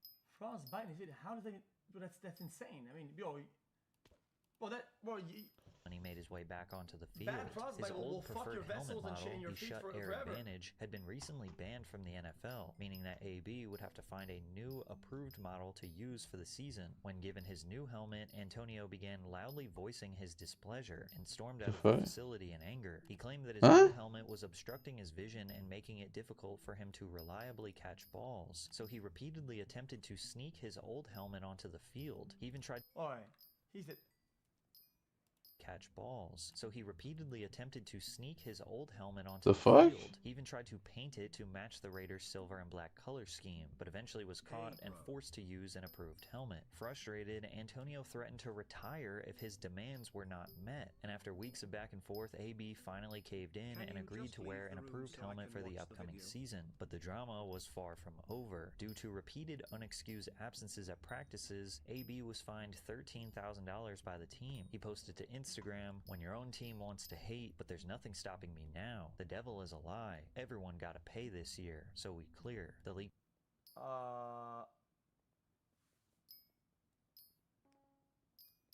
document reveals that he had also been fined another $40,000 and warns of future infractions if his behavior doesn't change. The following day, AB confronted Raiders GM Mike Mayock about his decision. He began cursing out the man who signs his paychecks, threatened to assault him, and repeatedly called him a cracker. As things escalated, he had to be held back by teammates before breaking free, punting a football, and yelling, "Find me for that." Yo, it's not a conventional job, right? Because you're a professional football player, but all of it, the media appearances, going to practice, being benched and staying there, being respectful on the grounds at the stadium with the fans, whatever, all of that is part of the job.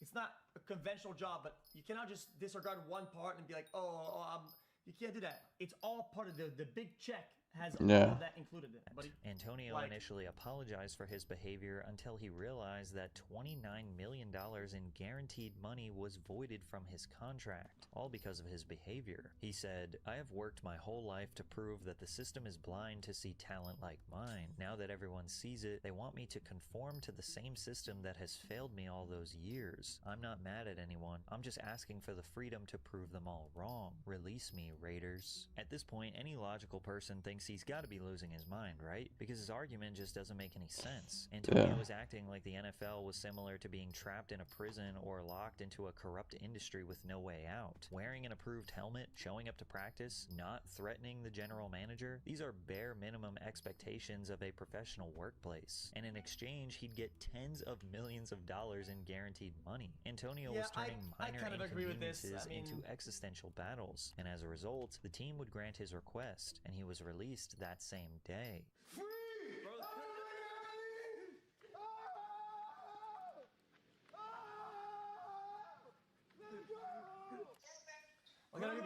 People are gonna be divas all the time or whatever. I'm not defending it, but I'm just saying it's not out of the ordinary that people will lash out and have these, because once you've standardized it as your life, as your lifestyle, whatever, something that is off, even though it might be mild for you as an outsider, it might annoy somebody, and a lot of the players can get mad sometimes. It's not like he's losing his mind. Like, come on, bro. They free me, Grandma. Oh, God is the greatest. My guy acting like he got out of prison. I've never seen someone so happy after losing $30 million. In his time with the Raiders, Antonio never suited up for a regular season game, yet he managed to create nothing but drama and problems for the organization. With his track record, you would think that no team would be willing to give him a shot. That was until the greatest quarterback of all time saw potential in him that nobody else did. It's extremely real. A one-year deal for Antonio Brown with the New England Patriots. Yes, actually, the New England Patriots. It's a one-year deal worth up to $15 million. AB had yet another opportunity to play in the NFL, this time with the reigning Super Bowl champion New England Patriots. Tom Brady himself was one of the main reasons the team decided to bring him onto the roster, and Tom even offered to let AB stay at his house until he got settled in New England. But unfortunately, Antonio failed to prove that he was nothing more than just a locker room cancer. Just a few days after signing, Antonio would be named in a lawsuit in which a former trainer alleged that he had SA'd her multiple times in 2017 and 2018. Through his lawyer, Brown would deny these allegations, claiming that all encounters between the two were consensual. The Patriots did acknowledge the suit and stated that they would be awaiting the results of the pending investigation before making a decision. This meant that AB would get the chance to play for the Patriots, appearing in a Week 2 matchup against the Miami Dolphins. However, this would be the only game Antonio Brown ever played in a Patriots jersey, as a handful of other allegations were right around the corner. In a story posted by Sports Illustrated, nearly 24 individuals who worked closely with Brown were interviewed and talked about their experiences with the former All-Pro talent. One individual alleged AB of misconduct and described a similar experience as his previous accuser. AB would make the situation worse when he sent a series of threatening text messages towards the accuser, where he just repeatedly called her broke, suggesting that she was desperate for a payout, and even sent pictures of her own children even though they had nothing to do with the matter. The Patriots officially had enough, and they chose to release AB shortly after these texts were leaked. In less than a year, AB had been kicked off. What, there is something important? Called her broke. A series of threatening text messages towards the accuser. AB posted by Sports Illustrated, nearly 24 individuals who worked closely with Brown were interviewed and talked about their experiences with the former All-Pro talent. One his lawyer alleged that he had SA'd her multiple times in 2017 and 2018. Through his lawyer, Brown would deny these allegations, claiming that all encounters between the two were consensual. The Patriots did acknowledge the suit and stated that they would be awaiting the results of the pending investigation before making a decision. This meant that AB would get the chance to play for the Patriots, appearing in a Week 2 matchup against the Miami Dolphins. However, this would be the only game Antonio Brown ever played in a Patriots jersey, as a handful of other allegations were right around the corner. In a story posted by Sports Illustrated, nearly 24 individuals who worked closely with Brown were interviewed and talked about their experiences with the former All-Pro talent. One individual alleged AB of misconduct and described a similar experience as his previous accuser. AB would make the situation worse when he sent a series of threatening text messages towards the accuser, where he just repeatedly called her broke, suggesting that she was desperate for a payout, and even sent pictures of her own children even though they had nothing to do with the matter. The Patriots officially had enough, and they chose to release AB shortly after these texts were leaked. In less than a year, AB had been kicked off 3 NFL teams. No matter how talented he was, his off-the-field antics were too risky to deal with. He was initially hoping to sign with another team, but then he changed his mind and announced his retirement. But then he changed his mind again a few days later and announced that he's not retiring. But there were still no teams willing to sign him. From there, Antonio made headlines after getting into a domestic dispute with the mother of his children. Bizarrely, AB chose to live stream the police investigation to his Instagram, in which he verbally berates both his ex and the officers. Thought you was taking them to school, sir. She supposed to take the kids to school. She came here to steal a car. She's staying at a hotel. Ask her where she's staying. That got 2 more other kids somewhere else she don't know. Then again, maybe this was just a part of his rollout for his rap career, because AB dropped 5 songs in January of 2020, starting with the single Whole Lot of Money. Even if you're right, I don't give a fuck. If you stream and you put your children on the fucking camera like this, and you act out a scene like that in front of children, it's just not right. I don't care. That went viral for how bad it was. And I guess now that he had a new rapper persona, becoming violent would add to the brand, because he had a warrant put out for his arrest after he assaulted a delivery driver. That's when a delivery driver tried to deliver some of Brown's items from California. Police say Brown apparently refused to pay, threw a rock at the delivery truck, caused some damage to it. The driver agreed to come back, and the driver said that Brown then grabbed him and pulled on him, causing some scratches on him.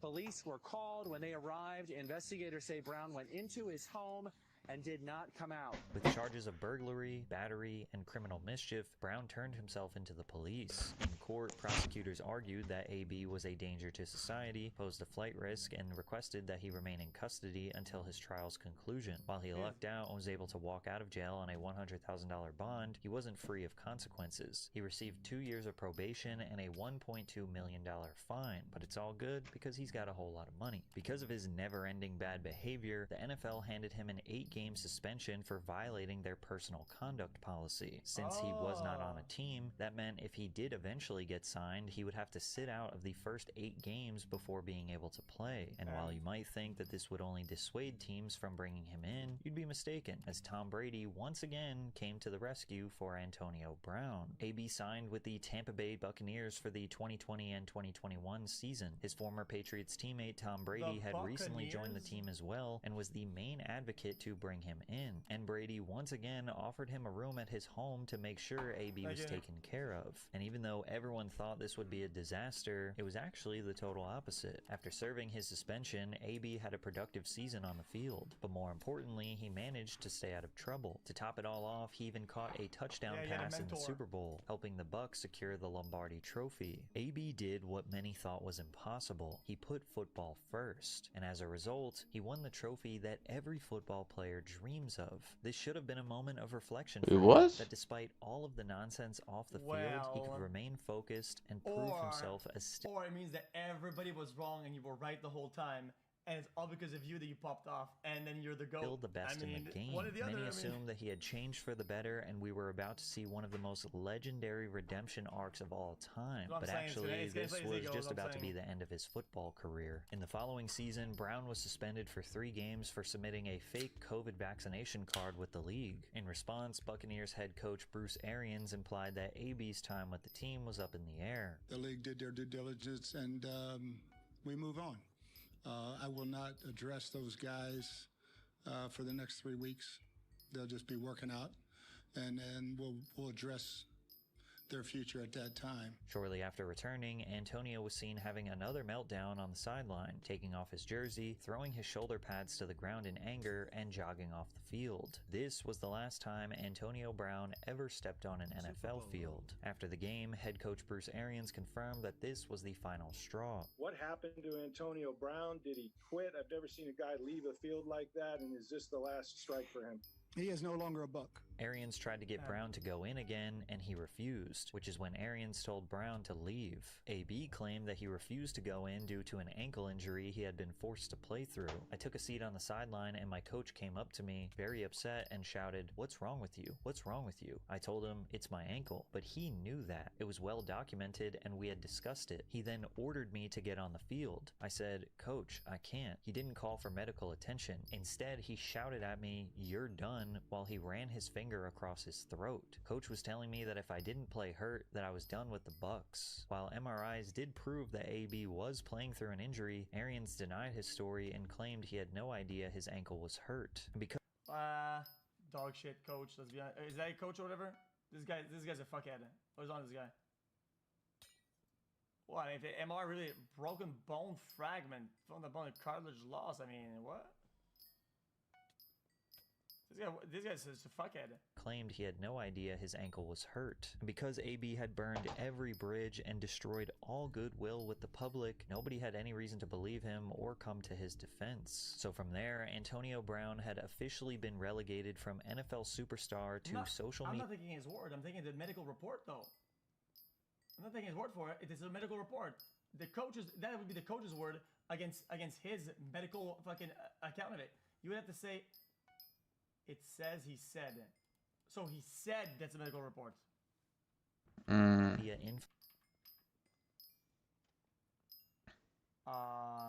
I didn't know he actually made a decent comeback. Not him revealed, the MI revealed. Oh, the wide receiver said. Oh, okay, well. influencer and wannabe officially been relegated from NFL superstar to social media influencer and wannabe rapper, posting endlessly on his Snapchat, Instagram, and Twitter, which only opened up a wide open door of opportunity to keep getting in trouble. While staying at a hotel in Abu Dhabi, AB was filmed harassing a woman in the hotel's pool. He can be seen flashing the woman and shoving his private parts into the woman's face. I'm not sure how much I'll be able to show, but he jumped out of the pool and stuck his butt in her face. Then he began picking her up and throwing her into the pool. Then as she was swimming away, he flashed his manhood to everyone in the pool. The woman quickly reported him to hotel staff and he was asked to leave shortly after. Antonio claimed that the situation was taken out of context and that she took off his bathing suit and that the media was targeting him. A few months later, a warrant for AB's arrest was issued in Tampa Bay. Antonio was accused of locking the mother of his children outside of her home, tossed her belongings out of a window, threw a shoe at her, and even threatened to shoot her. While these charges were dropped shortly after, it was clear that his mental health was declining more and more as the days went on. But perhaps the most clear indication of how destructive AB is was when he bankrupted an entire football franchise. The arena football team, Albany Empire, was in desperate need of funding. The organization chose to ignore Antonio's past and bring him in as an owner. He paid $350,000 for a 47.5% ownership stake in the team, and problems arose immediately, as players began noticing that payments were not being processed on time. As a result, some players contemplated sitting out of an upcoming game, however they changed their minds after being shown proof of payment. Everything seemed to be fine until the game had ended and they returned to their hotels, where they discovered their room keys no longer worked. According to the staff at the hotel, Brown had intervened and had their rooms canceled in retaliation for their issues with payment. The team's ownership partners already began regretting their decision to bring Antonio on and attempted to buy him out of his share, but Antonio refused to go anywhere and continued to skimp out on payments to the players, staff, and to the league. This was a violation of league policy, and the Albany Empire team was kicked out of the National Arena League as a result. It was at this point that whatever reputation AB had left was completely destroyed. Not only were teams unwilling to sign him, but no one in their right mind would be willing to do business with him either. The only thing he still had going for him was his online troll persona, which managed to keep himself relevant on his way spiraling down to rock bottom. He found himself in controversy after sharing an AI-generated image of himself making out with Taylor Swift. No, if he has to share the thing, of course it'd be his fault. If he's not his part, they onboard the cost together. He would be about half their pay at that point, no?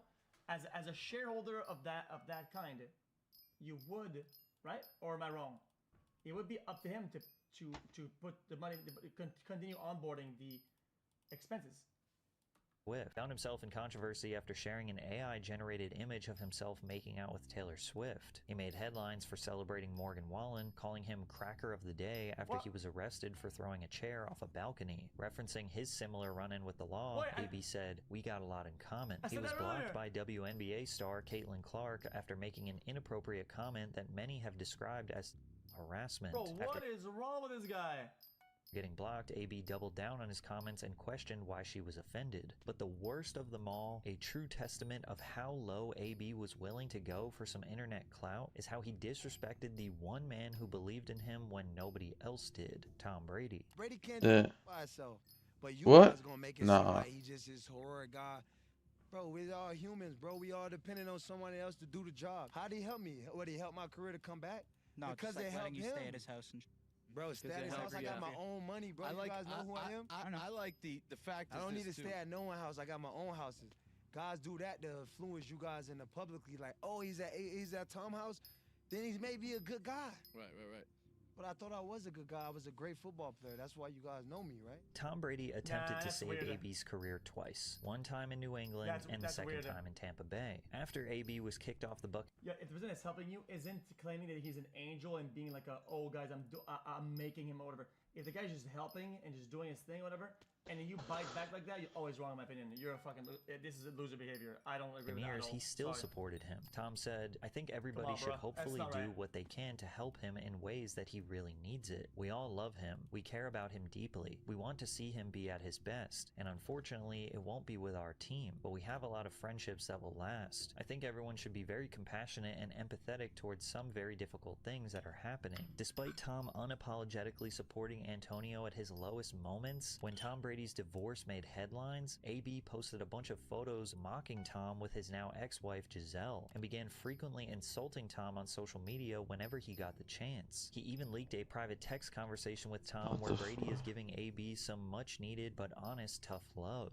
calling him selfish, irrational, and irresponsible. AB would frequently provoke Tom with fake nude pictures of his wife and offhanded comments over the next few years. However, in 2024, AB surprisingly apologized for his actions towards Brady and posted a recording of a phone call where Tom had accepted his apology. Love my teammate and friend. He helped me out the mud and I'm forever grateful for him. I'm sorry for my side of everything, but unfortunately, Antonio Brown would finally get himself in a situation that he could not simply apologize for, one that may land him in federal prison for a very long time. During a boxing event hosted by Aiden Ross, AB claimed that he was jumped by multiple people who tried to steal his jewelry and stated that he would be taking legal action against his assaulters. But a month later, a warrant for his arrest was filed on charges of attempted murder. Antonio failed to mention that during the scuffle, he had stolen a security guard's gun during the encounter and fired multiple shots at his alleged attackers.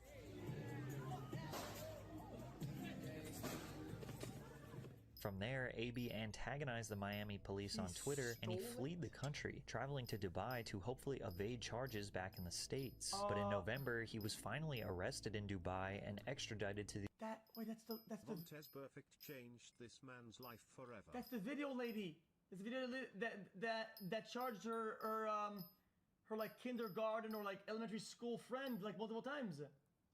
The United States to face his attempted second-degree murder charge. AB faces up to 25 or 30 years in prison if found guilty, and he awaits trial to this day. He and his team recently motioned for dismissal, claiming that he was just standing his ground in self-defense, even though in the clip you can see him chasing after his attack. Yeah, I'm pretty sure I said the same statement last time. That would not apply. I mean, one, the decision would be over and you're chasing it. That is never good. That's never good. But even if AB manages to dodge this conviction, it's only a matter of time before he finds himself in serious trouble again. Antonio Brown was given more second chances than anyone with his reputation deserved. The reality is that he was never willing to truly hold himself accountable for his behavior that was at best childish and annoying, or at worst life-threatening to others. Now, if we were talking about your random social media influencer or C-list actor, then maybe this wouldn't be so shocking, but Antonio Brown had a genuine chance of being one of the greatest NFL wide receivers of all time, and most definitely would have been a Hall of Famer, let alone the hundreds of millions of dollars that he would have made along the way. Imagine someone choosing to be a Twitter troll with a growing criminal record over being a sports legend who could be filthy rich and inspire a generation to follow their lead. When times got tough and he didn't get his way, AB quit and blamed everyone else but himself. That's his legacy. In a weird way, I hope we can blame his downfall on CTE, because then it might make sense. Otherwise, it's just pathetic. But this type of self-destruction isn't entirely unique to AB. It reminds me a lot of Conor McGregor, someone who got countless opportunities to change, but eventually found himself guilty of crimes. But if you I have to be honest with you, want to hear more about that, check out this video. Bro, getting hit repeatedly. Yeah, I mean... Also, dude, I'm actually confused about the CTE thing. Well, you just said, oh, you're not an expert, but I still don't, I don't know where this is from, though. It doesn't have to be hits. Like, it doesn't even have to be hits of any kind. It doesn't have to be.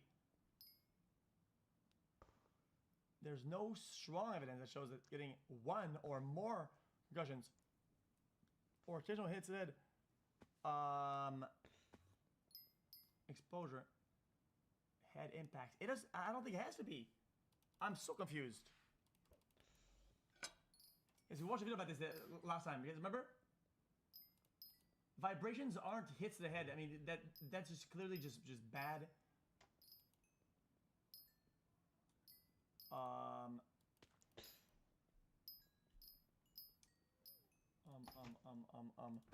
Guys, there's a video. It's like a skeleton. Guys, it's like skeleton fucking athletes. Fucking yo, I'm not kidding. How do I get die? You don't think I'm crazy? It's interesting. I want this die, man. Look. Scum athletes at risk of developing chromatic CTE due to sled head. A phenomenon caused by repetitive high force vibrations and brain rattling and subconcussive impacts. Basically, you're not getting hit of any kind. You're just sliding it and your brain is moving around and it's cooking the whole time.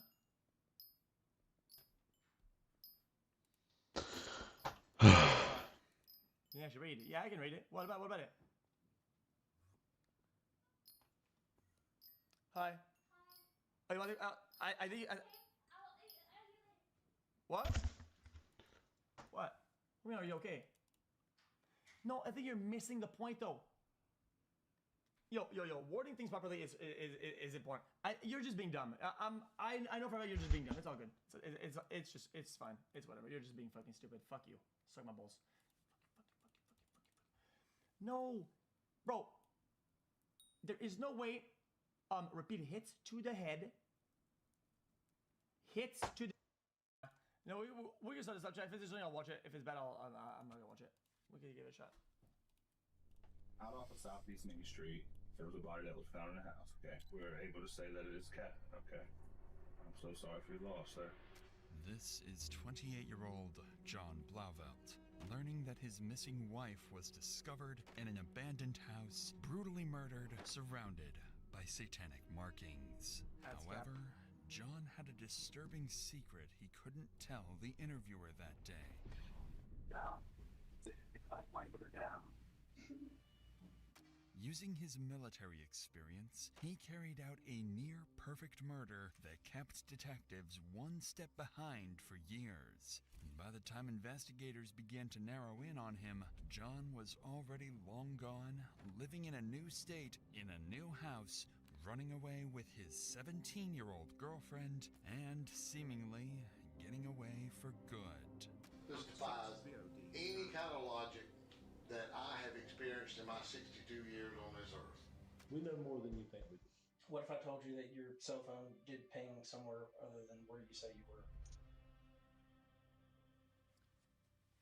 Very interesting.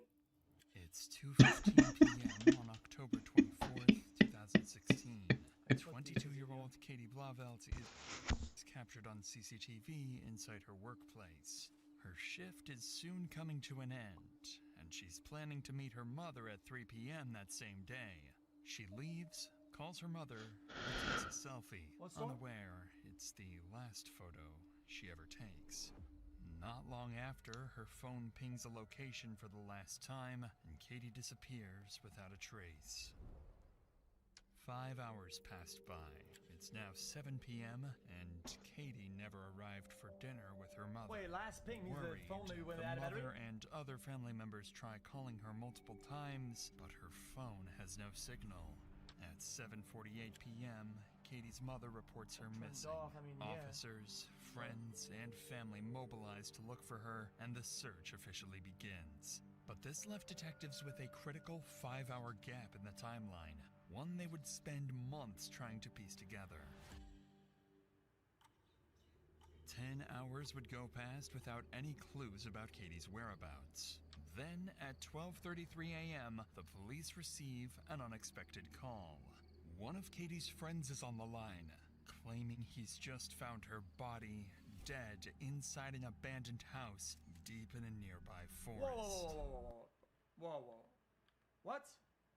One of Katie's friends is on the line, claiming he's just found her body, dead, inside an abandoned house deep in a nearby forest.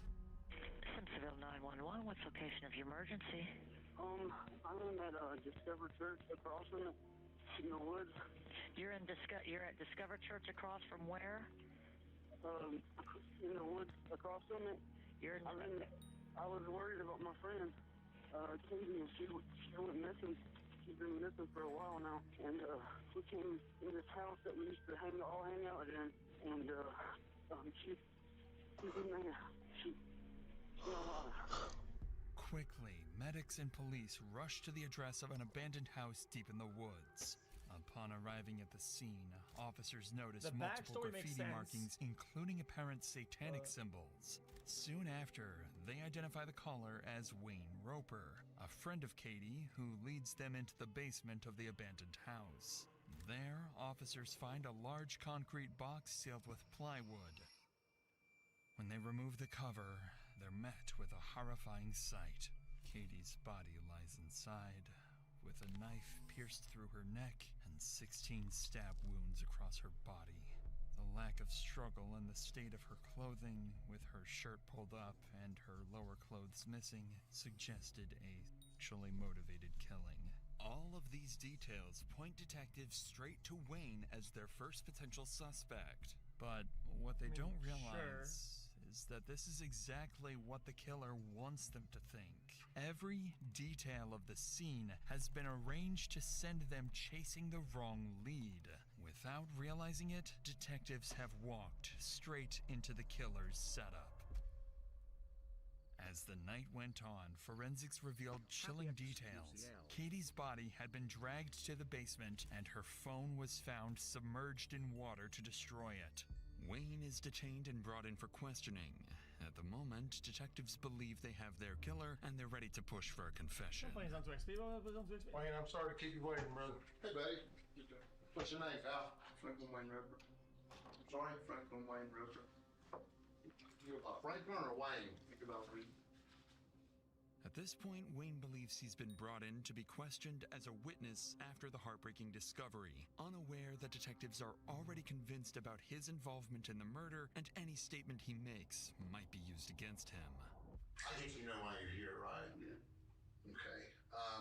Tell me how did you meet Katie? Just from the time you met her, kind of what your relationship was, and leave me up until, 11:30 or so last night, okay? I first met her, we were friends at first, and then we dated for like a month or so, and then that's whenever I moved to Liberty with my dad, and we stayed in contact for a little bit, and then once I left my dad's and went to North Carolina, That'll make it look really bad, unfortunately. Detectives begin the interview by learning that Wayne and Katie were once together. But quickly, Wayne reveals something that would immediately put suspicion onto his name. Maybe a year later, that Katie got married to John Waldo, and then one night, Damn, Unc, where is this? got with us with Bear with the fish. Woo. This is the first time I've seen her since I moved, and since then, John offered me to move in with them, a roommate, being $200. I need. I'm actually so confused. Where did I have more maps? So you live with her and her husband? Yeah, it's weird. It was. When was this? Do you remember when this was? When I lived with them? It was before June this year. As Wayne explains that he once dated Katie and later lived with her and her husband, detectives gain another reason to suspect him. I mean, that's pretty bad. And just as everything appears to be moving in the perfect direction for the real killer and his carefully constructed plan, Wayne makes a claim that complicates the investigation and may just be enough to ruin the killer's plan. Living there, everything like going okay, then they started having arguments because of me, because she used to talk about me before, and she told me that he was jealous of me, and their arguments started getting worse, and that was whenever he got drunk one night, and he cussed her out, and he had her in the bathroom. They were just pretty much just screaming at each other, and then from there, she ended up moving back with her mom, I think. When did you and when you were living with John and Katie, were y'all being intimate with each other? It was only once. Oh. And John was there or not there? It was it was like a threesome thing. Oh, jeez. Okay. I mean, bro, And really? how did that come about?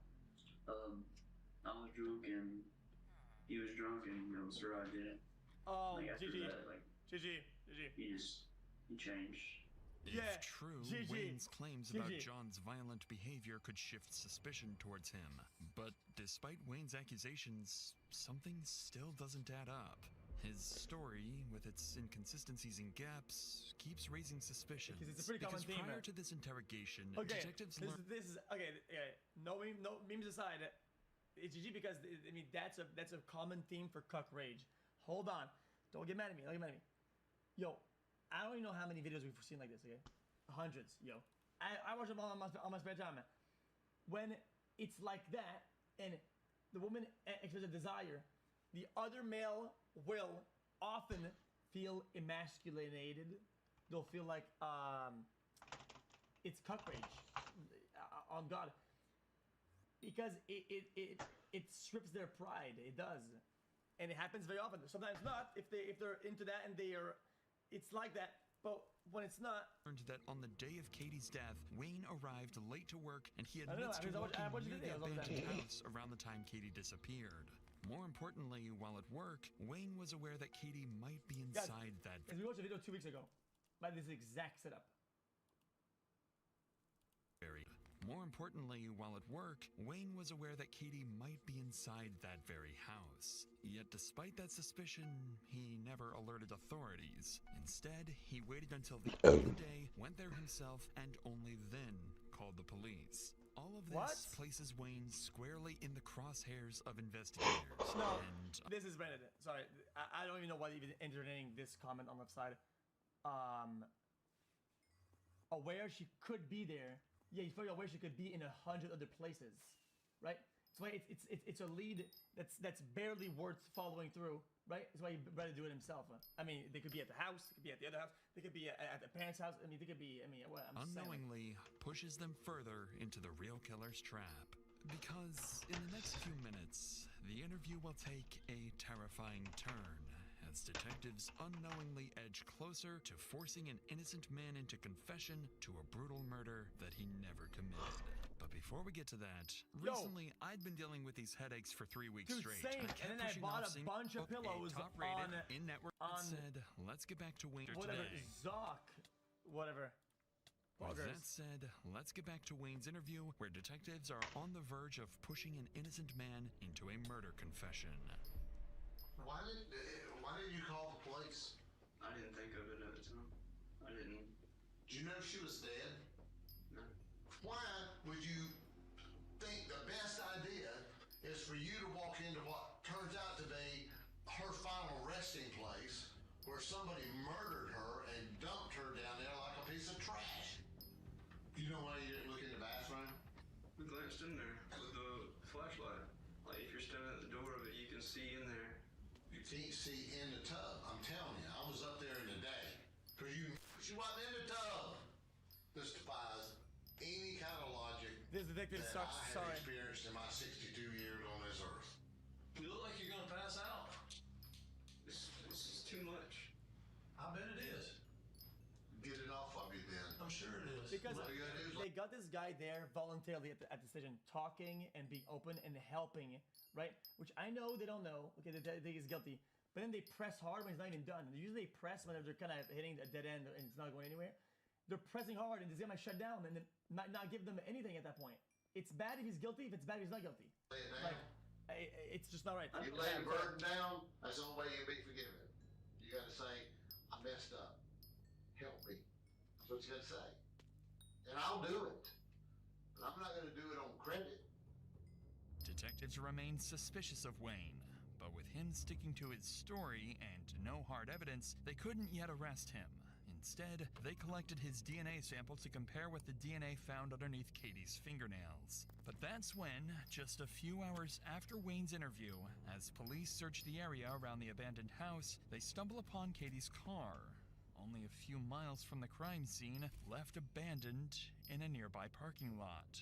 It looked as if she had left in a hurry, but the reason her car ended up there would remain one of the biggest mysteries for the following months. He had to Up to this point, Dude, I want everything was theorize a little going bit. according to the killer's plan. I know he's doing One his give it to us, designed but- and carried out by Katie's own husband, John Blauvelt. Okay. But Wayne It's either he baited her there by yo, dude, come here for something, right? But it said that her last cell phone ping was at her work. Maybe he camped at her car, or met her at her car location and turned off the phone. That's what I'm thinking. His comments about his jealousy pushed detectives It's to one or the dig other. deeper.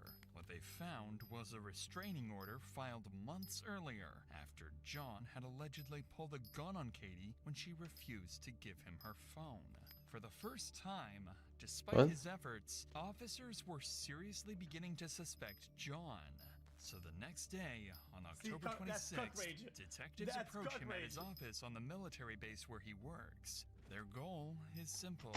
Hear his side of the story, verify his alibi for the day Katie died, and see how he reacts under pressure. For most perpetrators, this would be the moment everything starts to fall apart. But John isn't like the rest. He would play it perfectly.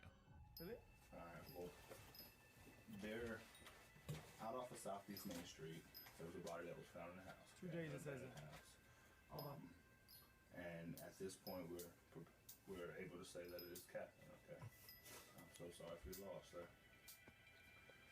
At this time, we are investigating, and we would investigate every death the same way. We start with homicide and work our way from there. Okay. What the restraining order deal? What's the deal with that? That's because a charge back that I got back in February, domestic violence first degree. Do you know if she had any issues with anybody?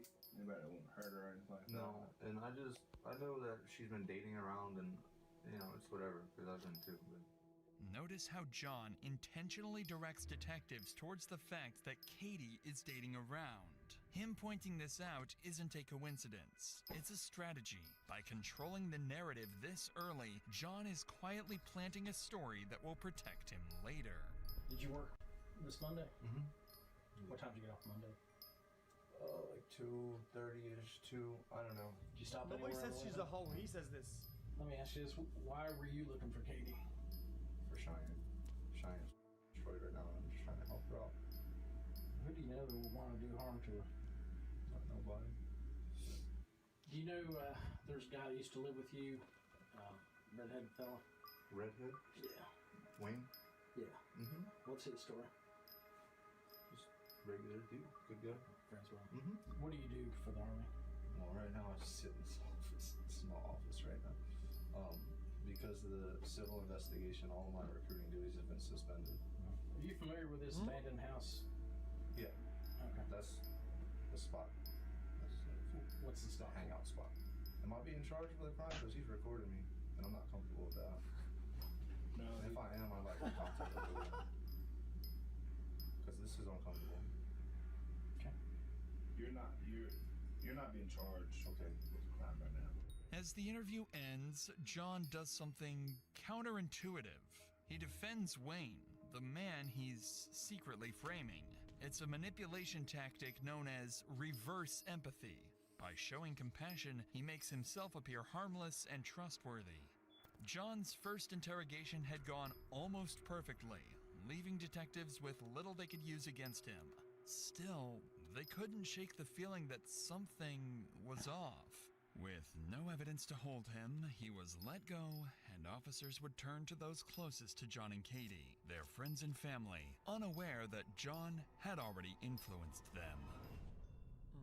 Detectives started with Crystal, Katie's best friend, and at the time, also John's roommate. John knew exactly what to expect here. In his interrogation, he had already planted the idea that Katie was dating around, and Crystal, being one of Katie's close friends, also knew about her dating habits.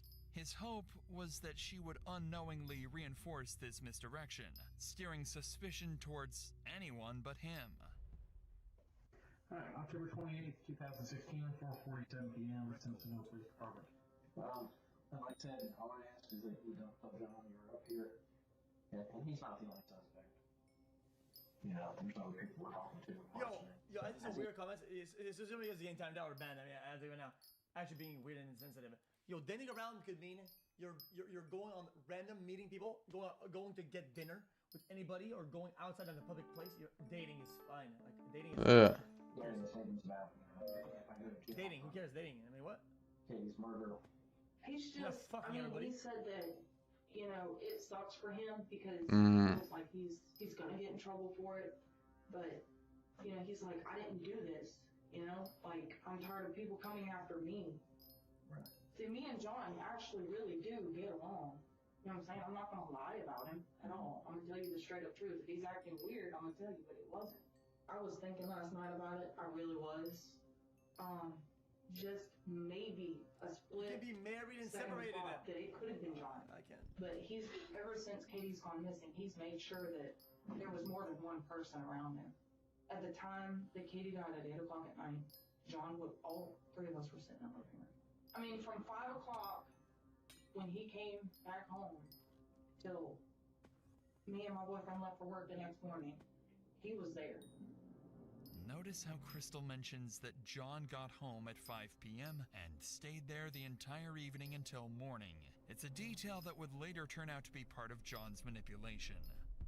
So, if you had to take a guess at who killed her, what would you say? I don't know because I heard a lot of things, and I know she had a Tinder, and I know that she was dating a lot of people from, you know, Cheyenne telling me that she took a lot of people down in the house. I didn't even know the house existed.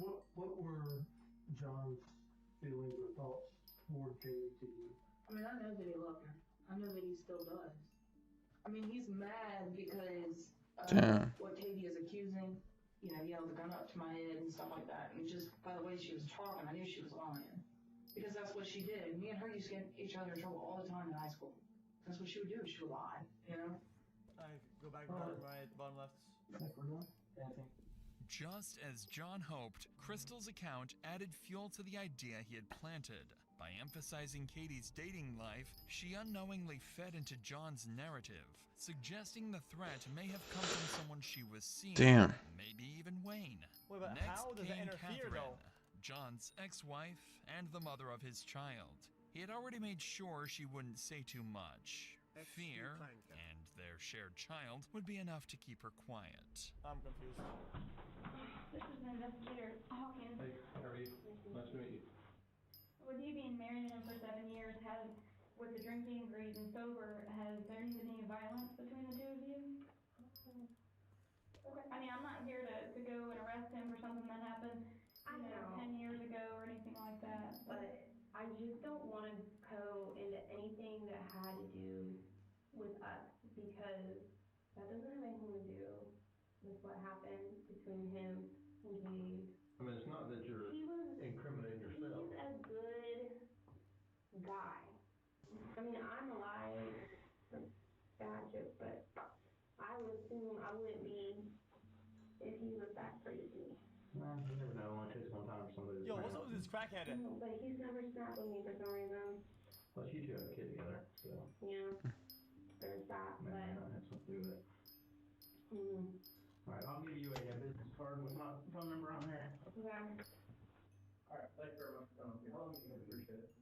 Catherine's silence kept John safe for now, but the final interview with Katie's niece, Cheyenne, would not go according to John's plan. Unlike Crystal or Catherine, she wouldn't protect him. Instead, she would point suspicion directly at John and reveal a motive that would tie everything together. For the first time, his carefully built plan would start to fall apart. Alright. Your name is Diane Paxton, is that correct? Yes, sir. Okay. It is Thursday, October 27th at 8:52 a.m. Simpsonville Police Department. This is in reference to the homicide investigation of Caitlin Blauvelt. Have you ever seen John get violent towards Katie? I've never seen him put his hands on. I've seen them argue. Would Katie have gone over to his house on her own? Within the last 3 weeks to a month, like I don't. So if he says he hasn't seen her since July, that's Until July. Yeah, no. He's seen her. I know that John is really angry at Katie for a lot of things. Tell me what he's mad about her for. He feels like that it's her fault. That all, like, you know, that their relationship went bad.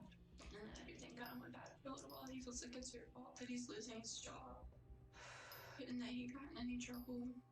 Well, man, that's his own fault. Like what? He just blames it all on her, you know? Oh my god, can you just play? If this matters or not.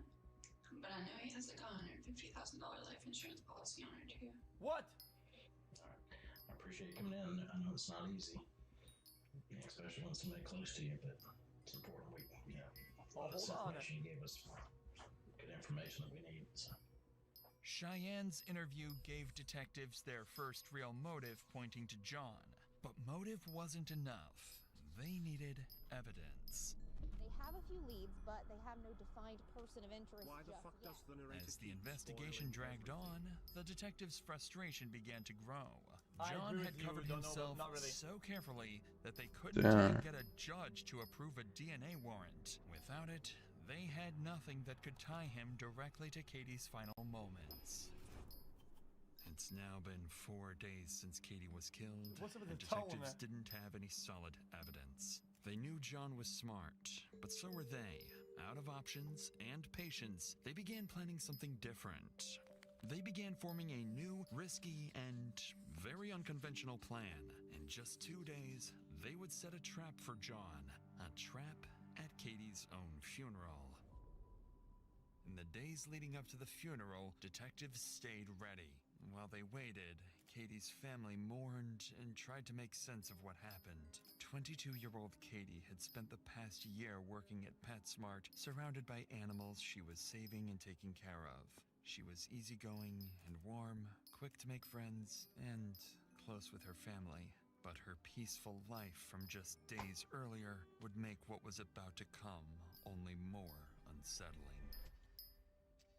As the day of the funeral came, detectives entered the funeral home early, working quietly before guests began to arrive. They positioned hidden cameras around the room and secretly wired the space for sound. Everything inside the funeral home looked normal, but in reality, detectives controlled every detail. They'd placed cups of Hey, guys, water and other drinks. I'm guessing that the place or the whatever agreed to this because they private place. I mean, they wouldn't. Yeah, I mean, they wouldn't be able to do Where that. guests Like, could easily reach them. that's The plan was diabolical. simple. Though. It's like Get some John to Instagram, drink from like, one of the cups, catch it on video, collect his DNA from the cup, Okay, and Shell was compare like, it to the huh? DNA Okay, like, found come on on, bro. Katie's body. On October 30th, the day of the funeral, detectives set their plan into motion. But what their cameras are about to capture goes far beyond anything they Stop. expect. I ordered food already. It's almost there. Really? Yeah. You're amazing. What happened to your hand? Are you okay? Is it bleeding? Oh, it's because I'm picking it. It's 6 minutes. Wait. Fact. Okay. Okay. This camera is diabolical, though. How is this allowed?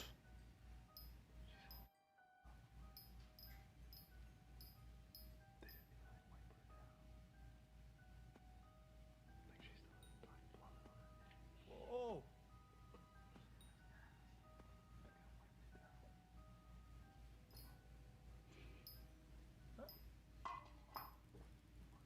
Thanks for the streams, big dog. As John leaves the funeral home, detectives know their plan has worked. They quickly return to retrieve the cup he had drank from and the hidden camera they placed earlier. When they review the footage, 3 critical things some stand movie out, shit. all of which will become pivotal to the entire investigation. The first is exactly what they were hoping for. John drinks from one of the cups and leaves it behind, giving detectives the evidence they need to collect his DNA without a warrant and compare it to the samples found on Katie. The second detail is something they never expected. The footage captures John walking up to the casket, taking pictures of Katie's body while making unsettling comments. And the third, perhaps most unsettling of all, is that John isn't alone. Standing beside him is an unidentified young woman who quietly tells him to stop taking pictures, then giggles moments later. Her behavior immediately drew attention, and detectives decided to collect her cup as well for DNA testing. And when they began digging into her identity, they discovered the woman was 17-year-old Hannah Thompson, a friend. And and more recently, John's new roommate. They also learned that she had once been close friends with Katie. Given her connection to John and Katie and her strange behavior at the funeral, Since a kid? know Hannah isn't just another witness. She might be the key to solving the entire case. And they were dead on. At this point, detectives have interviewed Wayne, John, and people from both John and Katie's circle. They also collected crucial evidence and leads, and now believe that Hannah, the 17-year-old who lived with John, could be the key to uncovering the truth about Katie's murder. The next day, on October 31st, a week after Katie's death, detectives approach Hannah and bring her in for interrogation. If anyone knows what really happened, it's her. When was the last time you saw Katie? Like a few months ago. What was your feelings She's towards gonna her? flip too easy. I can already tell. I mean, I've always seen her as like a friend because like I lived with her for a little bit. Right.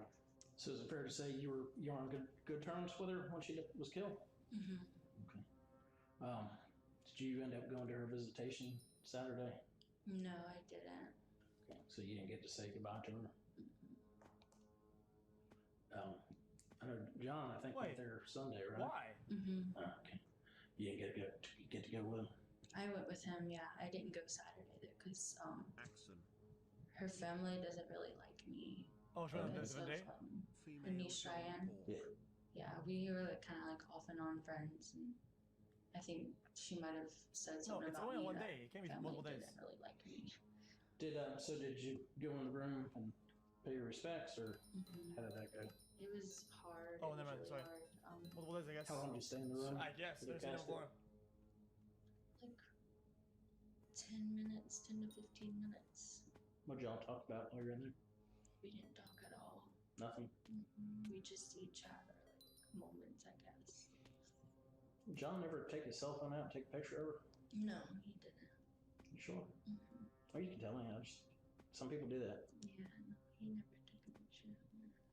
Watch Hannah's behavior closely. As the questions get more direct, her eyes start darting between the detectives. She fidgets with her hands, picks at her nails. Her whole demeanor shifts. It's clear she's getting nervous, and the detectives can see it too.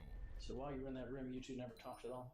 I kind of rubbed his back a little bit. You know, I told him that it was okay, but other than that, we didn't really talk. Was he crying? Were you crying? It was just hard, like seeing somebody like that. I bet. Monday night at some point before you went out, you guys carried out a bag of trash to your car. I don't know why she would lie though. I don't remember. So you don't recall carrying out a trash bag or him cleaning anything up? Having to put stuff in the trash? No, sir. Then On she's Monday, involved the to a day certain Katie was point. killed, one of their roommates reported seeing John and Hannah carrying out several bags of trash. Okay, GG. At the time, detectives didn't think much of it.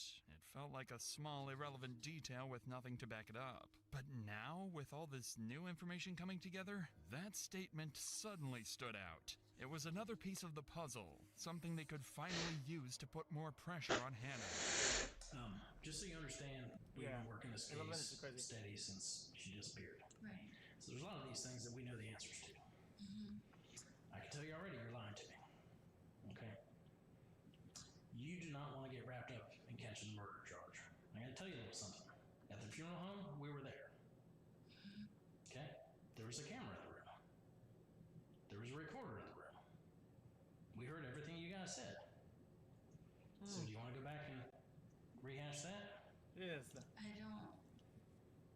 Lawyer, It here was comes. not Oh, never mind. easy to see her like that.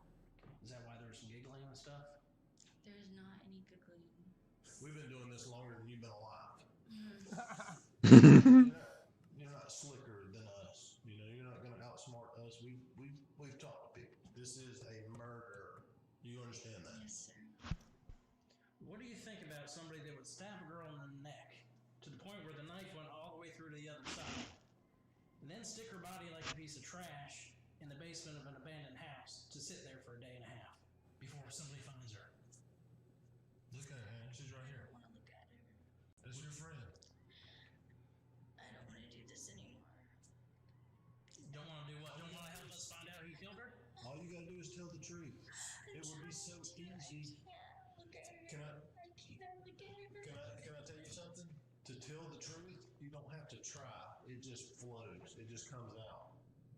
We're also aware of what people have told us about you and Katie. They're telling us that you didn't like her one bit. Well, after me and John started getting together, Katie started not liking me. If you know something and you're trying to cover up for yeah. you're gonna go down with the rest of them. You're gonna go down with the person who did this to her. I don't know anything about her murder. You do. I don't. You do. I really don't. We really do. You do. We know more than you think we do. I don't want to talk anymore right now. Good luck to you. Even after being confronted with the footage and being caught in multiple lies, Hannah refused to give up on any additional details she may withhold. But while none of this gave detectives the definitive proof they needed, John didn't know that. And that uncertainty was exactly what they were counting on. So detectives decide to bring him in again, this time more prepared and ready to push harder than before. They planned to corner him with everything they had. But they'd have to be careful. If they pushed too far without enough to arrest him, it could tip him off, causing him to disappear. We hadn't really had a chance to sit down. I know I talked to you that day that when we notified you about her death. Yeah. And things are kind of emotional and everything. So, right. So the viewing was Saturday, right? Right. Yeah. 2 or 4 on Saturday. When did you get I went Sunday, 2:30 on Sunday. Okay. Like, So they okay, set puff up of smoke? for you? Did you go by yourself? Yeah. Well, I took Hannah with me. Did you? Yeah. How was that hard? Yeah. Because, I mean, first of all, there's nobody there but me and her. So we're just kind of standing there staring at, like, Katie's nasty, like, dirty, disgusting body. I've seen people dead. I've fucking dealt with this shit before. And now there's nobody else there. You know what I mean? That night, somebody says you and Hannah were putting some trash from a bag, like a trash bag in the back of the Prius. Mm-hmm. Do you remember doing that? Oh, yeah. Marley had, like, the most explosive shit on the floor and then stunk up the whole house. Like, I threw out, like, 4 towels. This moment reveals Hannah's lie. She claimed she couldn't remember taking any trash out, yet John's statement confirms otherwise. It's a small clue, but one that'll soon become part of a much bigger picture. So you guys got home around 3 roughly. Yeah. Brandon and Crystal were there. What happened after that, after you've been around? We went and met my friend Scott to get some money that he owes me. What's he owe you? He owed me $500 for when he crashed my car. Where'd y'all meet with Scott at? At the Zaxby's on Fairview. But he was in the Army with you? Yeah. Yeah, we deployed together? We deployed together. Did you go anywhere before that? No. This is where John makes his first mistake, mentioning a name detectives have never heard before. Charles Scott, his friend from the military, someone who'd later prove to know far more about the night Katie died than anyone realized. I don't know how much you know bad. about Hold cell on. phones and stuff like that. But as you go around, your cell phone's constantly picking up towers, searching for signals and stuff like that. So with that said, is there anything, going back to last Monday, is there anything that you've told me that your cell phone records would say otherwise? I don't believe so. What if I told you that your cell phone did ping somewhere other than where you say you were? Then I'd also say that her cell phone pinged in West Virginia. Yeah, that ended up being a AT&T mishap. They plugged in the wrong phone number. Yeah, I don't know. Oh. Okay. What if I told you that Charles Scott's phone number pinged in the same area that yours did and not around Zaxby's? When? Monday night. Scott Friedman moving on him. We can call him. We can ask him. Okay. So the night, this Monday night, we were talking about around 6:15, sometime around that time frame. Can you think of any reason your phone would show that you were in that area of Augusta Road and Whitehorse Road? No. Is there any reason you and Charles were talking a lot that evening? Yeah, because that's the night that he was here. That's the night he was available. I'm not looking to offend you, but it's questions that we need to get answered and cleared up. Okay. Did Katie have any kind of life insurance policy? Through the military, yeah. She's automatically enrolled. Okay. Same as my daughter. would you be willing to take polygraph so we can go ahead and do that with you and eliminate you and start looking I elsewhere? have to talk to my lawyer about that first. Okay. See what he says, because I don't know about that at all. As the interview ends, detectives have their first real connection between John and Charles. Both of their phones show activity near the area where Katie's body was found. It isn't enough to make an arrest, but it's enough to keep digging. And with a new name now tied to the night of the murder, John can sense it. Detectives are closing in. Somebody's gonna flip. At this point, the main circle of suspects included Wayne, John, Hannah, and now more recently, Charles Scott, John's friend from the army. But as detectives slowly pressed forward, John was growing uneasy. For the first time, he was starting to realize his master plan might not hold. That's when, on November 4th, 11 days after Katie was killed, detectives received a call that would send the case in a whole new direction. Crystal, who was John's roommate and had been interviewed earlier, came forward with information that changed everything. Hi, Crystal. Hello. How are you? Hold on, I got my food out here. What's been going on Well, this is since? interesting. I gotta pause. Hold on. Food's here.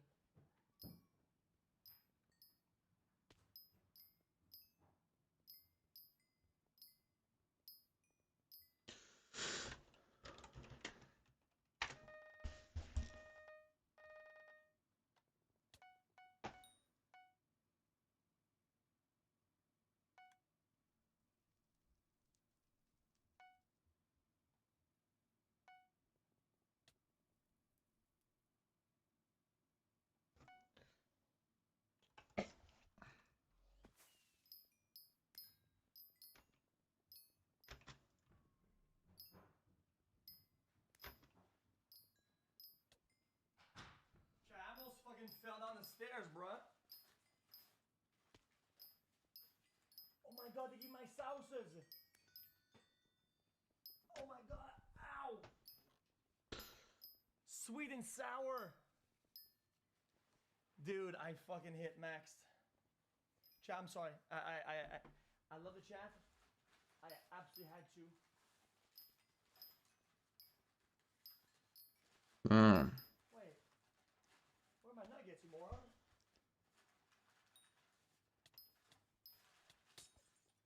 Okay, my nuggets are here. Yeah, I need to give I go for food, it'll take 10 seconds.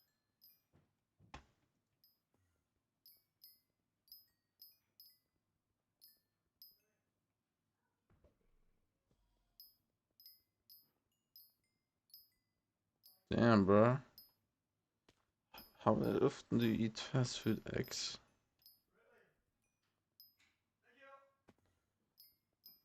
I'm here. That took a while, sorry. Oh, I don't know. You got a phone call on Wednesday? At 3:30, he called and he said, are y'all at home? And we said no. And he said, okay, all right, bye. And then just hung up. Well, me and Brandon got home about 6:15, 6:30, and we seen that in our room we have, like I said, the Halloween lights just going across the ceiling. The attic is right where that light is at, and we had the light. What? Like I said, the Halloween lights just going across the ceiling. The attic is right where that light is at, and we had the lights. I had the lights going across the attic. Well, when we come back, they were just torn down. We haven't even touched them. They were just ripped out from the attic, and once we figured out he was gone, we went searching through the house, making sure all the windows were locked and covered, and because I've never been in a house alone like that except for my apartment. But he was gone, you know, and we couldn't call him because the cops have his phone.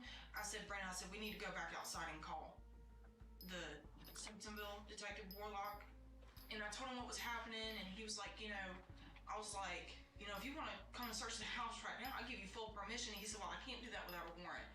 And he was like, and I was like, well, I mean, there's no way that somebody can come out here and like search the house or anything like that. And he said, no. He said, your best bet is to go stay the night somewhere else. He was like, because you're possibly living with a murderer. John was gone. His disappearance also meant he abandoned his military service, officially classifying him as a deserter. However, as investigators would soon learn, he wasn't alone. He had fled with none other than the 17-year-old girl, Hannah Thompson. And as officers across the state searched every highway, every motel, every possible route out of South Carolina with no sign of either of them, it became clear this wasn't just an investigation anymore. This was a manhunt. In the days that What about a followed, woman leads hunter? were few. The pair had vanished completely off the grid. A 28-year-old former Army sergeant and a 17-year-old teenager, gone without a trace. Then, on November 19th, 26 days after Katie's death, a small breakthrough happened. John's red Yukon was captured on CCTV near Las Cruces, New Mexico, about 1,600 miles from Simpsonville, South Carolina, where he disappeared. And just 2 days later, on November 21st, that same Yukon was found abandoned in the mountains of Umatilla County in Oregon, over 1,400 miles away from Las Cruces. Inside the vehicle, investigators found... If anybody moves voluntarily to Oregon, you know they're guilty. I don't give a fuck what crime it is. If you move state lines in your car and you're going to Oregon, you're guilty. That's what I John's say. laptop, clothes, and camping gear scattered around, suggesting that after the crash, John and Hannah grabbed what they could and ran into the woods. The discovery confirmed what detectives had already feared. John and Hannah were constantly on the move, crossing state lines and staying just far enough ahead of law enforcement to vanish again.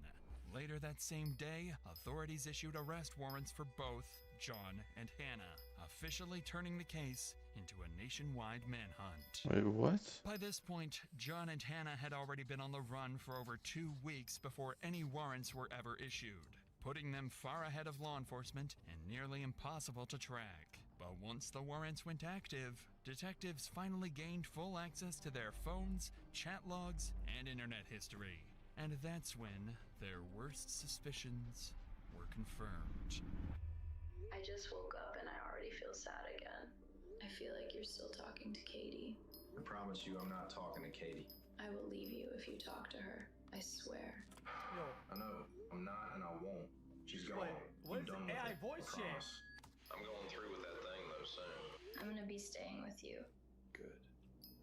The messages between the two suggest that John had been planning the murder for months prior to it actually happening. And upon searching his internet history, they found searches like how to make a two-way radio or how to sharpen a knife, leaving little to no doubt about his involvement. But with John and Hannah still missing, detectives had little choice but to wait, hoping for the next break that could pull them back on the trail. And that's when, on November 25th, 21 days after John and Hannah's disappearance, and over a month after Katie's death, detectives got a call from a South Carolina prison. But the caller wasn't just anyone. The call came from the cellmate of Charles Scott, John's army friend who was already in custody for an unrelated charge. Charles's phone had pinged near the abandoned house on the day Katie died, and his cellmate was about to provide a lead that could give detectives the breakthrough they desperately needed, with details only the killer could have known. Just as we're talking today, is that the Charles Scott you're talking about? Yeah, that's the one I'm talking about. He told me they had killed a girl. Helped kill a girl with one of his buddies. Named John, something like that. You know, they had put her in a drug house or an abandoned house, in a basement, in a box. That takes 2 people to open. He was the one that coerced her to the spot where John come up behind her. Damn. And got her, grabbed her. And they What the met fuck? at a different location. When John got her, they put a knife to her. John stabbed her. I don't know how many times John stabbed her. He didn't say. He said he knows he stabbed her twice and John made him stab her twice. He actually said it scared him when he stabbed her at first, but then after he stabbed her, it made him feel a little better. William's statements are shocking. His account of what happened closely mirrors the possible events of the night Katie died, and what he says next only grows more disturbing. He said, well, this is the second time, but the first time he told me about, you know, how he coerced her to come to the spot, and now they was going to talk about something about John, trying to help John come off of marijuana. John's on drugs real bad. After John grabbed her, they put her in John's Tahoe, red Tahoe, and took her to the scene. So where did they say where they actually killed her at? In the back of the Tahoe, on the tarp. I said, look, be honest with me. I said, have they took your DNA? He said, no. I said, well, that's a good thing. I said, he took DNA at the crime scene. He said, they hadn't took my DNA at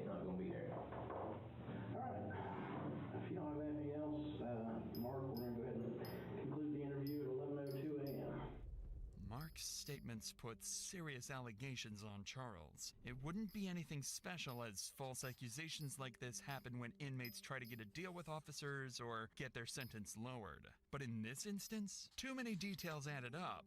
Details how would he only even the know? killer or someone heavily involved could have known.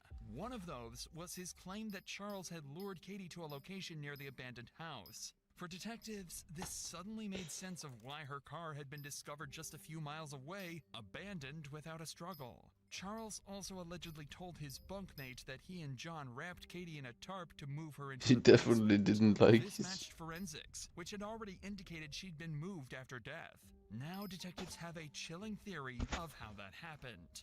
It was now a very big chance for the detectives to possibly catch one of Katie's killers. A chance they couldn't afford to waste. So without hesitation, they brought Charles in, hoping for the biggest breakthrough in the case yet. But detectives knew getting Charles to talk wouldn't be easy. They didn't have enough evidence to pin him down, and they needed something, anything, that could make him slip. So they decided to take an insane risk.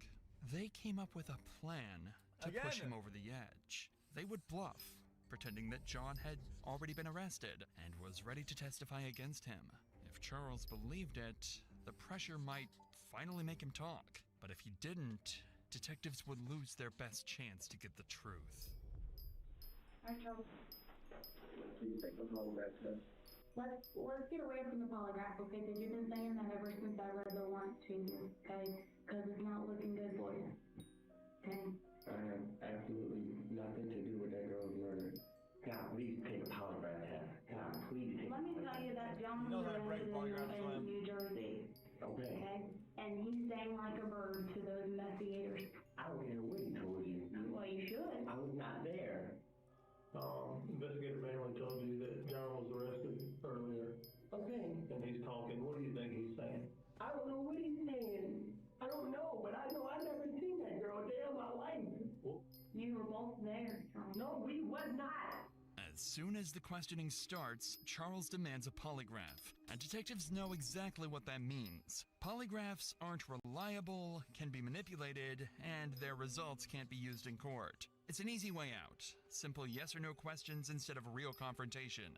And before long, his avoidance turns into an act of ignorance. I never seen that girl. But you knew that they were married, and you knew that John had problems. No, I did not know. You told me at the Fountain Police Department that John has talked about how she was fucking his career up. That was a lie.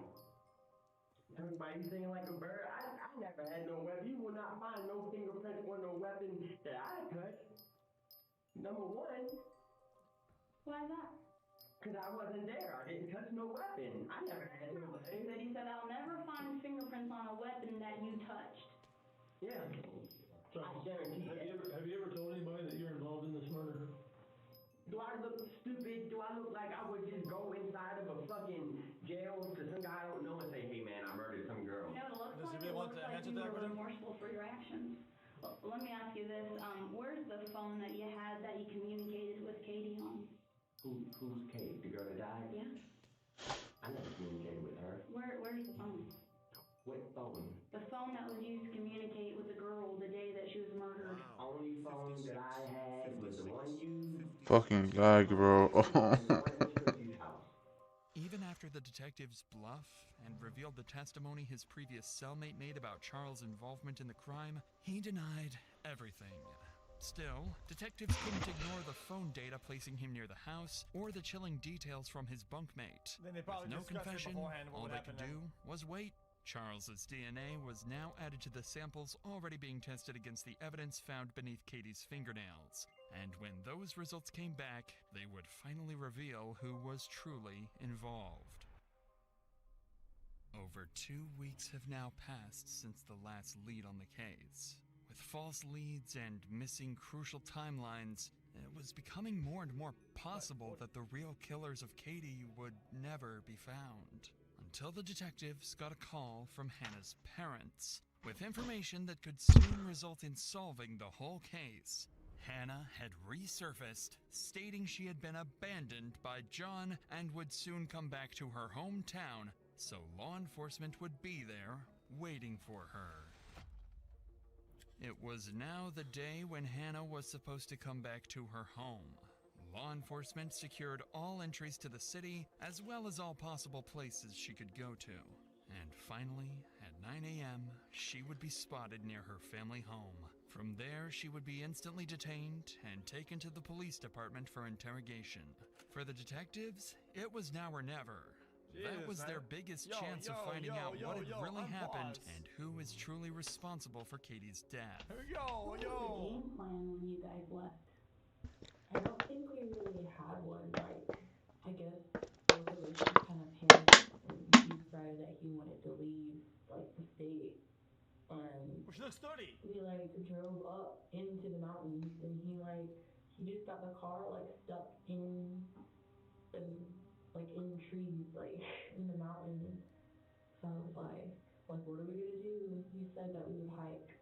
I kind of like This is stopped, you. I am 30. and I was crying, and I was like, Does it make sense? I can't do this anymore. I was like, I need to go home. Like, he started like yelling at me and calling me What a names. dumbass because joke, that's if crazy. I left, like, he was gonna kill me. Then, like, one morning, like, he had gotten up and left, and I was just like, I'm not just gonna like sit here. Like, I got up and I went to like down the street to like a hotel, started crying, and then I sent a message to my mom and dad. Hannah continued describing their time on the run, doing her best to avoid talking about the day of the murder. It went on for nearly 2 hours, and by then, the pressure had clearly worn her down. That's when the detective would start asking her the difficult questions, causing Hannah to break, revealing everything she knows. Let's go back to that Monday, okay? Because we now have a conversation between you and him on Wednesday about he's going to meet up with her, he's going to drink some beers with her at this abandoned house. He says he tries to meet up with her, it doesn't work. But then lo and behold, she's found at that abandoned house that he was supposed to go meet up with her at. Meanwhile, he randomly asks you to drop her off on Woodruff Road, or drop him off on Woodruff Road, and doesn't tell you why or anything. Okay? So can you please tell me what the game plan was? What did he tell you he was going to go and do? He told me that he was just gonna go talk to her at work. You drove him over there. He just kept telling me like everything that like it was my fault, and that he did it for me, and like. What did he say he did for you? He said that when we were in his 40th at the casino, he like yelled it really loud. He said that he killed her for me. Hannah, was there a plan before this to get rid of Katie? No. Not from you, but did John ever talk to you about getting rid of Katie? Honestly. No. What did he tell you about killing Katie? He just said that like it was really like 40. He told me that the knife broke. Damn. He just said that the knife broke. The knife. The last thing she said was ow. And she said that before that if he let her go, she wouldn't call the police. Where were they, Hannah? In the abandoned house.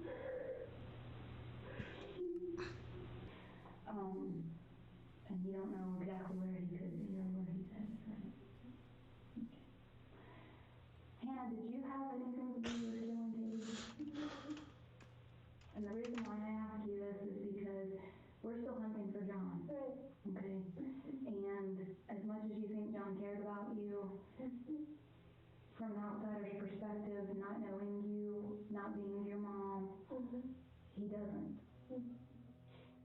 Unfortunately, Hannah's statements proved far less helpful in finding John than the detectives initially hoped for. Although she stated that John confessed to killing Katie and provided some new insights, she didn't know much about Charles's involvement.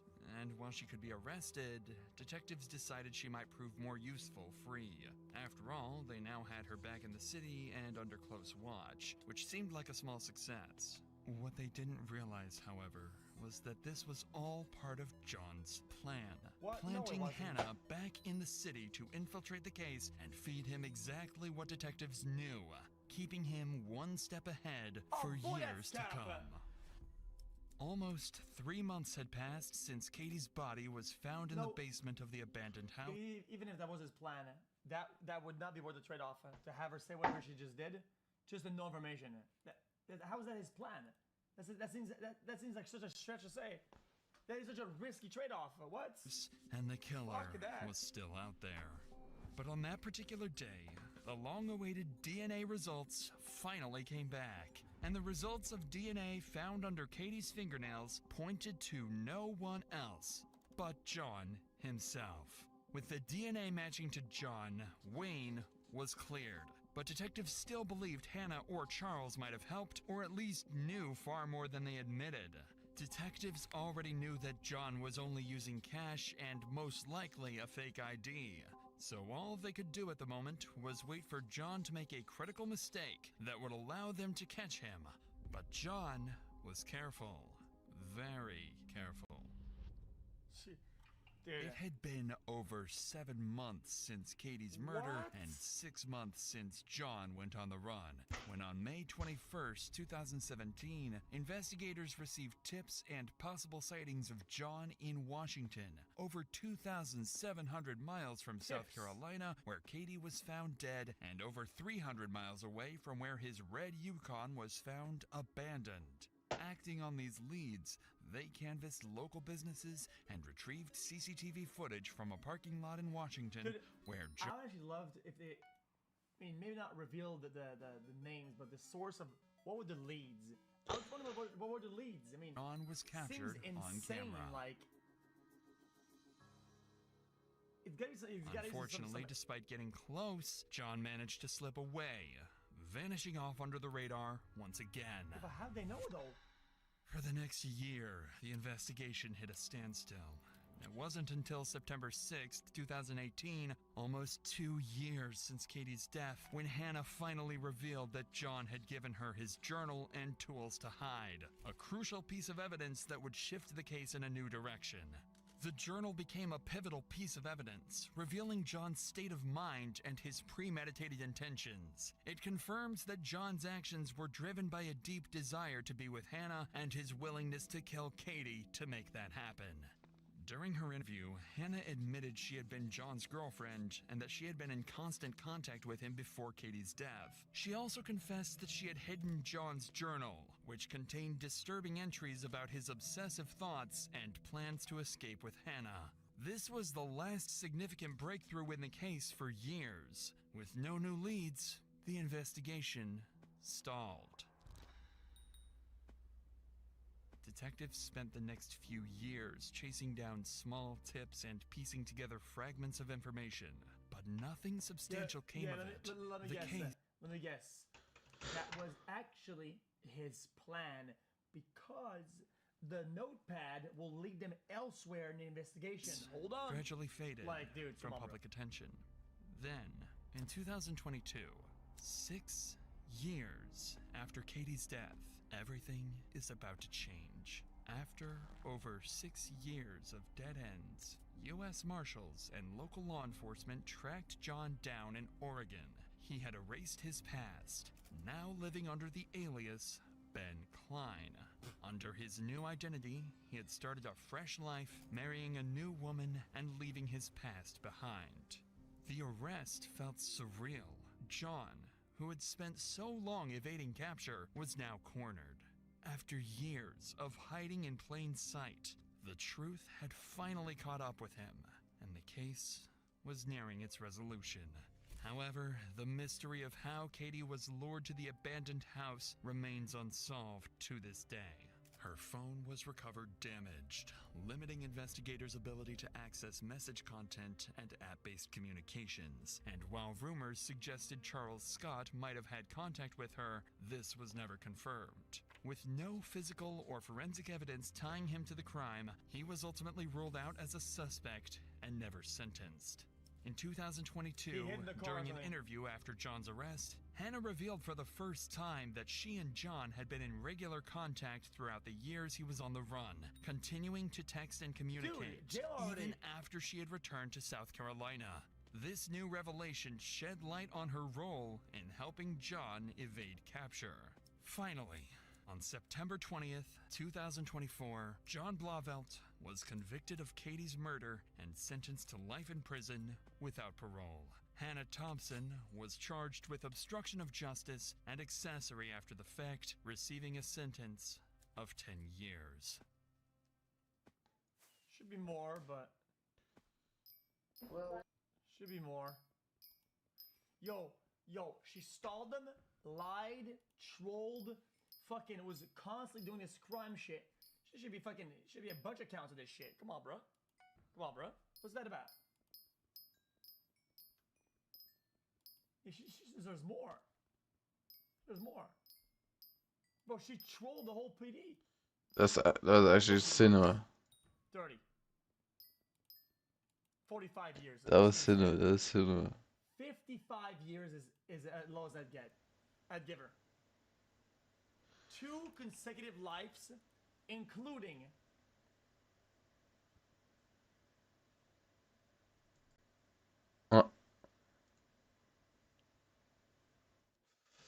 I want to beat our score on the United States, which is 24,756. The only way to beat that is we need to pinpoint exact. All right. On every single How much spot. better can we do than we've been doing? Last week was insane. I mean, for Christ's sakes. If you are watching this on YouTube, okay, we are here for one reason and one reason only.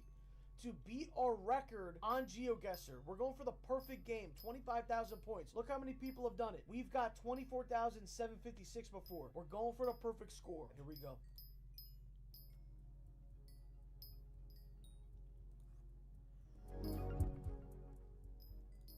Hold on, the music is hitting.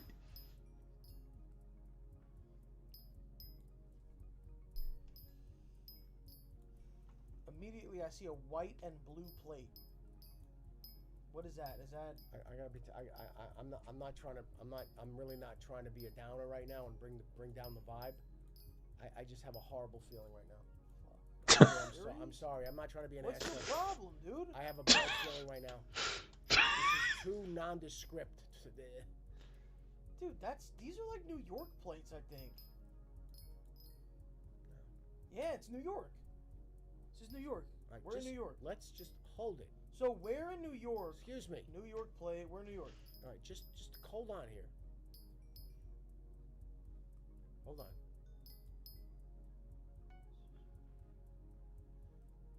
What does that sign say right there? It was This a is- town. this is- Go. You gotta go closer, bro. I have to read it.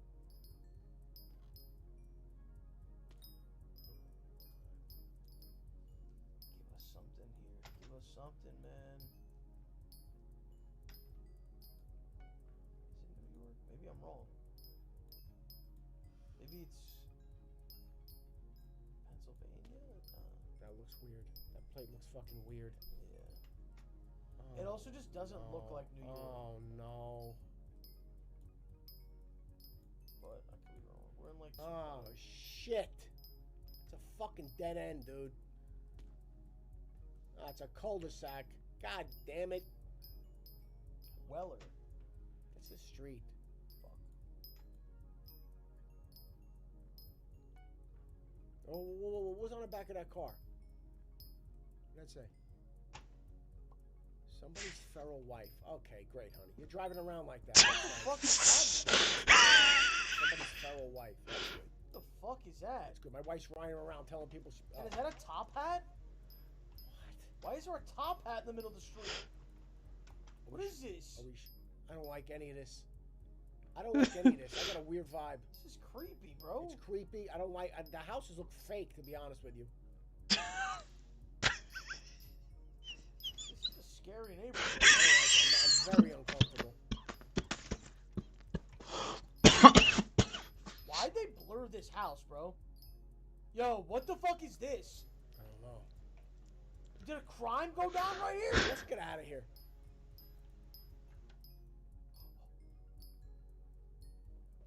Yeah. It says something. No!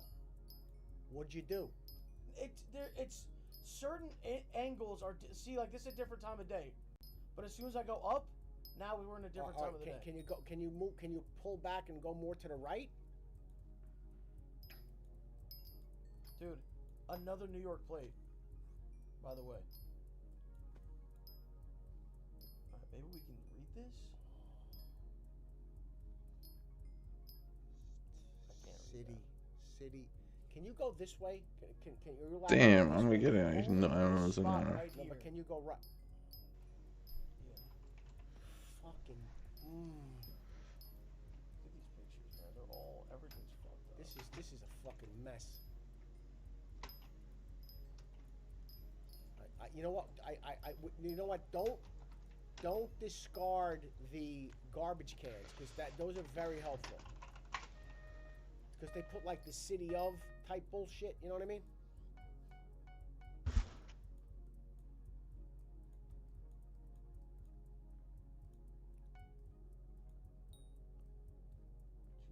Guys recycling. Oh no, it's one of those neighborhoods. Oh Christ. Oh no.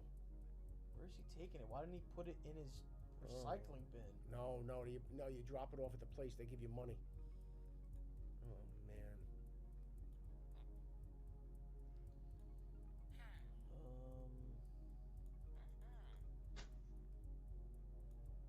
No, that looks like a dead end.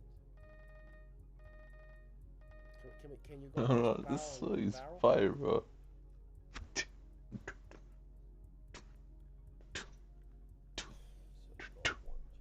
Christ Almighty! What the fuck is that laying in the street? Is that a hedgehog? Oh no! No, it's a I piece. can't get the right angle. It's a piece of wood or some shit.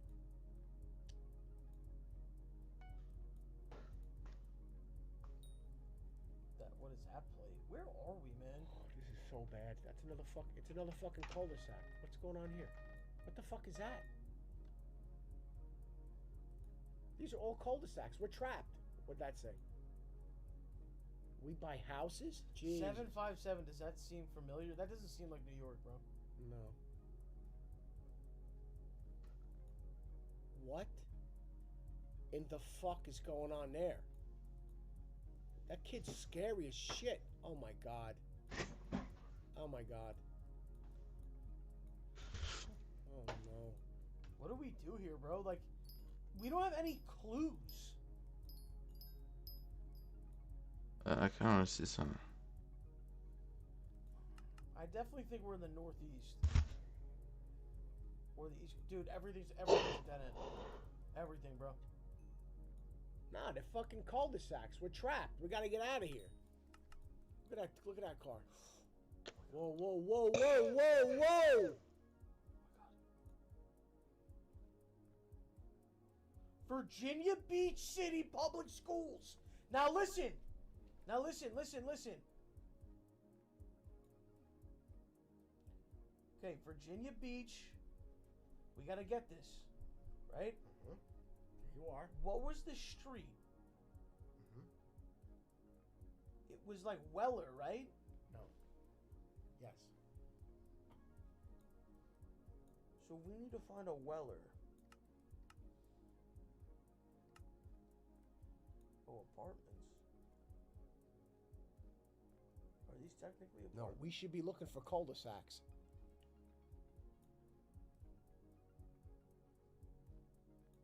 Like that. Like those. There. Yeah, we should. Okay. So what is it? It's a public school. Oh, Virginia Beach is pretty big. Courtyards.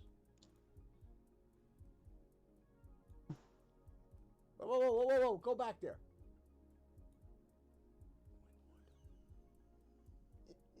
What's so funny, man? Trying to figure this out. What the fuck? All right, let's find a street sign. Let's find a street sign.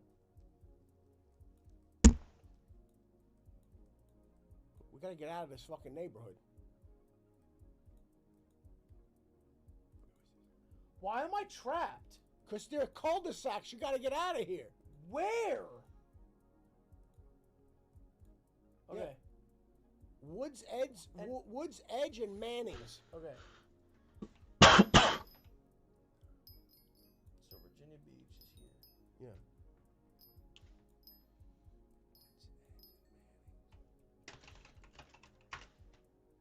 Look for cul-de-sacs and then look for Manning's and Woods Edge. It's the only way we're gonna.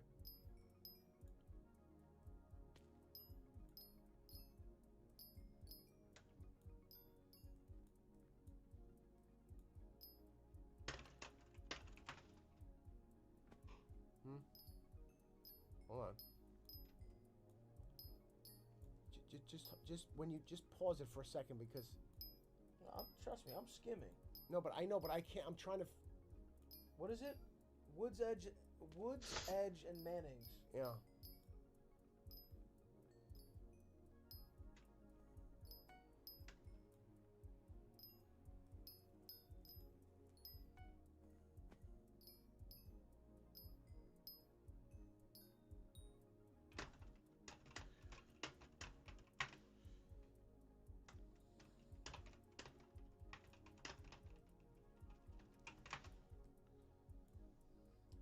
It's just tricky because I don't know where Virginia Beach ends. Like, see how this says Atlantic Park? Like, should we not look over here? Is it like where is it?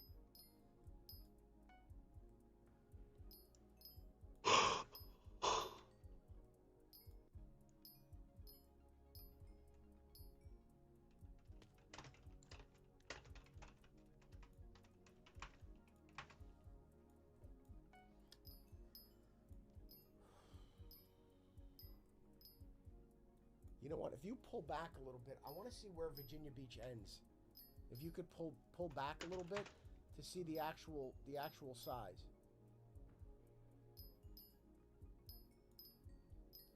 Yeah, so my thing is this all? If this is all Virginia Beach, then this is gonna be harder. Yeah. Like, look, Virginia Beach Fieldhouse. Wait. Wasn't one of the streets Windsor? You see Windsor? It says Windsor Woods, but wasn't one of the streets Windsor?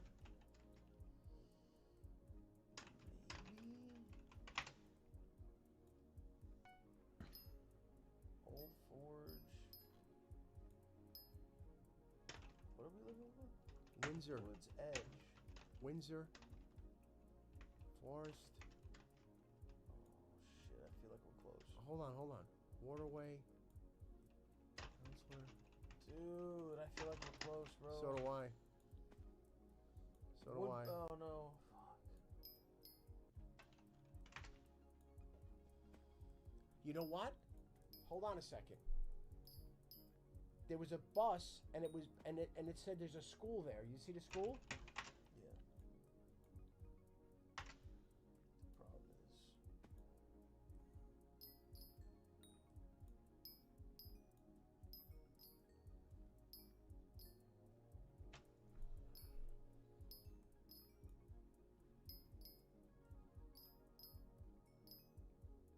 Fuck. Woods Edge and Manning's.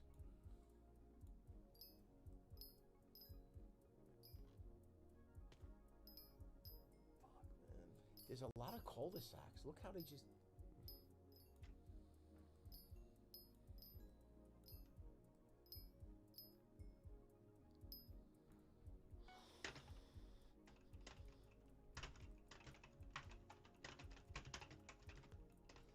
It's so frustrating because I don't even know if we're in the right area.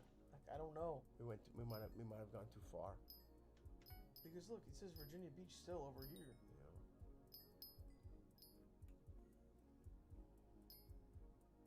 This was more of like a neighborhood, though, not near like it wasn't like near a lot of activities. It was more like just a neighborhood. You know what I mean? Yeah. I don't know.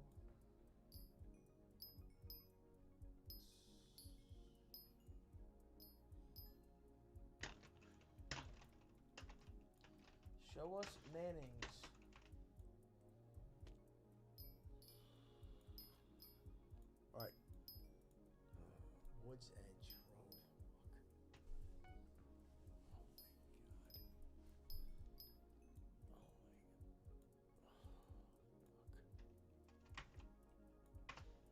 cool. Fuck. Come on, bro. Woods. I'm just looking for woods. But also you want to be near an area that looks like it has a lot of cul-de-sacs. That's the thing. Woods. Where is woods?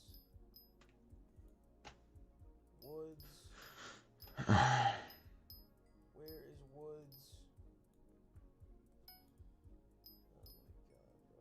Hold on.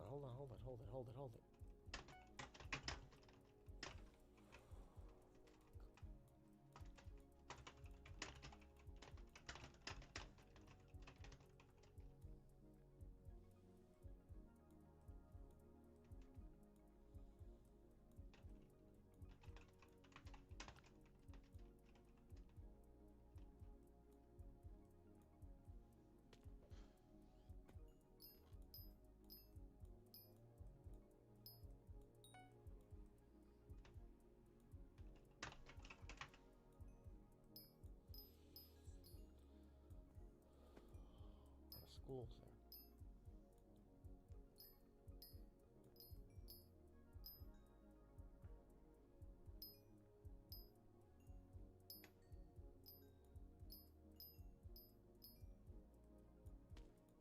Dude, I think we're cooked.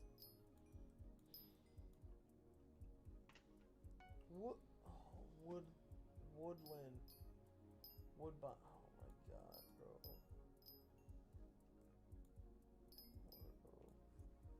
Woodgate? Oh my god. Fuck. Alright, well, hold on. Oh, shit. Fuck. You might be in the right area, though.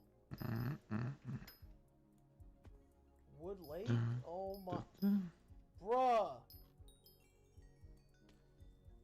Wood Lake. It's all Wood Lake. Fuck, man. Where are we? Let me zoom out. Yeah. I don't know. I don't know where we are, bro. So that's North Virginia Beach. North Virginia Beach. So is it north or is it?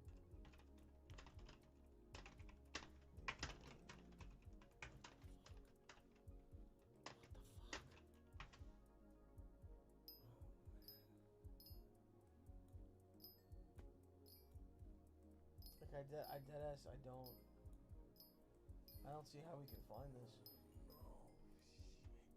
We're just running around Virginia Beach.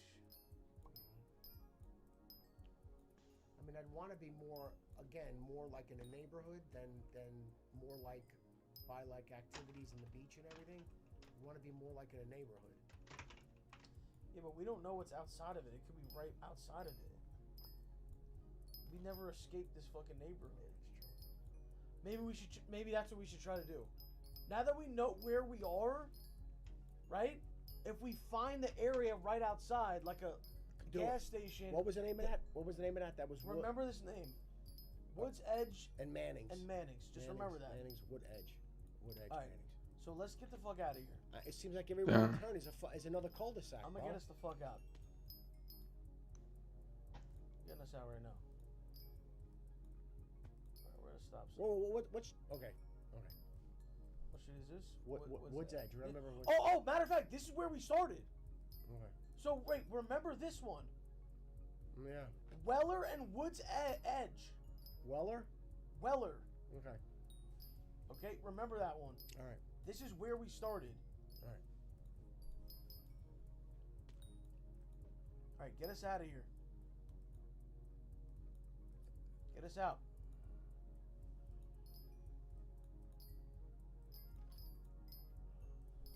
Come on, bro. We need to find a street. Does this look like a way out? Wait, this looks like a way out, right? Dead end. Yeah. Fuck. Damn, they're stuck. Dude, please, how do we get out of here? Okay. We're near a field of we're near some kind of field.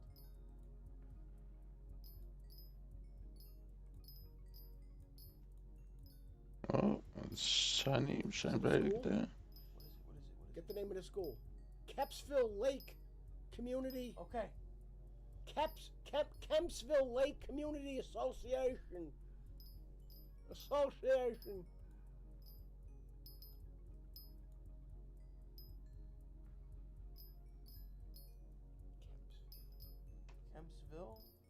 Kempsville.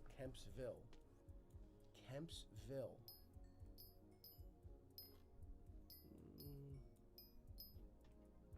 Where you at? Kempsville, come on, man. We find that, we're good. Come on, Kempsville, come on. We're in Norfolk. No, Norfolk. We're in Norfolk. Get out of there. We went too far. Outback Steakhouse. Very fond of that. Okay. Woods Edge. Woods Edge. Whoa. Woods Edge. Woods Edge and what? Weller, right? Manning's. Oh, Weller. Manning's. Okay. Where's Weller? You gotta stay on Woods Weller, Edge. right here. Dude, I think we're right here. Oh, find out! Fucking go! Let's fucking go! Find out! Woods Weller, right here. Dude, I think we're right here. Oh, find out! Fucking go! Let's fucking go! 12 yards! 1 for 1, chat. We are 1 for fucking 1. 4 left. Let's lock in. There's 4 left. This is for the perfect game. Please don't put us. Yo, GeoGuessr. Please don't put us in the middle of the woods. This is good. This is real good. This is real fucking good, bro. TD's discounts. All right, so just remember, This one is easy. wherever we wind up, we are in the front of DD's. All right. All right, we just have to get out to the street.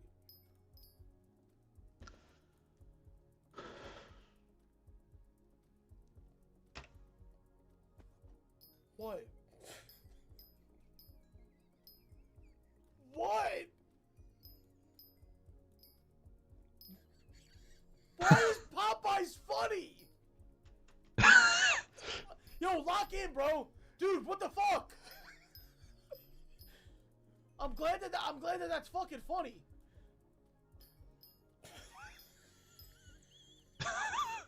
This is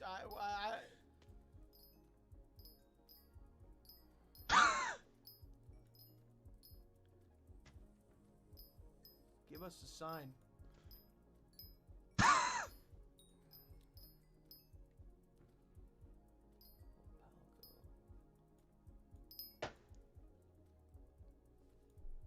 Okay, do you have any guess on a state? Yeah. You gotta keep going. You gotta keep. Hold on.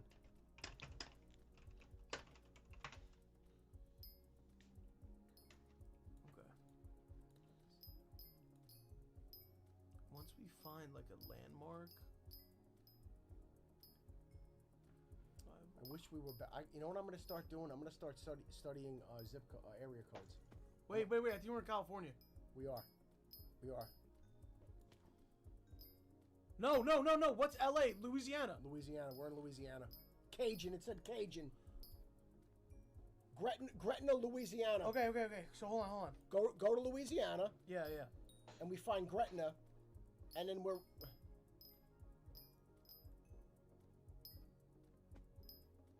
Fuck, Louisiana's big.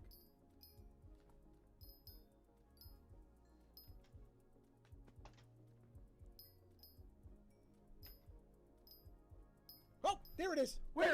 Go down. Where? Hold on. Okay, I thought it was Montecito. Okay. Fuck. Hold on.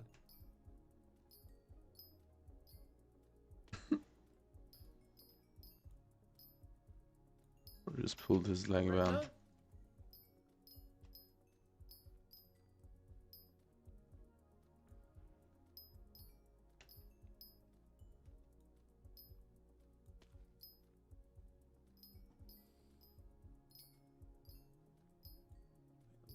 Dude, stay in Louisiana, dude. No, I know. All of a sudden we're in fucking Texas.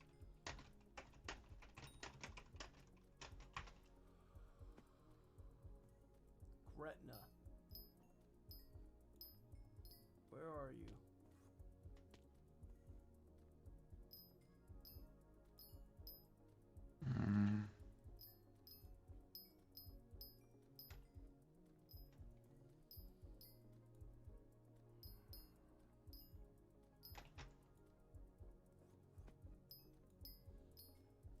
What was the other town you said? You said another town. Wait, did you yell Cajun? Yeah. What? That's a fucking seasoning. No, I knew, but Louisiana, that's Cajun. What do you mean? That's what they. Yeah, I what they're know, known for. but this is like a restaurant. All right, hold on. Gretna. Gretna.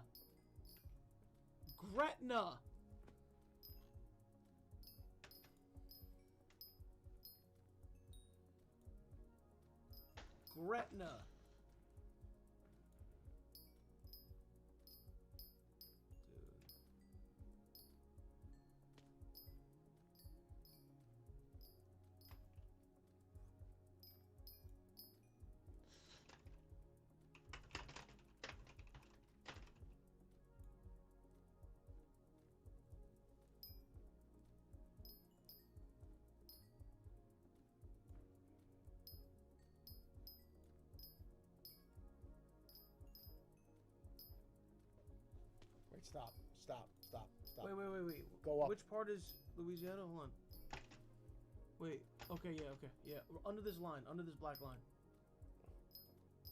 Don't look above this line. Alright. Yeah, bro. Come on, man. Just give me this Diane. This is so peak. Maybe it's not a big. Maybe it's just like a small town or something, bro. Maybe it's not like a big thing. Crescent? Didn't you say? No, you didn't say Crescent. Maybe we should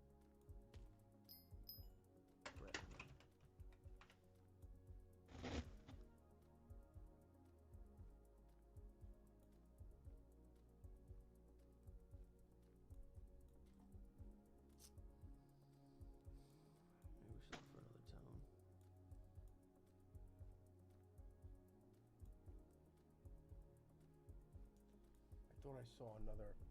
I thought I saw another name. That's what I was.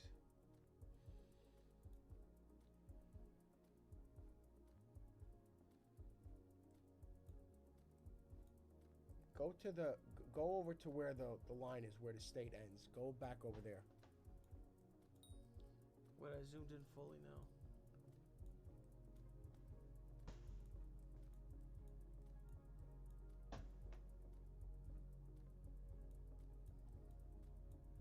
Alright, you know what? Oh, me for die. Damn, that one is ass to get.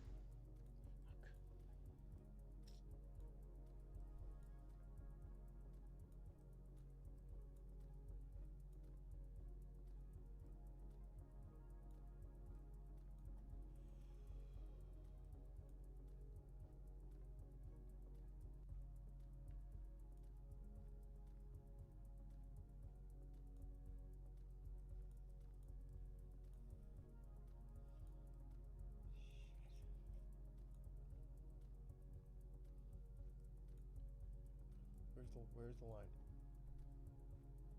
That's Texas. Okay, the line's here. Alright, let's stay. Hold on. I would scan up and then. Let's start up. I would start up and then down. Go up and then down. Like all the way to What the is it top. called?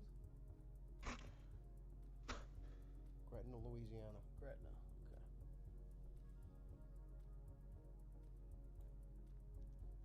Fuck.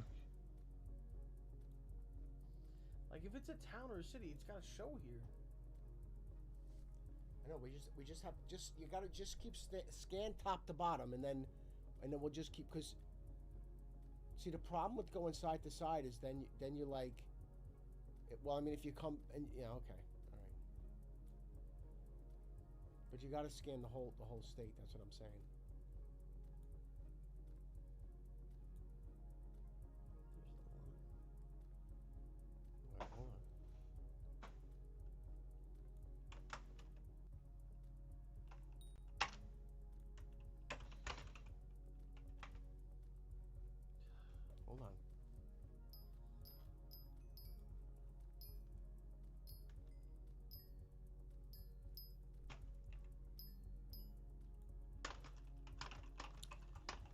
Okay, wait. I have an idea. They're saying Gretna. Maybe that's just where their office is located, but maybe that's not necessarily the town that we're in. All right. So we know we have a general idea. Listen, we have an idea where we are, but let's look. Let's see if it says like the name of like. See, that says Montecito right there on the sign. Montesino Drugs. But that's like a name. I don't know if it is. See if there's a Montesino. I mean, Montesino. Why it would be? Why it's the name of the town? Why would it be? Why would it not be the? It sounds like the name of a town. That's what I'm saying. Montecito. It's too risky. It's too risky to look for. Because it could just be a name. I don't think it's too risky. We might as well. We couldn't find the other one. Fuck it. Let's see if we see a Montesino. How could it hurt? It can't hurt. I just want to go to like a highway sign. All right, let's go then. That just shows like. Well, you got to keep going then. But we also got to remember where we were though. We were back. We were in front of Dee Dee's. What does it say? Marrero Wastewater.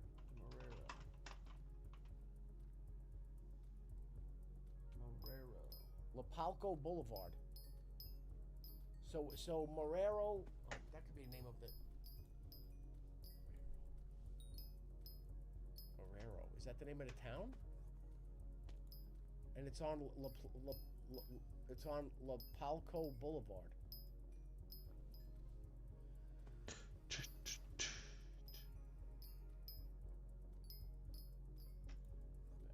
We need a sign. Yeah. Here we go. We need like an actual like highway sign, like where we are.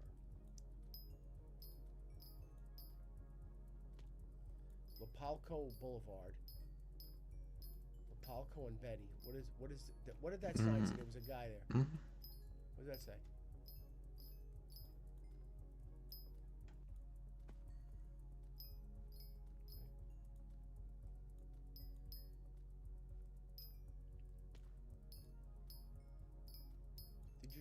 Was that a sign on the road right there? I feel like we passed a sign. No. Cornerstone. Okay.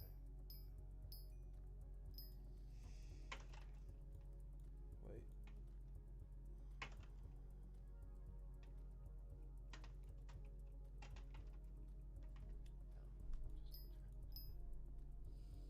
It's weird. There's no road signs. It's kind of weird.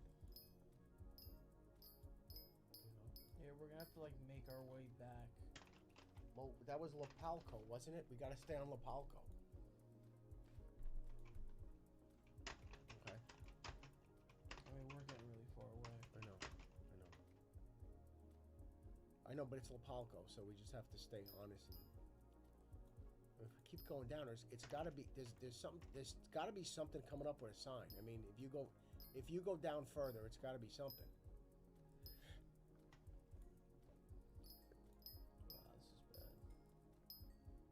I know, but we could always turn back, though. That's the thing.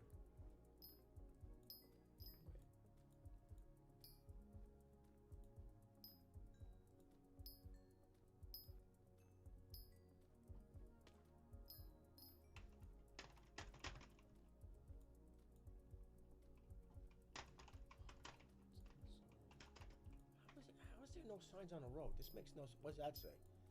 Can you pull up to that sign and take a look? Westwood, what's that say? Begin Westwego block numbers. Oh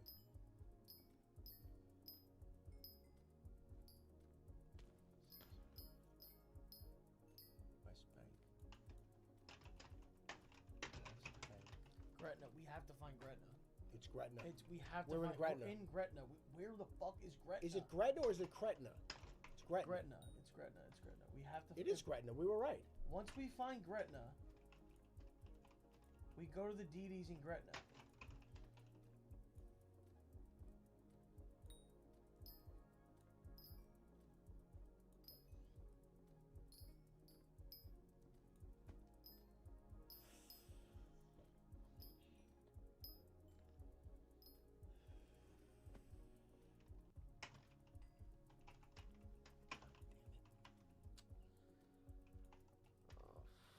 Fuck.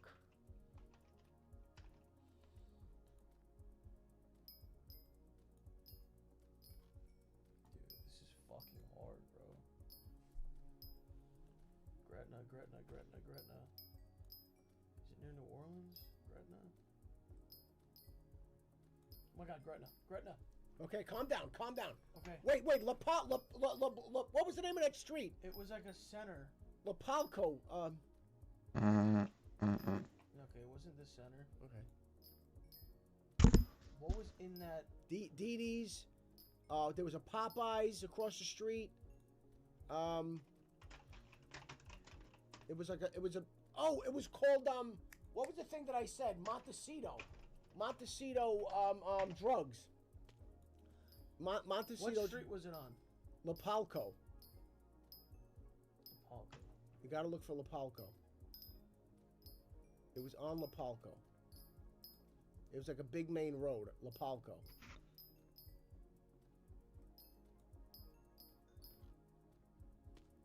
It's a big main road.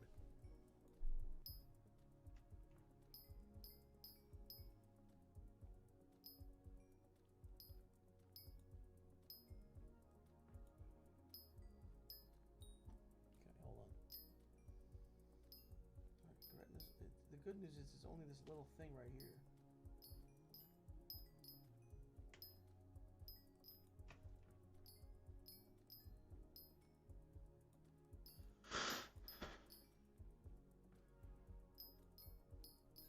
There was a thing across the street. There was a Popeyes across the street, and then it was Dee Dee's, and it was Dude, please, what did I say game. it was the drugs, Montecito drugs.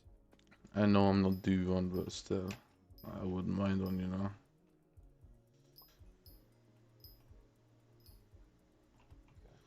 Oh.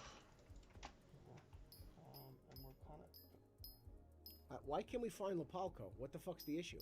We were on Lapalco.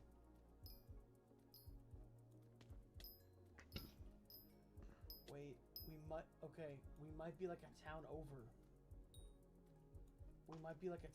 I understand. That's why we have to find Lapalco to get on. That's that main street.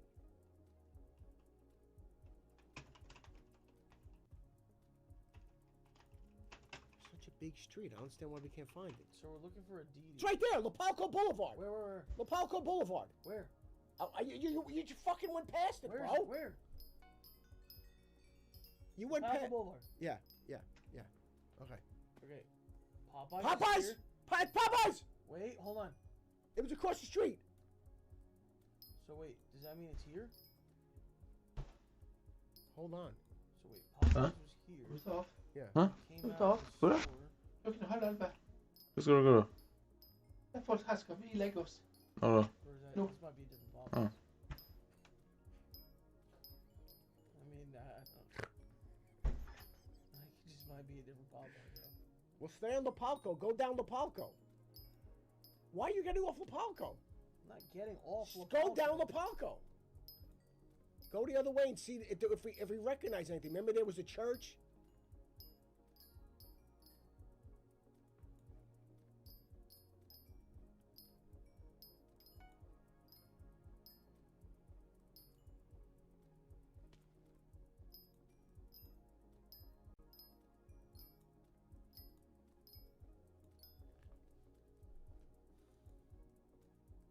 Still Lapalco. No, it switched. It switched over. I mean, that's a good thing. Because then it ended, so... Okay, Lapalco Boulevard. Go back. I'm still going up Lapalco. Raising Cane's. Chick-fil-A. We're in the neighborhood. We're definitely in the neighborhood. You gotta keep going back, though. And just slow down a minute. Let me just see something here. What was the complex that Dee Dee's was in? Do we remember what it was? I mean, do you want to go back? Can you leave that the way it is and go back to the video? Wait, Popeyes is here. I don't know if that's the Popeyes though. I think it is. Hold on. What Where's the the big shopping fuck? center though? What That's the what I'm fuck concerned is about. this shit, bro? Was Oh, Popeyes hey, Ankh. directly across the street? It was like down the street, kind of. All right, well then keep going then. Go All right, green. so we know what It was like this. The fuck? UPS, Saks. There was a Burger King. Huh? There was a Burger King. No, I remember bro. the Burger Do you King. like my routes? Do you like how mining did? I'm so efficient. This is me, bro. I know it's back. slow as shit. You know where we're at. Let's go back now. Okay, go ahead, go back, all the way back. Run it back.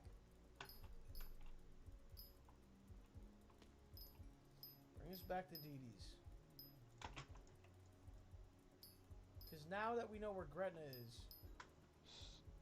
Holy. hey, it's all Huh? the way down here. Are you still in Don't? Palco? Huh? I hope. The fuck? All right, when you go past, check the sign. What do you mean, Ankh?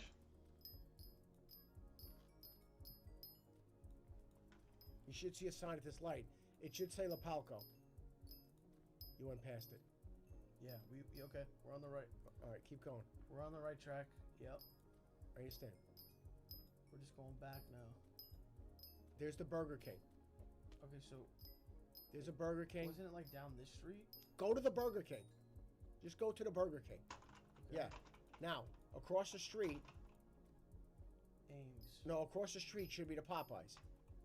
Palco and Ames. I know. Is the Popeyes across the street? No. I think Popeyes is over here. No, that's where it is. That's the place right here. It's there. That's There's the center. Dee Dee's, there's That's Dee the Dee's. center. Okay, so Das ist the born. That's the clock in Popeyes is Poland. there. I am not Popeyes is here, Poland. right? And where's the Burger King? So that would A mean that good one. Yeah. Yeah, is the Burger King there? Do you see the Burger King on the map? Yeah, it's over here, bro. Burger Burger King. King's here.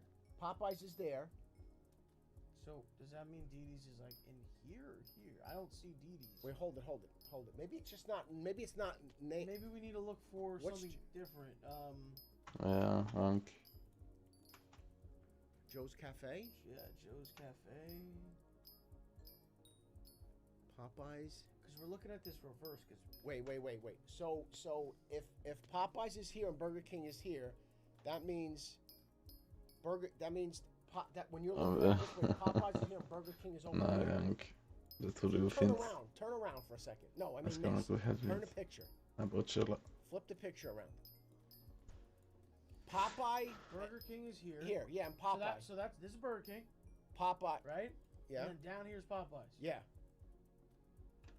Where's Popeyes? No, that doesn't make sense. Yeah. Popeyes is right there. So that would mean it's on this side right here. Yeah, because if you're looking straight out from Popeyes, Burger King is to the right and Dee Dee's is across the street. Vill röstgivning. I'm just not Ska det seeing vara? anything. Maybe it's just not there. Oh, I got it. What's the cross street there with? What's the cross street with La Palco? What's the cross street? Manhattan Boulevard? Yeah. All right, look for Manhattan Boulevard. Fan är det för något? En fys... Wait, let's make sure that this Burger King is Röst.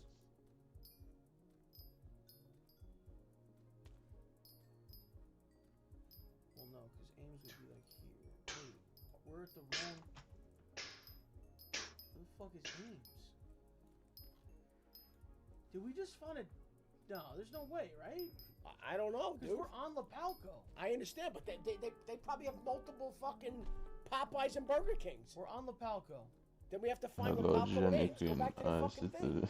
We're on La Palco. Yeah, we gotta find Ames so now. Burger King is here. Let's keep going down here. What about eight? What Hold about? on. Nej, bro. Burger King. Jag Wait, tror det går Burger fint. King's behind us. No, we gotta put Burger King in front of us. Watch. This is how we're going. Okay, so Burger King. Wait, is what's there. next? What's next to the Burger King? We have to go. Is there a car wash? No, it says public store. Oh man. Dude, could you literally be on the Palco and have another Popeye and Burger King? Bora Bora smoothie. Is that? Check for that. That's a landmark.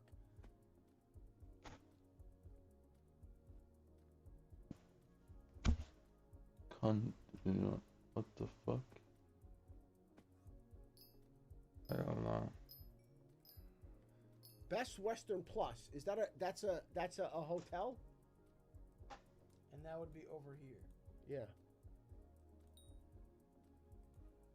I don't see a Best Western. What street is that? We passed another street. Palco and Savage. So that would mean it would be right here. And it's not. That's Manhattan. So we're on the wrong La Palco. Then we gotta keep going. It's Ebola, bro. Gotta keep going. All right. Why would hamburger. there be a Burger King? Wait, bro.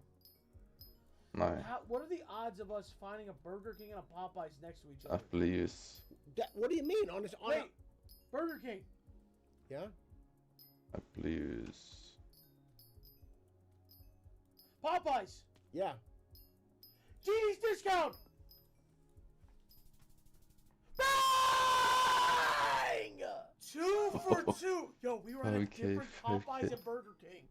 5K, yo. They literally have it was literally down the street from each other. Think about how insane that is. Holy shit. It was like all the way over here. 2 for 2. 3 more for the perfect GeoGuessr. You got this. You got this. This, bro. Here we go. See, they know. They know. They're Let's lock fucking. in. They're fucking with us. They know, bro.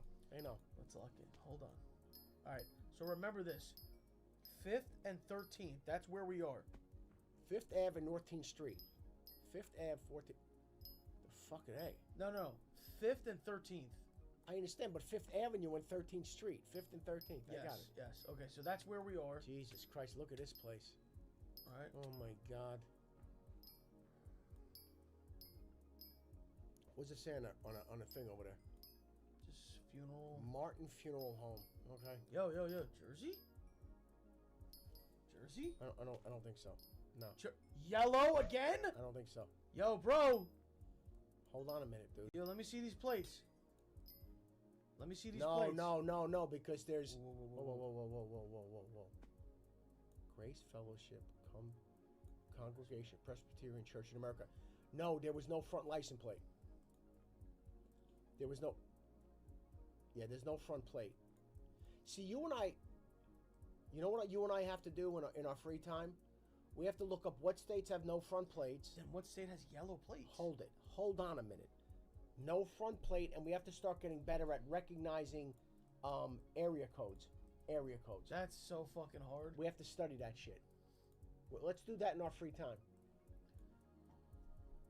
Alabama. We're in Alabama. We're in Alabama. We're in Alabama. We need a town. We're in Alabama. We're in Alabama. We need a town. Okay, just all right, slow down, dude. Relax. There's no town on this? But what street? We were on 5th and 13th. Okay. All right, we need a town. We need a town name. The city of Clanton. Dude. Hold on. Lock in. Okay. The city of what? Clanton. Clanton. Clanton. Clanton, Alabama. So Alabama's not that big. Mobile, Montgomery. Okay, just look for Clanton. Wait, this? No, that's Clayton. We're looking for Clanton. Clanton. We're gonna find it, bro. We're gonna find it. Oh my God, no. Chatting.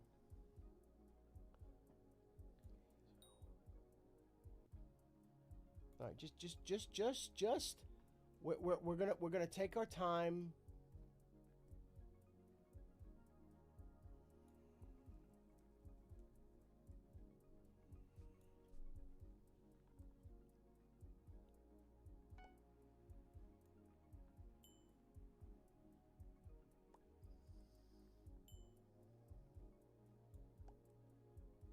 Come on, Clinton.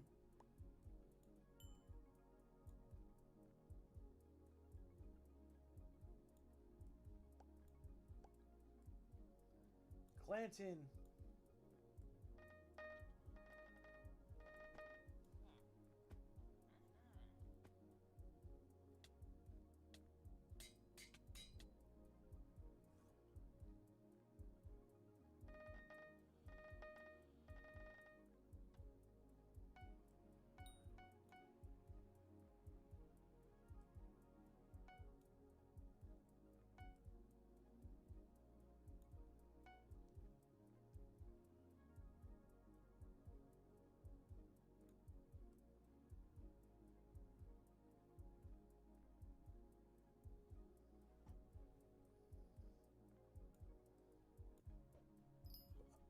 Okay.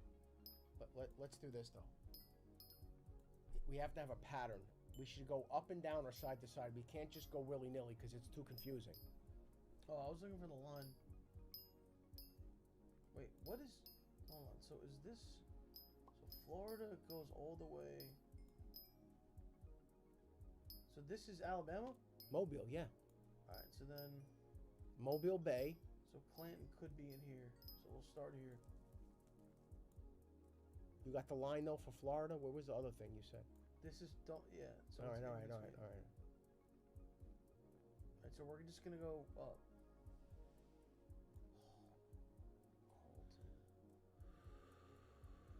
Clanton.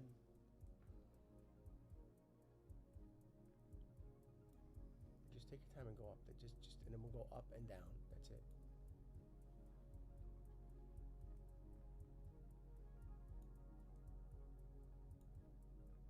Clinton.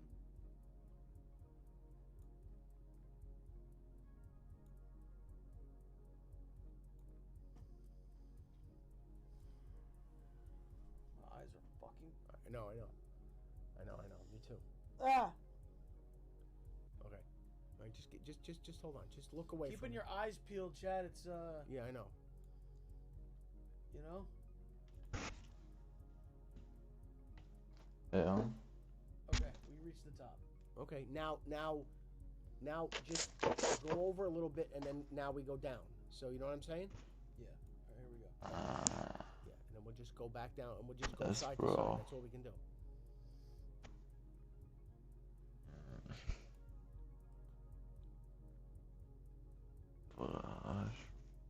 Vad fan är det här för något?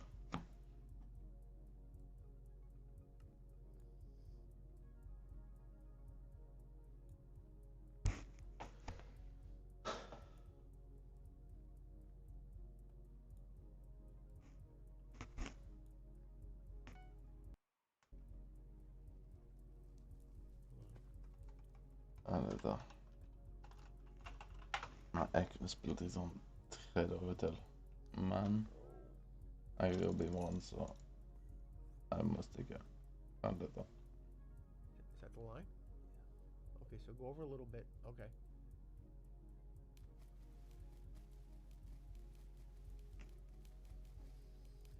Dude, what the fuck? What if we're not even in Alabama?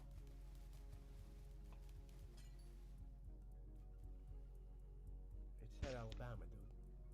It's not gonna pop. It wouldn't say Alabama if it was in another state. That makes no sense. All right, calm down. Calm down. What was it? 13th? No, 5th and 13th? Right? It was 5th. What was it? 5th? 5th Avenue and 13th, or 13th Street and 5th, I think. So there's 13th, and then there's 4th and there's 5th. See 4th Avenue? See 2nd Avenue, 4th Avenue, 2nd. So wait, it was... So 5th Ave, right? Or 5th? 13th and 5th. There it is. It's right there. It was 13th and... Wasn't it 13th and 5th? It was 13th or 14th? Well, let's go back. Leave it there and just go back. We can just turn around and go back. It doesn't matter. It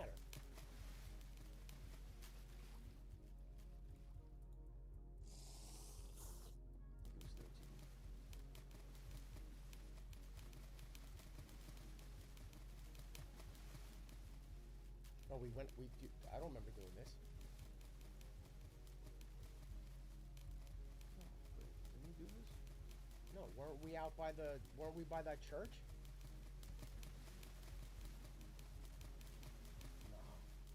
Wait, hold on. I think it's literally this. I do too. Grace Fellow Church. Because there is no... Oh, yeah. Yeah. Because then we came down and this is the church. Yeah. Dude, this? Oh my god, bro. 3 for 3. Yo, I feel good about this. It's Hawaii. Right? It could be Florida. Alright, so remember this street. It's Hawaii. Kualapa Place. And we're at something acres. Cool. It said it when you moved on the other side. You got the full name. Aslet. Aslet. Yeah. And then it was what's the name of it?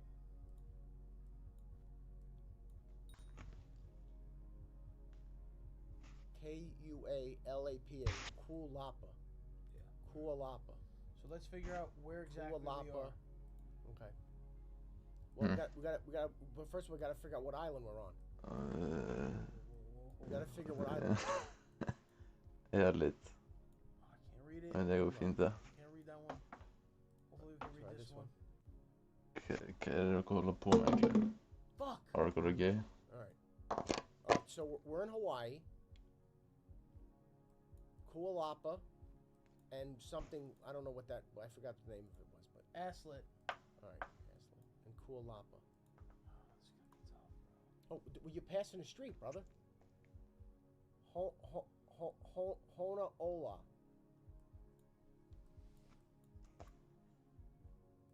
Oh. Nah, bro. Shut up. Okay, I gotta be one. Come on. Uncle. Holy shit. Oh.